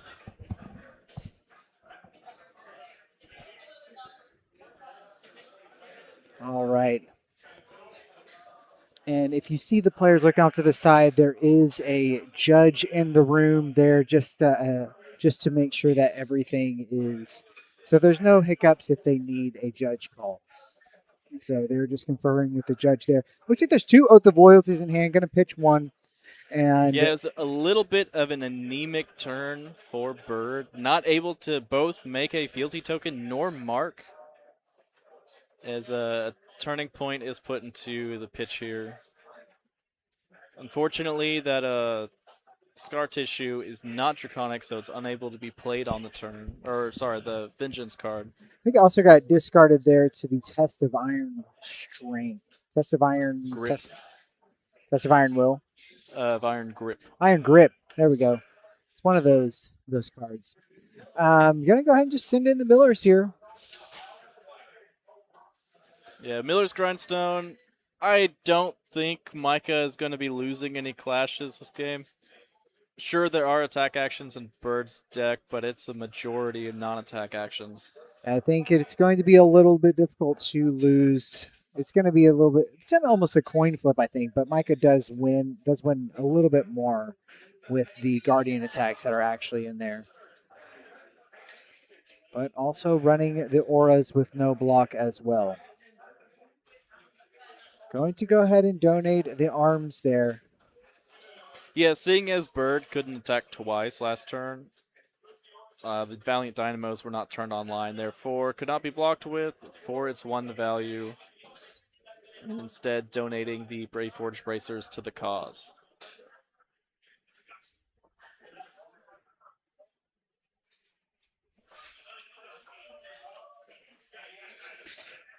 Going to see another Fire Vein come out. We're going to buckle up here. This is going to be a pretty long game, I think. We can see the Reds being pitched to the bottom here, and a Pledge of Fealty going to get the first Fealty online for Bird. Yeah, it's also going to be the first damage of the game as this Obsidian Fire Vein. Oh, I lied. The to be continued will prevent the first damage dealt to Micah, as this Obsidian Fire Vein will come in for 1 yet again. And then we are now going to also clash another time, as there is I think it's an Affirm Loyalty on the top, and a Toughness is going to be conferred for Pleiades here. Toughness will start to get value eventually. I feel like Bird just really hasn't gotten the hand that converts really well. We're just seeing Bird drawing up a bunch of reds. You can only assume that she brought in the entirety of her deck, knowing full well what kind of deck Micah is playing. So her hands are going to start to get a little on the sore side as it gets ramped up here. So again, the hammer for 4 coming in. And let's see if this time Bird wants to block. Yeah, and that Miller's Grindstone is going to eat the deck away every time Bird decides to not block it out. So this is the game plan that Micah is on. Run cards out of Bird's hand, run cards out of Bird's deck, as that last-ditch effort gets destroyed off the top of the deck. That is one of the anti-fatigue pieces that is in this deck, is a last-ditch effort, but now it is in the graveyard. We're going to decide. There is a Toughness on the side of Pleiades and a Sworn Vengeance. That's actually wrong.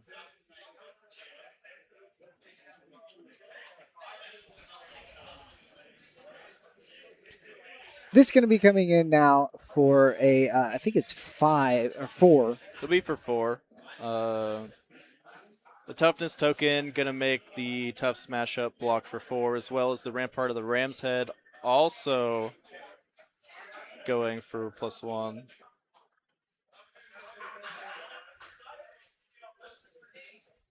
I think that you are correct that we're basically just going to see pretty much everything that's in the deck, as we now have Imperial Intents, which we did not see come in. We have not seen played yet with Bird on stream. So it looks like it is going to deal damage. At least one. It's going to confer the mark, and the second Obsidian Fire Vein is coming in. Micah with the Heart of Findall in the hand. There still being one card left in Bird's hand. And Oasis Respite is going to be used here to cover that up. So preventing 4 Bird, just going to hold on to this reaction here. Looks like an Affirm Loyalty that is left.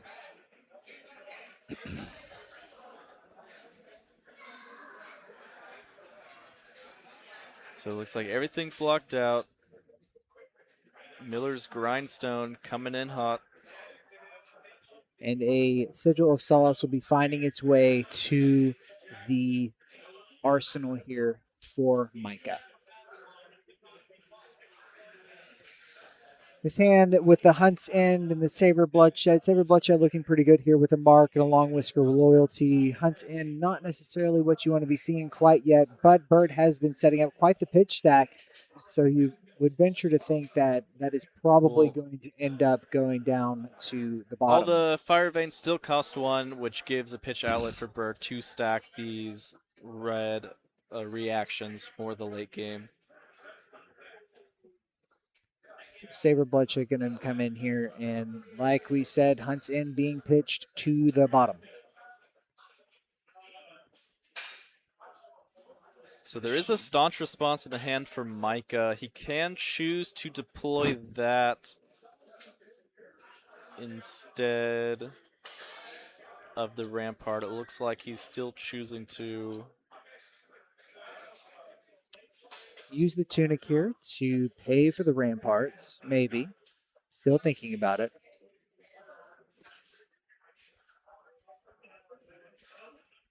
See if Micah wants to allow the hit to happen here. I would assume there's going to be a D-react. Well, he has a staunch response, and Bird has to play a reaction to give it go again. So it's going to be the Blistering Blade coming out here, pumping this all the way up to 8, and it's going to run right into that red staunch for 7. Is that Long Whiskered Royalty going to be committed here? It is not.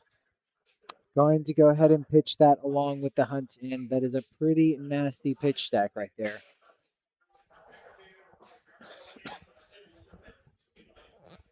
So we do have a in the palm of her hand here, as well as a to be continued.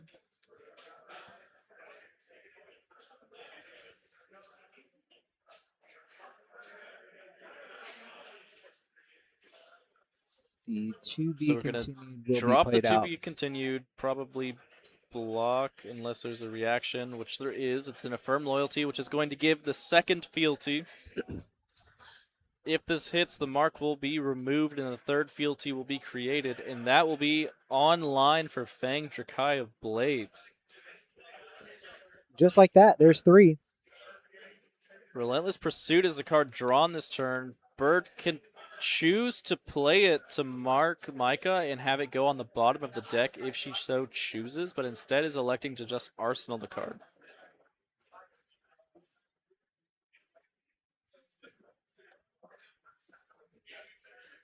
See what is going to be in store here. I assume it's going. Oh, it is going to be a Sigil of Solace, healing for 3, going back up to 39, and then going to Arsenal. And just passes right back. The going to be just trying to get the Relentless Pursuit out of the deck, I think, as the blue is not going to be very helpful in the pitch stack. I think that's the idea here. You just want to be drawing gas once we get to second cycle. And these daggers are now free, so we don't necessarily have the pitch outlet that we had before, unless we're going to be pitching to the Brave Forge Bracers. Or we can even pitch to the Grains. So still, actually, I guess we still do have 2 pitch outlets on board. Yeah, now that the majority of the deck is pitchless and the pitch outlets are mainly there just to keep threats left in deck, we're going to see Bird really start to ramp up the damage here. Like they're going to go ahead and put 4 here. Tooth of the Dragon Plate, Obsidian Firevein coming in for 4. There's still 3 cards left in the hand, as Ripple Away is the block. Would have loved to see that Ripple Away earlier last turn to stop the fealties from being made, and that is going to be 7 and covered up by the Fate Foreseen completely. So Go Again is conferred. 2 cards left in hand. Bird can play the Relentless Pursuit if she chooses. She does not. Instead, deciding to arsenal the card, keeping the Imperial Intent left in hand.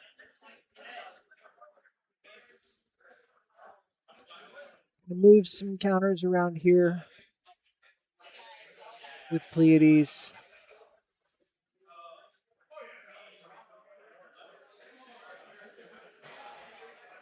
So Micah, end of turn, activating Pleiades, moving the counter off of in the palm of her hand over to the to be continued, just to keep it around for an additional turn. And draw the extra card off the in the palm of your hand. And coming in with the Millers for 4. Going to use the Relentless Pursuit just as a block with the Dynamos, just getting the value out of it.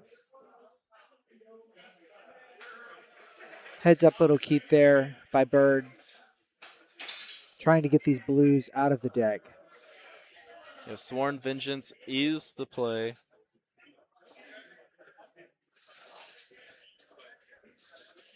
And we see a call for backup with a Clash of Bravado. Oh, this is going to be interesting. So, Clash of Bravado, when this defends, you clash. The winner of the clash destroys an aura that the opponent controls. And the call for backup is going to allow Micah to choose 2 attacks in his graveyard to basically choose one of them to put back on top of Bird's choice. This is going to allow Micah to guarantee the win of the clash and then destroy one of the fealty tokens on Bird's side, meaning that Bird will then have to pitch into the next Obsidian Firevein.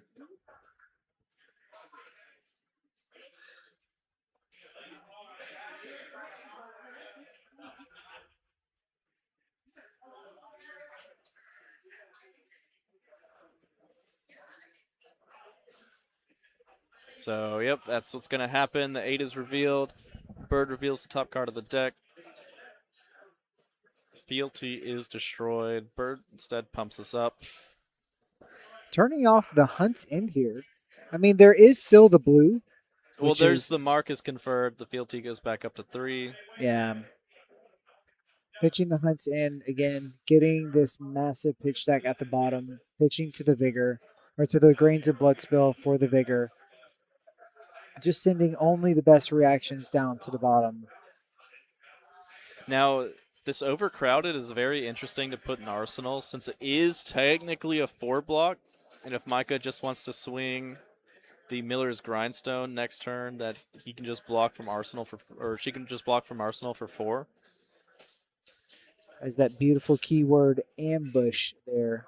And it looks like that may be potentially what she's trying to do.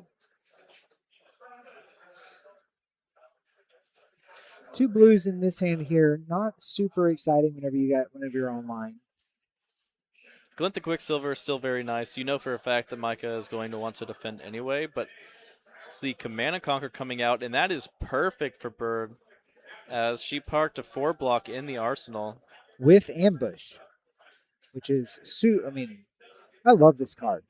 Overcrowd is such a cool card. Just a great card here. Able because it's not a D-react. You actually get to block with it out of Arsenal, and it's not a D-react, so we get to put it in front of CNC. So we'll see. It looks like Warmonger's Diplomacy is going to be lined up here. Oh, this hand is really bad, isn't it? It is lots of blues. 3 blues is very rough, especially with the Vigor token trying to confer everything. And actually, there's no Draconic card in the hand. So gonna have to use one of the fealty, but again, I think this is perfectly fine. Bird is just trying to set up a pitch stack and be online when the pitch stack is hit, right? Not necessarily trying to always be online. As a matter of fact, being online makes it a little bit difficult to get things down to the bottom. Could use the glint to try and draw and find the Draconic reaction. The glint, of course, is reliant on your opponent blocking with a card from hand, but that is not the case. Glint draws. Scar tissue. It's not Draconic. One fealty is going to have to be pushed through.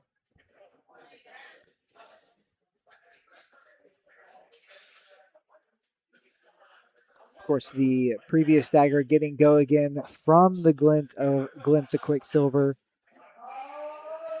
and able to swing the second dagger in. So we'll probably see the fealty put on the scar tissue to try to take the mark and then remark, and then potentially maybe even that overcrowded at the end. And then arsenaling the cut from the same cloth, try to buy back that third fealty once again. And like you said, using the fealty here to make this scar tissue Draconic, and then hitting and getting it right back. Just rolling the Vigor with the Grains of Blood Spill, and then right behind it a 0 for 4 in the Overcrowded.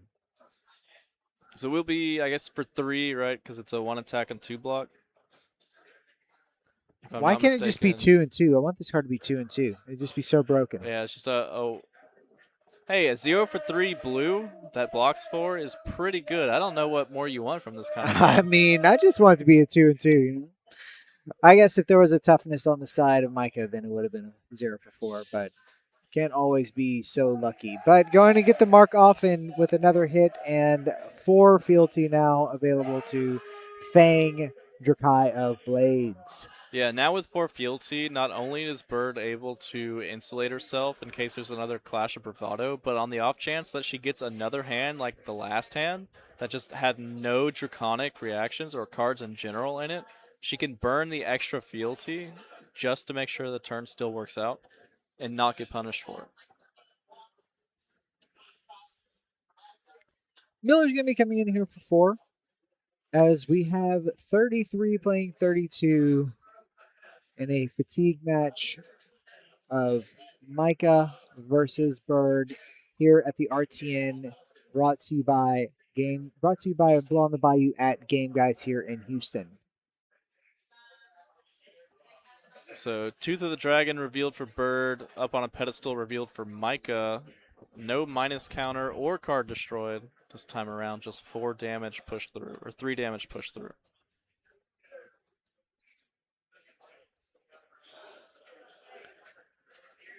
Cut from the same cloth, going to be coming out here, just wanting to see the hand.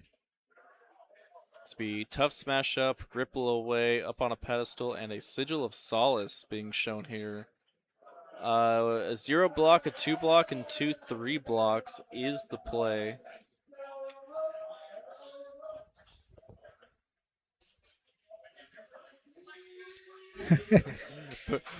Bird just consigning herself to it is what it is. So still going to try and push some damage here with the Sworn Vengeance and the Cut from the Same Cloth. That is 8. In the palm of her hands being played out here, not pitching the 2-block, instead pitching the ripple away in this case.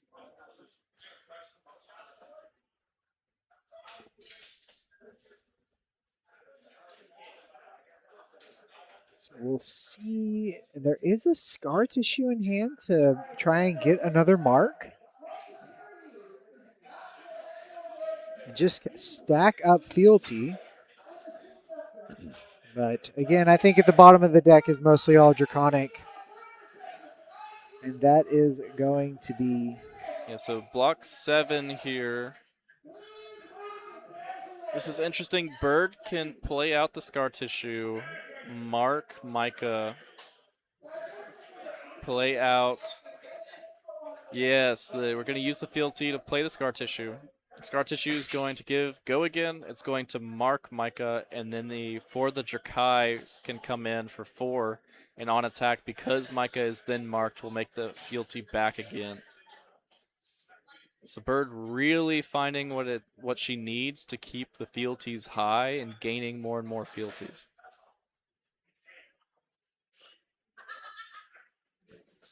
The next dagger coming in here.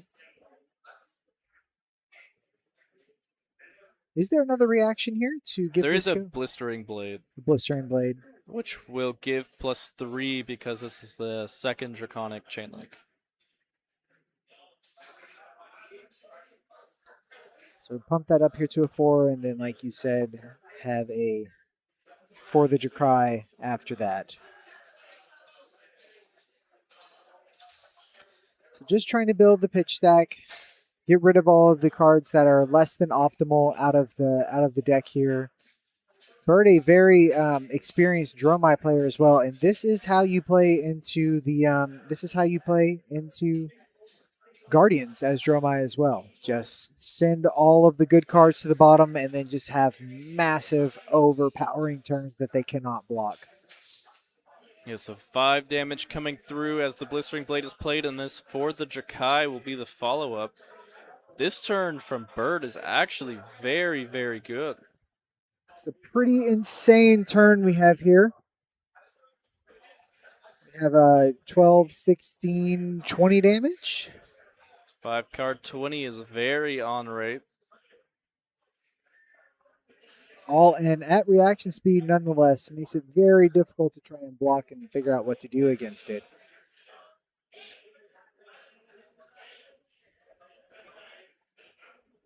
So Micah keeping the up on a pedestal as well as that Sigil of Solace that in the palm of her hands will tick down. The Miller's Grindstone will be the play. Meanwhile, Bird picking up a stinker here. 2 pledge fealties. 2 pledge fealties for the Drakai and I think a Tooth of the Dragon, which is still decent. These are the kind of cards that she's trying to get out of the deck. not doing tons of damage to go over the top here with these cards.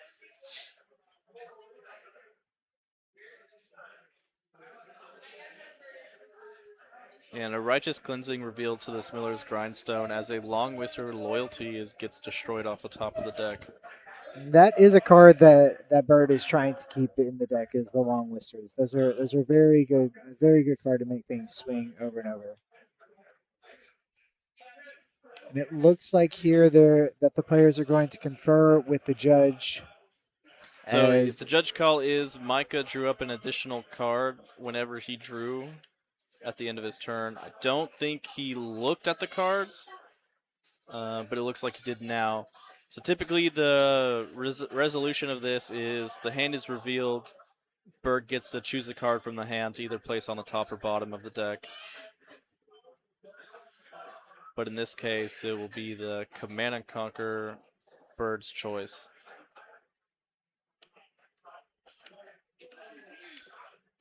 We'll see. Thank you very much to our judging staff we've had today. We've had two excellent judges running the event very smoothly today. Things going quite well out there on the floor. And now Bird is going to send in another dagger. Yeah, so it's going to be quite a wide turn. It could be Obsidian Fire Vein skirted with the Pledge Fealty, then the second Fire Vein skirted with the Tooth of the Dragon into the For the Drakai for 7, arsenaling the second Pledge Fealty just in case there is a card needed for next turn. We'll have to see what line Bird takes here. Just gonna put the CNC blocking 3 in front of this. Actually blocking 4 because of the toughness token. Yep, gets skirted by the Pledge Fealty. It's going to be the second Fire Vein. Micah most likely will just block 3 again. It'll get skirted once more by the Tooth of the Dragon or the Pledge Fealty, and then the For the Jakai coming out just to close the turn out.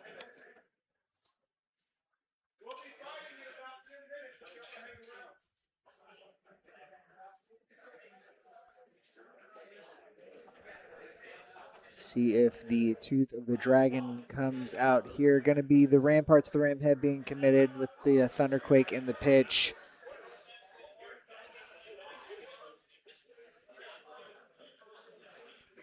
Wonder if Mike is trying to resolve this Righteous Cleansing. See if I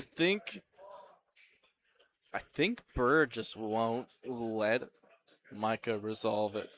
As we see the second Pledge Fealty in the hand coming out, conferring go again, pushing the Obsidian Fire Vein up to 2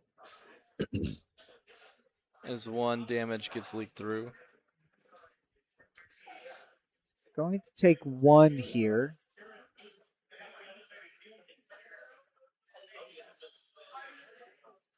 Then paying with the vigor that would be left, paying again for another vigor from Grains. And just going to IP and continue and set an arsenal and IP1 and continue. Interesting that Bird just didn't want to push 4 extra damage in the hand. Also interesting that Micah with the 2 floating didn't want to play out the in the palm of her hand.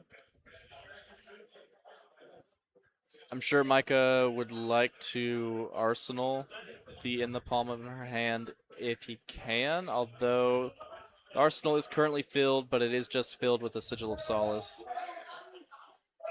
So over pitching here to send down the Miller's Grindstone and the Righteous Cleansing to the bottom of the deck.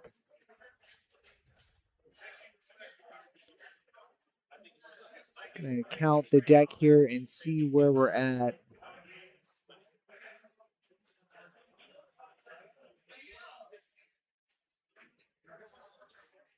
So Micah counting his deck, 42 cards left.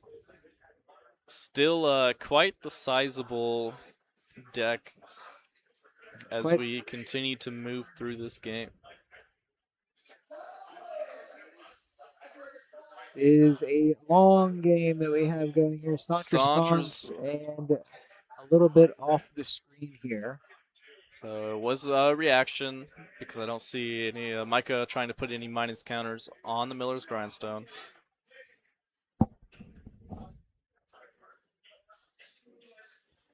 Going to draw that up. The vigor's going to pop here, and we are going to have the 1 floating, but our free fire vein is going to be asking the question again of what would you like to block on this first link? We do have a For the Drakai in hand to go ahead and try and extend this past the 2 dagger swings, as well as a Blaze Headlong coming in. So Firm Loyalty coming out, going to pump this up to a 4. Sink below, easily covering this up. Micah thinking on the sink. Pumps it up there to a 3. And then the Blaze Headlong for 4. So immediately getting punished for using the 0 for 4 on 3. It was a 4 on the first chain link. Is it? Yeah, it's +2, and then it gets +1 from the ability, and then +1 That's right, from it its has, base. it has 1 base. Math is hard. Not for Fang players, because everything just seems to keep going and going. As a Firm Loyalty number 2 on the turn crashes through it, it's going to be 7 fealty for Bird Cabrera. As they are starting to run out of dice here in the stream room with how much fealty Bird wants to make.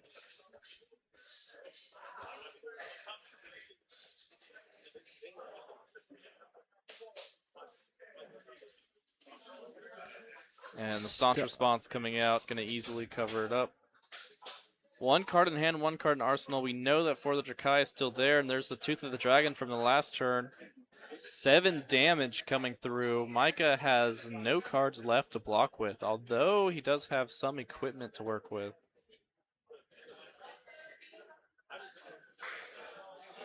Although taking 7 is such a big ask.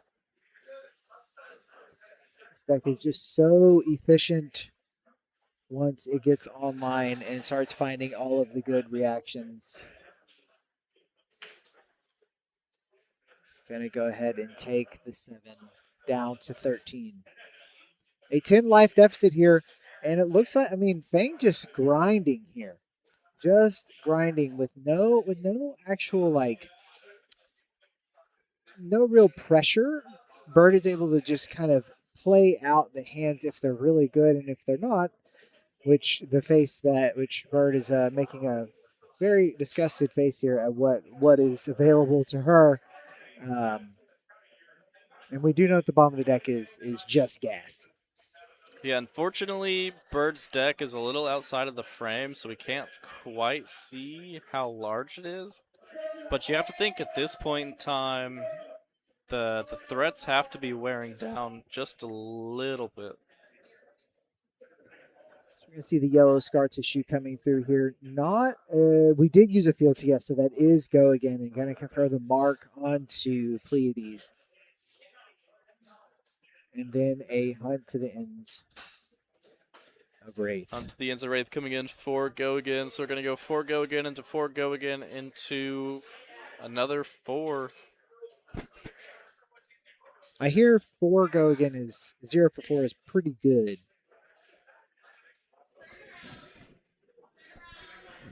And then the next dagger coming in here.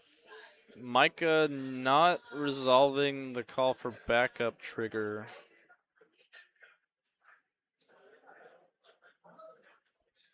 Going to be blocking 3 here, and that puts the looks like yep, they're catching it now. Bird allowing Micah to resolve the trigger. It has been a long day, especially if you're a fatigue player. It is quite the long day.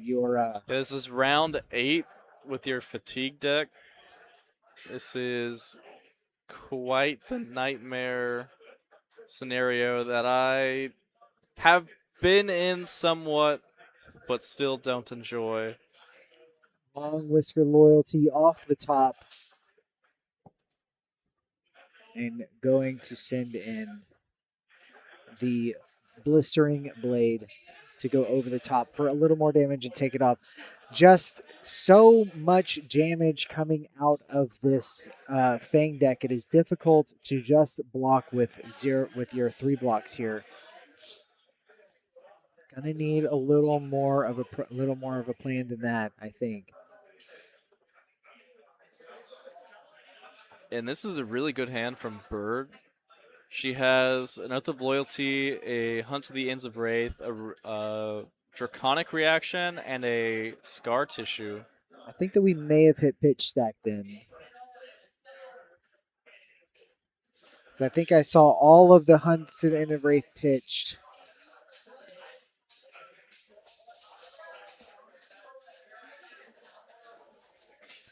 So there comes the Oath of Loyalty. We may be buckling in for some fireworks on this turn here. And of course, plenty of fealty to be able to play out all of these cards that are not Draconic and still have enough to keep all of the blades for free. Boots of the Boar going to come out here. Looks like don't think Micah is going to want to pay into this, at least not on an Oath of Loyalty. Now we see Cut from the Same Cloth coming out. It's going to show the rest of the hand. It's just some attack actions. Bird counting the block there and going to send in 5 on this dagger, blocking 6 with what's in hand. Yeah, the fealty can be popped. Scar tissue coming in. It's going to pump this all the way up to 9. 4 damage coming in. The mark going to be conferred. Hunt to the Ends of Wraith going to be 4 go again thanks to the newly created mark.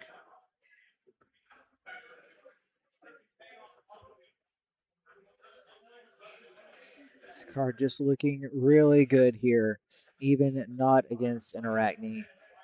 Oops, so 4 damage coming through. It's going to be the block. The Long Whisker Loyalty could come out from Arsenal. All modes are active should Bird want to use it. And it looks like that is the case. Going to get all modes. This is probably the kill turn here. So that is going to be 4. It's 4 go again, back up to fealty. It's going to be on hit mark, and then it's going to be the Obsidian Fire Vein again for 1.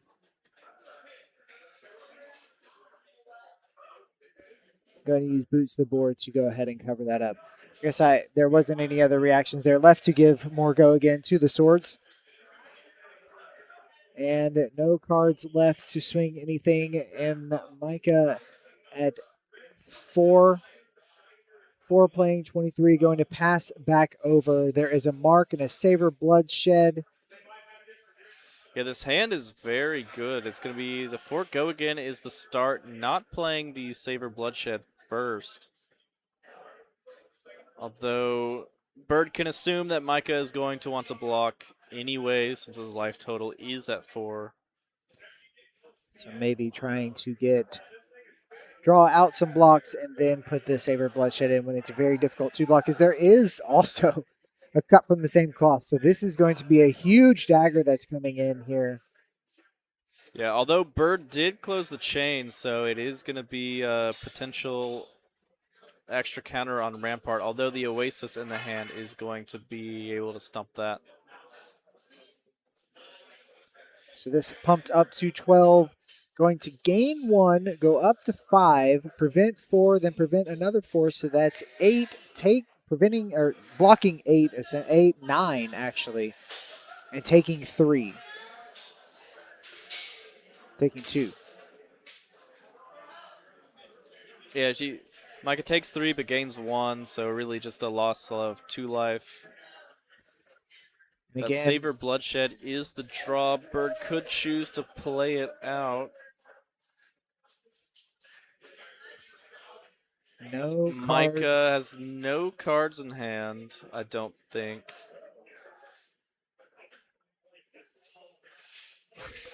Closing the chain again, allowing the Rampart of the Ram's Head to be blocked with once more.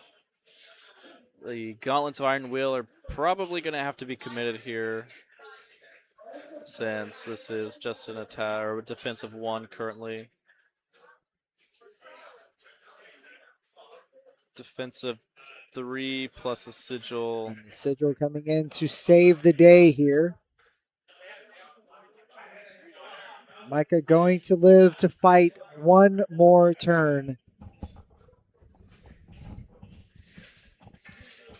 Yeah, but even just a sigil, it's only holding on to the inevitable, as all of the Hunt's Inns that Bird has pitched at the beginning of the game are slowly creeping their way back up the pitch stack. Along with the 0 for 4s that are coming in. There is a Blaze Headlong in here and a Blade Flurry in hand. And a 4 the Drakai. So all of the 0 for 4s coming in, as well as some attack reactions. Yeah, and this hand is actually kind of insane. We can make the Blade Flurry Draconic. Going to have to lose the Clash here and discard And that's one of the fine, cards. because the Overcrowded is not used in this hand. It was going to probably be put in the arsenal. So this is perfect. We're going to see a Draconic Blade Flurry come out. Give it go again. And then we'll most likely see the Blaze Headlong. Yep.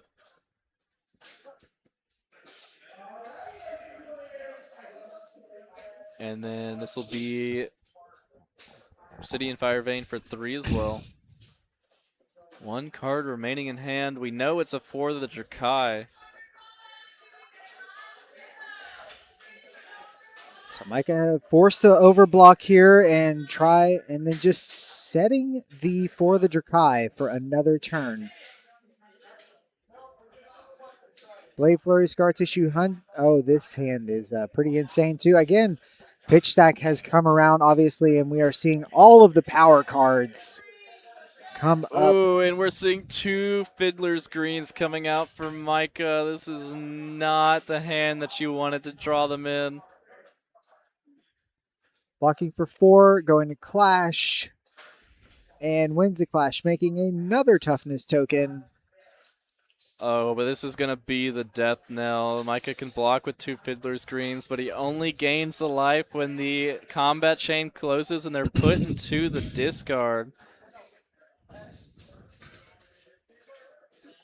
And it's going to be a Scar Tissue, a Hunt's End, and a Blade Flurry played out. It's definitely going to go over the top. As we use some of our fealty to the Emperor to play the Scar Tissue.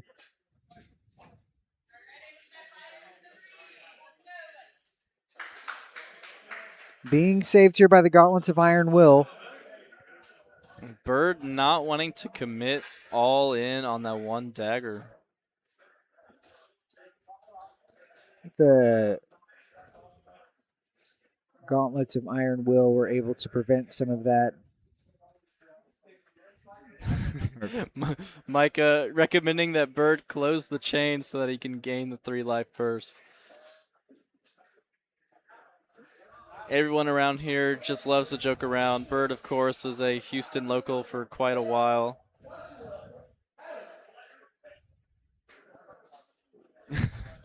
Micah sees the Hunt's End.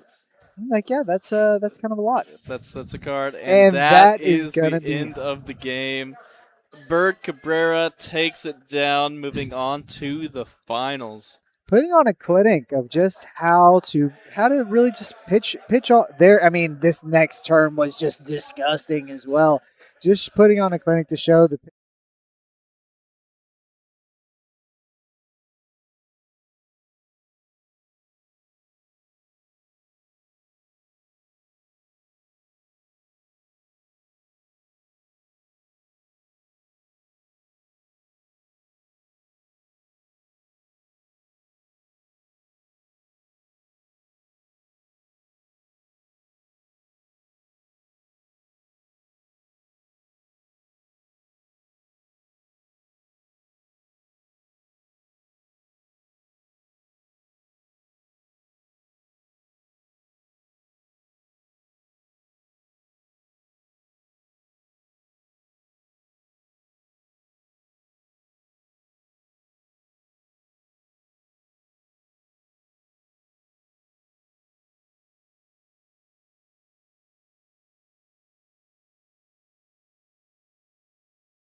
Wonder if that's gonna work.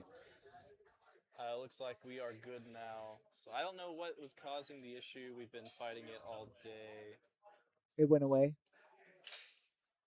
Trying to work out, just working this out live, you know. OBS is having a laugh at us.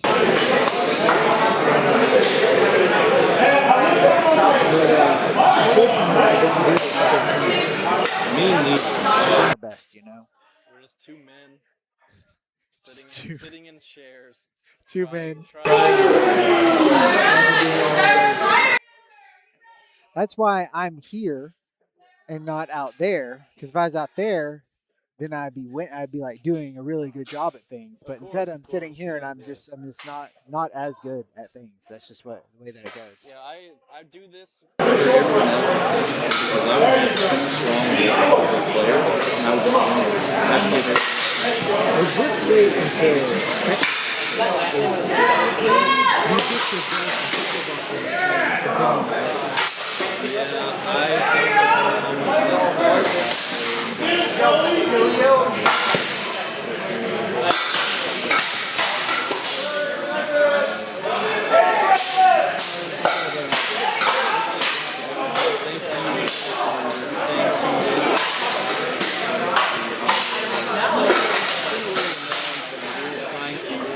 fight through them, especially through the Thanks.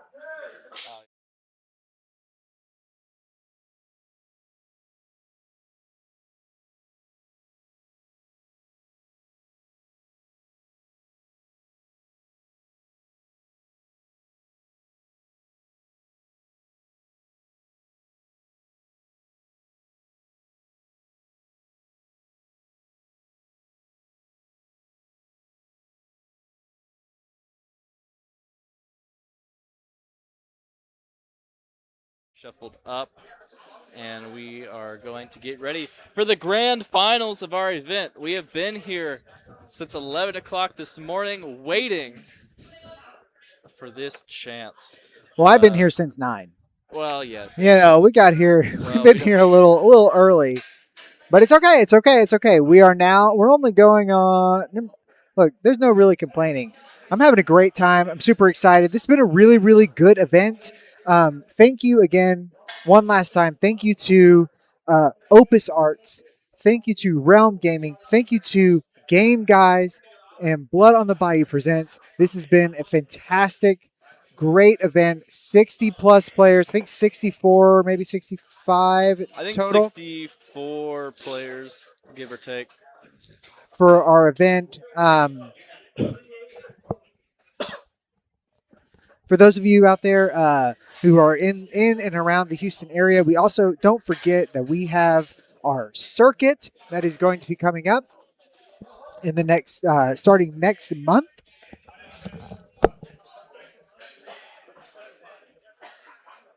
It looks like the long day of talking is getting to my co-caster here.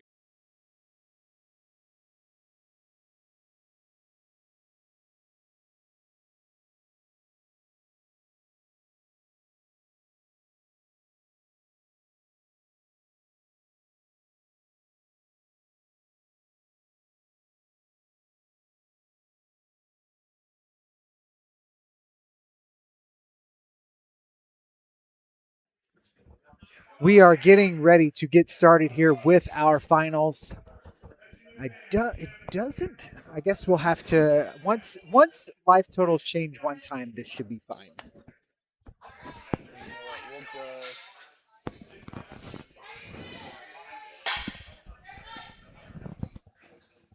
We'll just go ahead and change life totals. All right, and with that. Let's see. Bird is the higher seed, so let's see. I think that she probably opted to go first to try and keep. There we go. Life totals are fixed.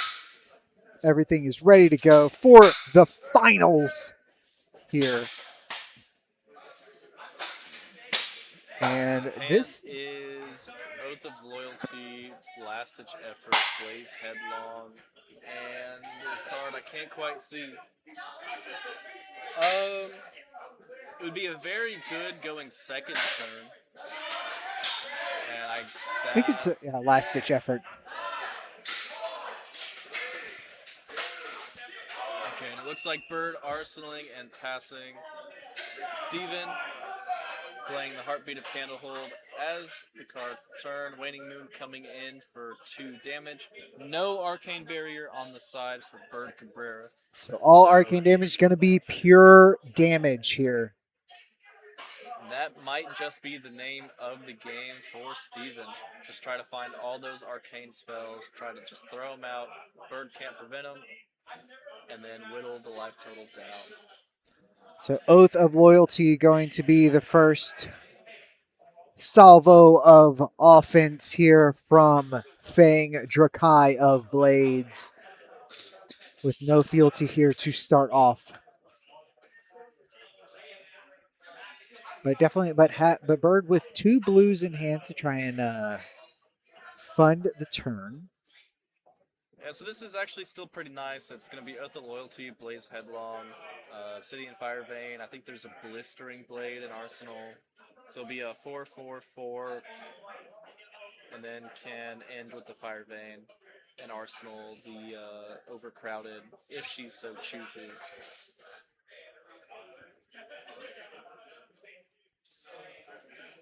See Steven here going to think on blocks for a little bit. And just take the 4, as this is straight up vanilla damage that is easy to know what is going to happen. And here we have the last ditch effort pitched for a Fire Vein. Just the measly 1. It's always just 1. It's just an easy one to block. So a Burn Bear is going to be on blocking duty here. Probably going to have, is it the Blistering Blade here? It will be the Blistering Blade, pumping it up to 5, 2 leaking over.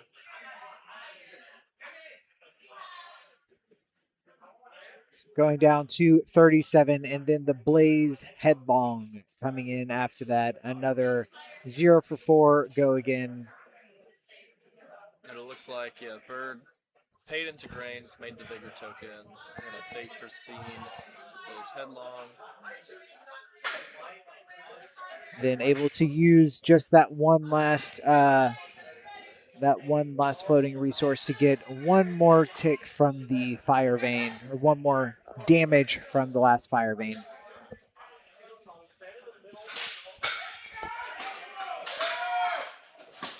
And then it's just going to be a E-Strike. Mode chosen +2 most likely. Well, he does still have a... Does he still have a card in hand? No, he doesn't. Okay, no. So. Yeah, it is a +2. +2. It's going to be 7 coming in. There is the Overcrowded in Arsenal, so that's just a free 3 block. The Valiant Dynamos can cover it up. Bird probably could give Balance or Brave Forge Bracers as well. Just cover this up without having to commit any cards from hand if she doesn't want to. Her posture makes me believe like there could be kind of a clunky hand, and it kind of is. Not able to generate a lot of fealty yet, which I think is... unfortunately... I guess the Affirm Loyalty's there. But Affirm Loyalty has to be the second chain link. Yeah. And there's no starter. There's the Blaze Headlong and for the Jakai. Tough hand to navigate here. And a Hunt's in as well. Yeah, it's just, there's not a whole lot going on in this hand. It's very, very clunky.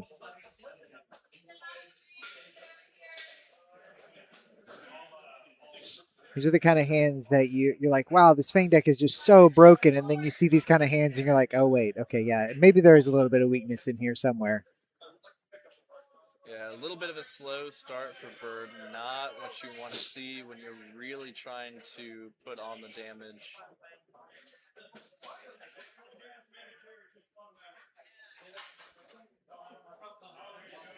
See, looks like the Hunt's Inn is going to be on blocking duty here.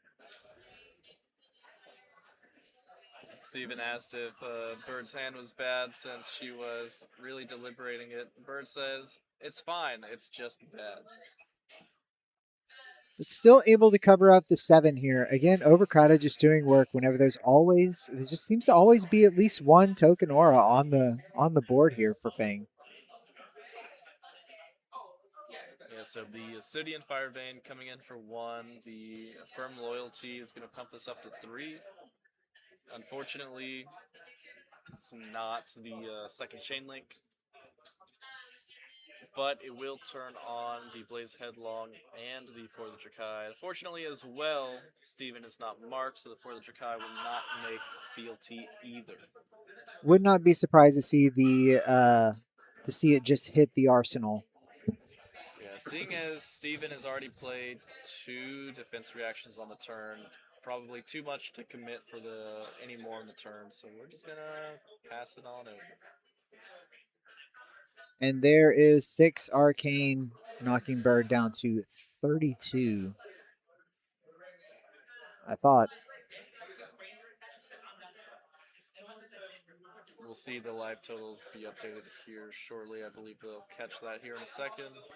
Cut from the same cloth, going to be on pitching duty here in an all red hand with the Obsidian Fire Vein out, looking for blood. Now, luckily, this hand has a couple different ways it can go. Bird can either push the damage of this Fire Vein over and try to use the Scar Tissue to mark and then play For the Drakai to guarantee the fealty. Or she could go for the second Chain Link and play the Affirm Loyalty to guarantee the second fealty. It looks like she's taking the former, pumping this all the way up to 7, I think. 3, 4, 5, 6, 7, yes, and then For the Drakai will just come in for 3. Steven finding all these defense reactions at the very crucial times when Bird is still struggling to catch up.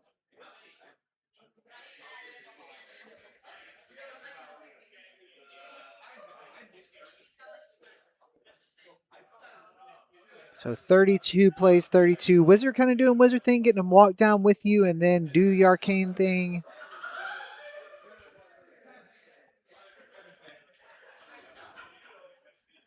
So we shall see just a Autumn's Touch. Yeah, Autumn's Touch red, or Autumn's Touch blue coming out. So going to be just 5 here. And no fealty on the board for Bird yet. And again, another Hunt's End in there. Going to block for take 1. Yeah, Bird's still really struggling. There is an Affirm Loyalty in the arsenal. There is a blue to power the turn. And there's also a Long Whiskers Loyalty in hand. So no Decompose has happened yet. So this felling would only come in for 4 if Steven is able to hold on to it. Yeah, we've seen plenty of defense reactions so far, so seeing no defense reactions in his hand means that Bird has an opportunity to push everything over. So this coming in for 5.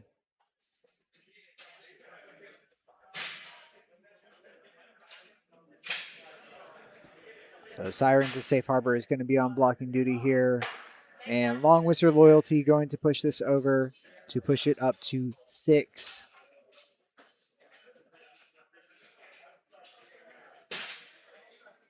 So the mode of on-hit and mark is what's going to be played here, going 1 over as we see the on-hit happening, the mark being transferred on over, and a vigor made from the Grains of Blood Spill. And going to use the last floating resource for another dagger here. But we know that the card in hand is a Hunt's End, but we do have an Affirm Loyalty, and just like that, there is two fealties here created. If this does hit. one fealty created. This is attacking for 4. On hit, Mark will generate the second fealty. If Bird is able to find a pledge fealty in the next hand, then that Hunt's End will be online going forward. Just kind of turboing into fealty there. We'll see if she is able to keep up this momentum. Gonna arsenal this Hunt's End and try and see if she can use it here pretty quickly. And there's another Hunt's End, a glint, and a mark that can be conferred. Yeah, Relentless Pursuit is okay. And going to scour the 2 away. So all of the hard work to get the 2 fealty just immediately erased here by Verdance. Now, Bird could have at instant speed destroyed both fealties. I don't quite think she did and took the Arcane instead, unless I'm mistaken on that. Bird here taking the crucial time to make sure that the Tough Nut sticker is inside of the Vigor sleeve. Extremely important. We're going to go ahead and get a mark here and pitch the Hunt's End to send another blade. Yeah, getting 2 fealties that she worked so hard for just get scoured away means that now she has to restart. Thankfully, she wasn't too committed to those 2 fealties, so it's not all that bad. Glint here going to give the go again as well as draw, and it's not something that is super great here. It's just going to be another Relentless Pursuit. So another Relentless Pursuit here, not what Bird needed to see off the top.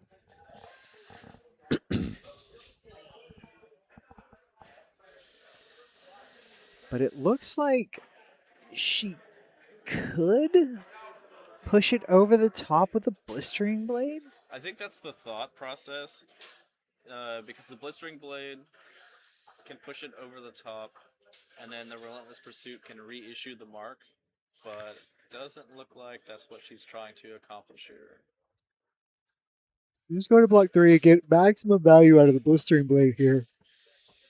They pump it on up to 5. Currently 2 going through. Does Steven have any prevention or defense reactions? And with the mark going off, it is going to be 1 fealty made. As fleeting as it may be with Scour in the deck. Now we did see from a cut from the same cloth recently that there was a felling, and I think that is what's in Arsenal, and using Summer's Fall to get the first decompose here, so that the felling will come in for 8. Yeah, not only is the Summer's Fall decomposing, which is something that Verdance wants to be doing, but it's also getting rid of the fealty token that Bird worked very hard to get after losing the first 2. Bird, of course, the trigger is on the stack. Bird has the choice. If she destroys the fealty in response, then Steven can decompose and choose the Vigor token. And if Bird doesn't destroy the fealty in response, then the fealty gets destroyed, basically.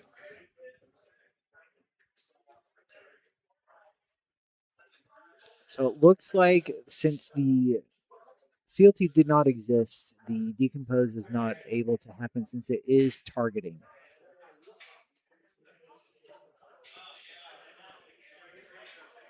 So there is a judge in the room that they are able to confer with and confirm that that is the correct ruling. And going to go, and so there's no decompose that has happened yet for Steven. Going to block 3.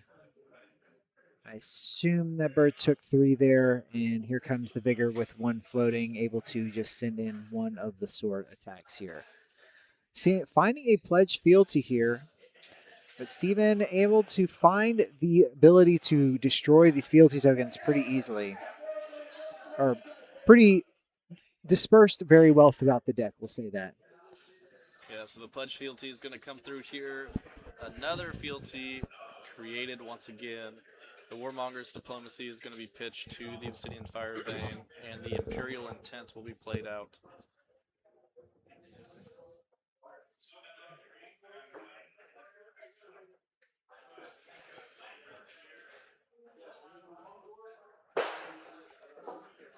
So it looks like it's now over to Steven's turn. And it will just be healing for 3 with Heartbeat of Candlehold, and most likely a 2 from the Waning Moon to follow this up. Or not, it looks like it's going to be instead be that Felling of the Crown from Arsenal with the Waning Moon in response. And Bird, of course, has to take the 2. Felling is the first decomposed, only coming in for 4, which is still fine, considering that it's still going to rip a card out of Bird's hand regardless.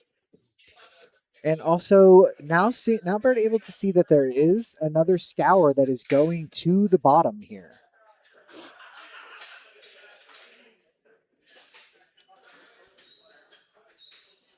So, Steven picking 3 Earth cards to be banished for the first time, as there is a plethora of Earth cards in the graveyard.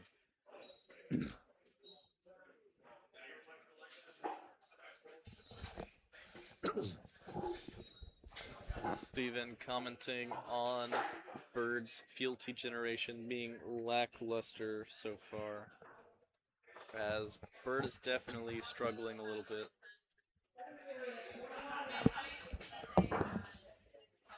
Failing for 4, coming through, 1 card sent to the bottom, a Warmonger's in hand, that is probably would be sent onto the combat chain should she have had 3 fealty tokens, but instead needs resources on the turn. 1 damage coming across.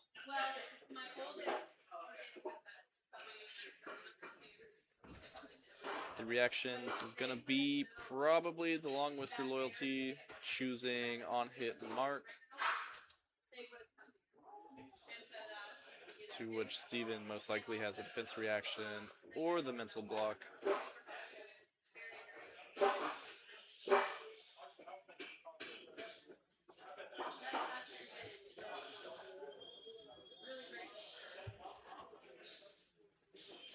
It is the Synchro coming out. Steven doing a good job just trying to make sure that no additional fealty are created on the turn as the second Fire Vein is coming in. Searing Gaze in the hand, also wanting to on-hit mark as well.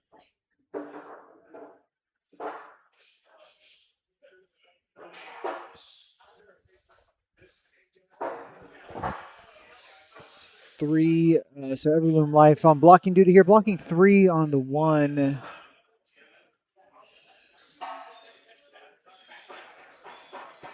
$26 plays 25 with the Searing Gaze coming down. Going to pump this up to 4. 1 over and mark, paying into the Grains of Blood Spill to get 1 more floating.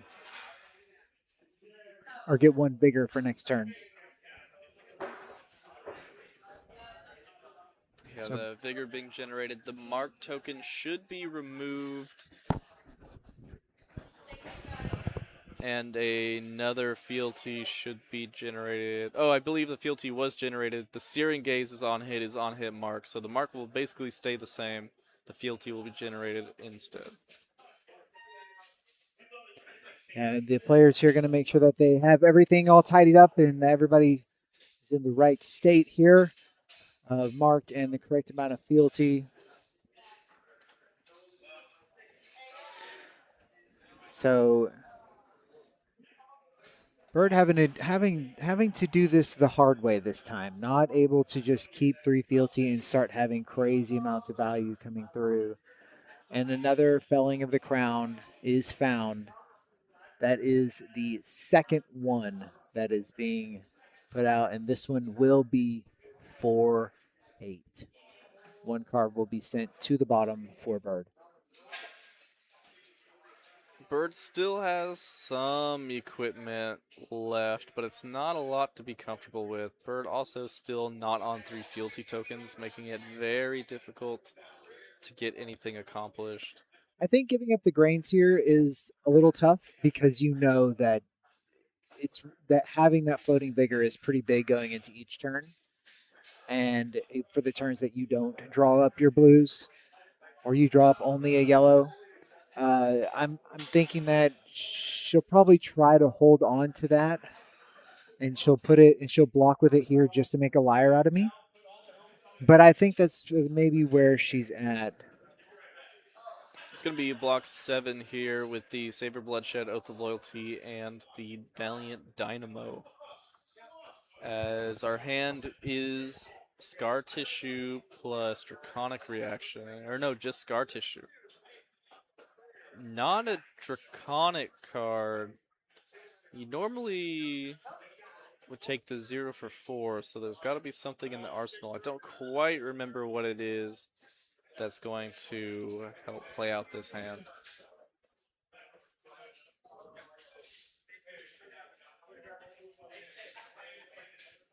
Gonna have a good think. Steven gonna have a good think here about this dagger and the hand that he currently has.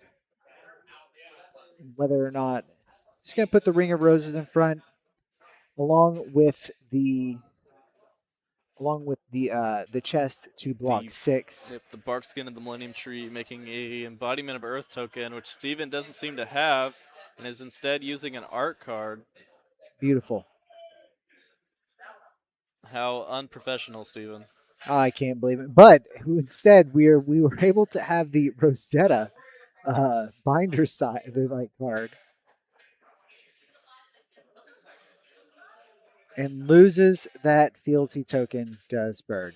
So this is interesting. Bird could have kept the Oath of Loyalty and played that this turn as a 0 for 4, and then kept the fealty.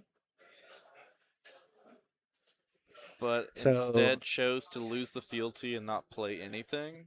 And Plow Under going to bury that arsenal, finding all of the disrupt. So Steven here, the story of this game has been get rid of all your fealty that you worked really hard to make, and then just chain disruption or extremely big attacks into you. So Plow Under here going to get rid of the arsenal and blocking 6 here. City and Firevein coming in. Bird really is just drawing a bunch of reds. These turns are very awkward. The fealty keeps getting destroyed each time she tries to generate any, and she's not drawing the resources to make her turns work either. It's just really not working out in her favor. And Verdance is online now, so any healing is going to be some extra value for Steven. No blocks into this.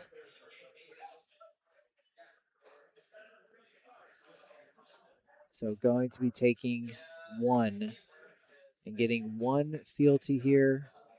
And since Bird generated fealty, she does not have to destroy what she had. But here comes the Burn Bear for 6. And then right behind it, so it's 8 total coming in, going down to 16. Yeah, and Bird's getting closer and closer. Just 7 more points dealt to Bird, and she'll be within the death range, especially since she has no arcane barrier. Still a good amount of armor available for Steven. Here, this is a yellow scar tissue here being pitched. The deck just doesn't seem to want to cooperate here with Bird. Yeah, we have a Tooth of the Dragon, Saber Bloodshed, and for the Drakai in hand. Not a whole lot in terms of fealty generation. It's just going to be just vanilla damage.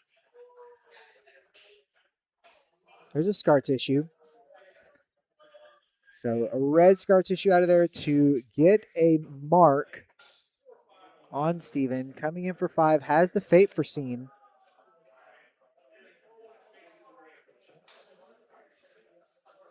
and is going to cover up, and then the mental block. Oh, So you covering just it all hate to up see there. it. Bird leans back in her chair. Can't believe how unlucky she has been so far. Every time she tries to make a play for fealty, it gets shut down immediately.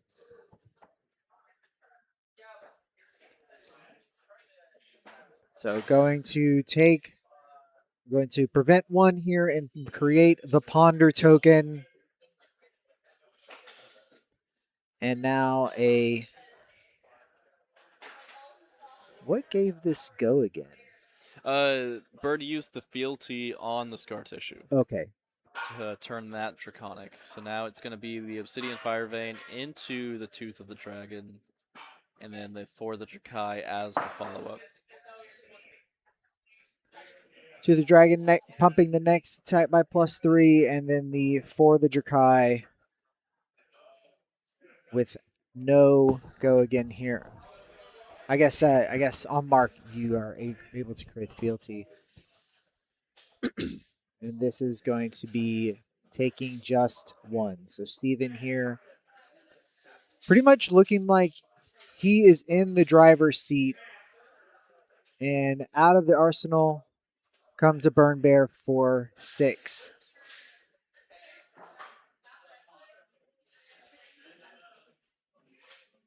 And then with the ponder, able to refill that arsenal. So this hand, there is the blue here and a couple of draconic cards. So Oath of Loyalty going to open this up here for Bird. At this point, I don't think it's about trying to get fealty as much as it's just about trying to confer damage over to Steven. Still trying to build, I guess you still try and build the fealty. But you're in a very tough spot. Yep, Bird just really is just struggling. Bird could technically be dead on this turn if there was an Arcane Twinning in the hand for Steven. So going to think on this Crown of Providence here. When you just be blocking 3 unless of course there are some D-reacts.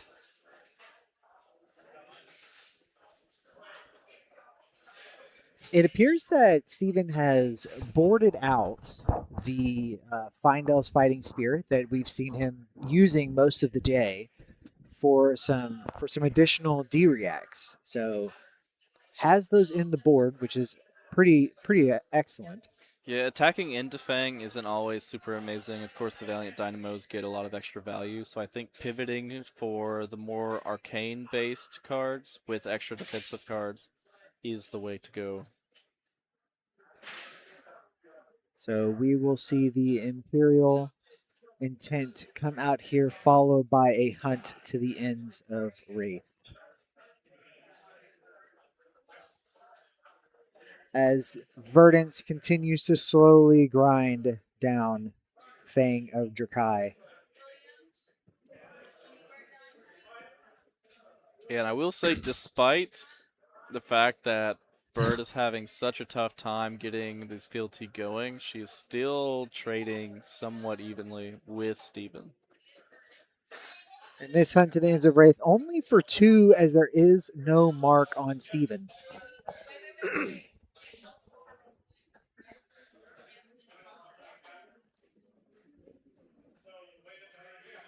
So with 1 left, 1 damage left. I think is that the end of the turn. Gonna go ahead and block with Shelter here on the 1. So the block with the Shelter on 1 makes me think that there's a Felling in hand, and Steven just doesn't want to do that or not. Just a 7 here. Still has to be respected. Possibly. Even taking 1 point of damage now means that you can die to a Light Up the Leaves or Burn Bear plus Waning Moon combo.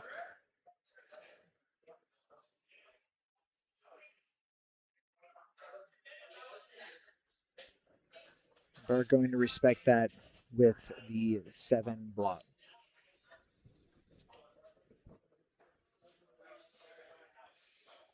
Cut from the same cloth, going to reveal to Bird. Meredith Scolding, Mental Block, Destructive Aether Tide, and Autumn's Touch.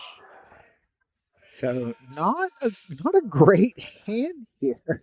Just a lot of blocking going to happen. Probably try and keep the blue to get rid of the arsenal here for the ponder token that will be from the mental block. To cut from the same cloth, going to do that, and we're going to come out and with that a dagger for 5. Steven can choose to keep or block with 2 cards. Block 6. Bird plays a reaction, pumps this up. Then he has the mental block that he can commit and stuff this whole turn. It's going to be the Scar Tissue. Going to pump this up to 7. Try to mark Steven yet again. What's in the arsenal there, Steven? Looks like it's not a defense reaction. There is going to be a mark. Steven should be marked here. There is a burn bear for 6, bringing Bird down to 4.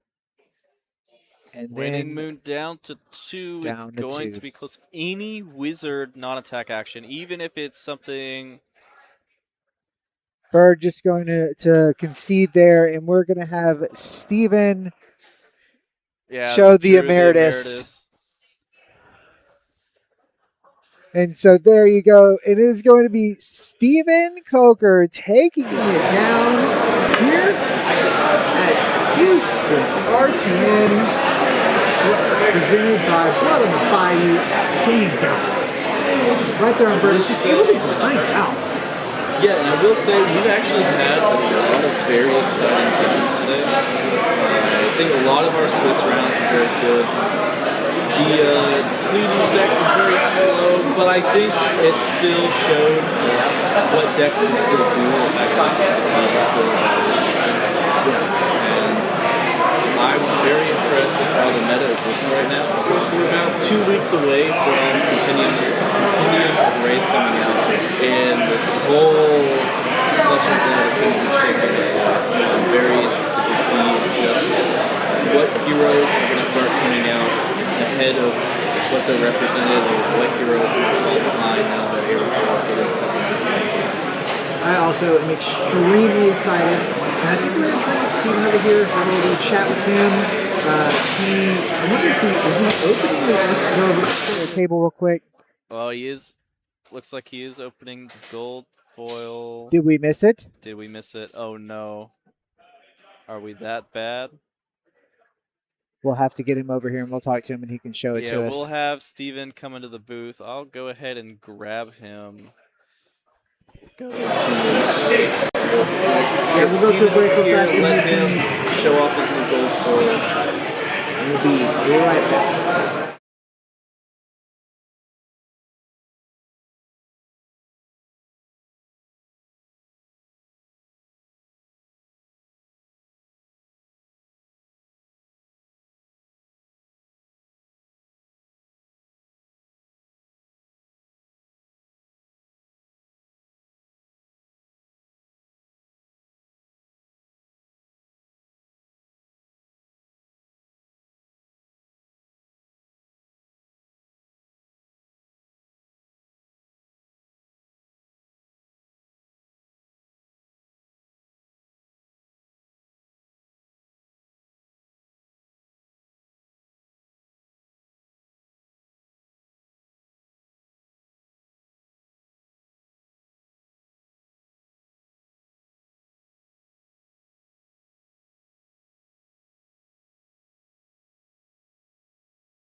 All right, welcome everyone. We're back with our winner here, Steven. Congratulations. Thank you. First place of the RTN. Is this your, have you? Nope, I am not. This your first one?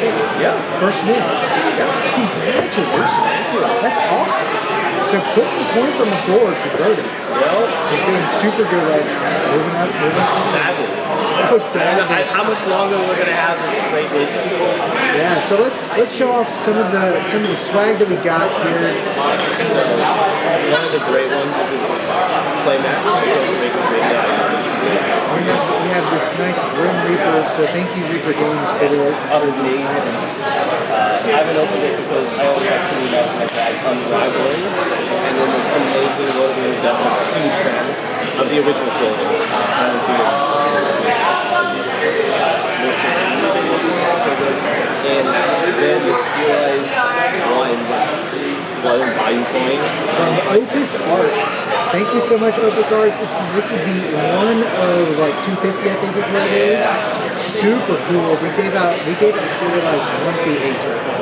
It says serialized 1 of 100. Oh, only 100. All right, awesome. Thank you so much, Opus Arts. And then big thing. Yeah, the big one. This is going to be out of the envelope. I thought you guys could see it in there. We're going to have it, but I don't know how this opens. So I think that should be the back. So you'll see it at the same time on the camera. 1, 2, 3. Oh, some very good, very cool. Congratulations. Thank you. So, a couple more questions. Just I've heard it. I usually play Illusionist Wizard, but I just don't feel the consistency is there already. So last minute, I was testing Prism and Acilio and decided that they were. I'm much more defensive favorite, so it's like Impotence is a really good pick for that. And I also can't stand playing this assassin. So I fought, I think, 5 marionettes and only lost to one of them, and then had the rematch in the top 8. The top 8 game was a rematch with my last game of the Swiss rounds, so managed to take that. Very good. So we were talking about how your list looked a little more aggressively slanted, especially when you were playing and we noticed that you were able to send 8 very, very consistently. Especially in your stream game, you're sending 8, you're sending 6, and then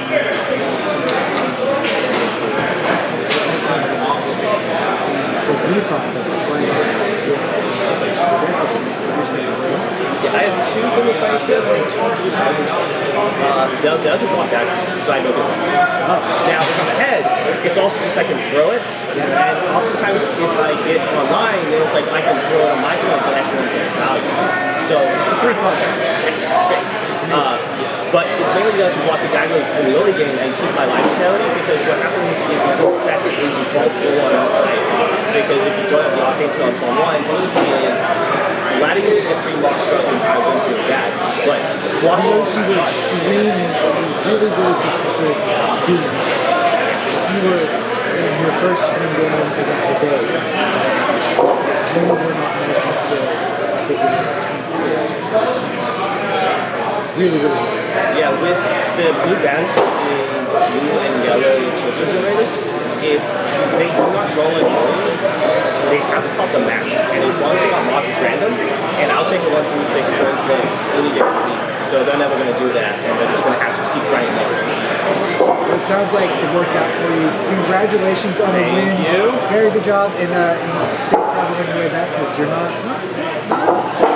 Houston, but you are from Texas. Yeah, I usually judge up in Rico's Dental.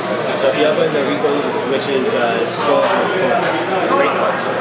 Excellent. Well, thank you so much. And I think that we're going to say goodbye. I'm not sure on the sign off. We're going to talk about the judge match. A lot of work with that.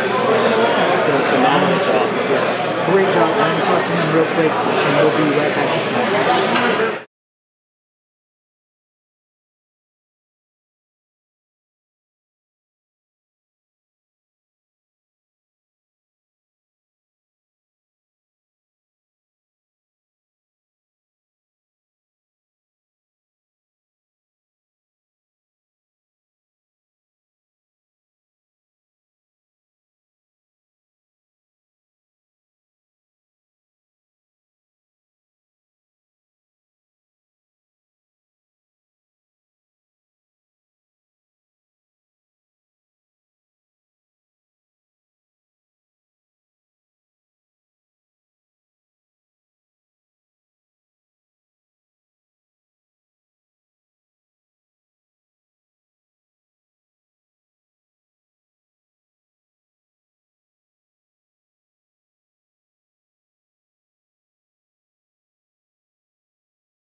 All right, everyone. Just one last thing before we sign off here. Thank you so much for joining us. Thank you so much for everyone that came out. And I just want to say, Blood on the Bayou Circuit Series is coming up next 7 months. Each month we have a 1K tournament with $2,000 in additional prizing for those that do well in the circuit. Please come out to the Adventure Begins. It's going to be a good time. And with that, It's been fun. It's some genuinely good games. yes. The finals, that was fun. Unfortunately, the board talked to her after the game. It was like, yeah, but that's implicated to that. But that's just how certain people is. This is what's happening. So, again, I just want to shout out last time. This is us. Thank you for the opportunity to go back here. Two victims of beautiful. Our being beautiful. I had some of the machines. I had a good night myself. I had some of the golden colors as well, so very big fan. Thank you so much to Rowan Guard for giving us some swag to get us to our top 8. Excellent, cool stuff. They've got, it looks like they've got deck boxes and mats and art sleeves that you can check out. Thank you so much to Game Guys for hosting us here. Really appreciate it. You guys are doing a lot to help us out. It's been so great. This is a Blood on the Bayou. And Josh? Charles, thank y'all for tuning in. Thanks so much. We'll see you next time.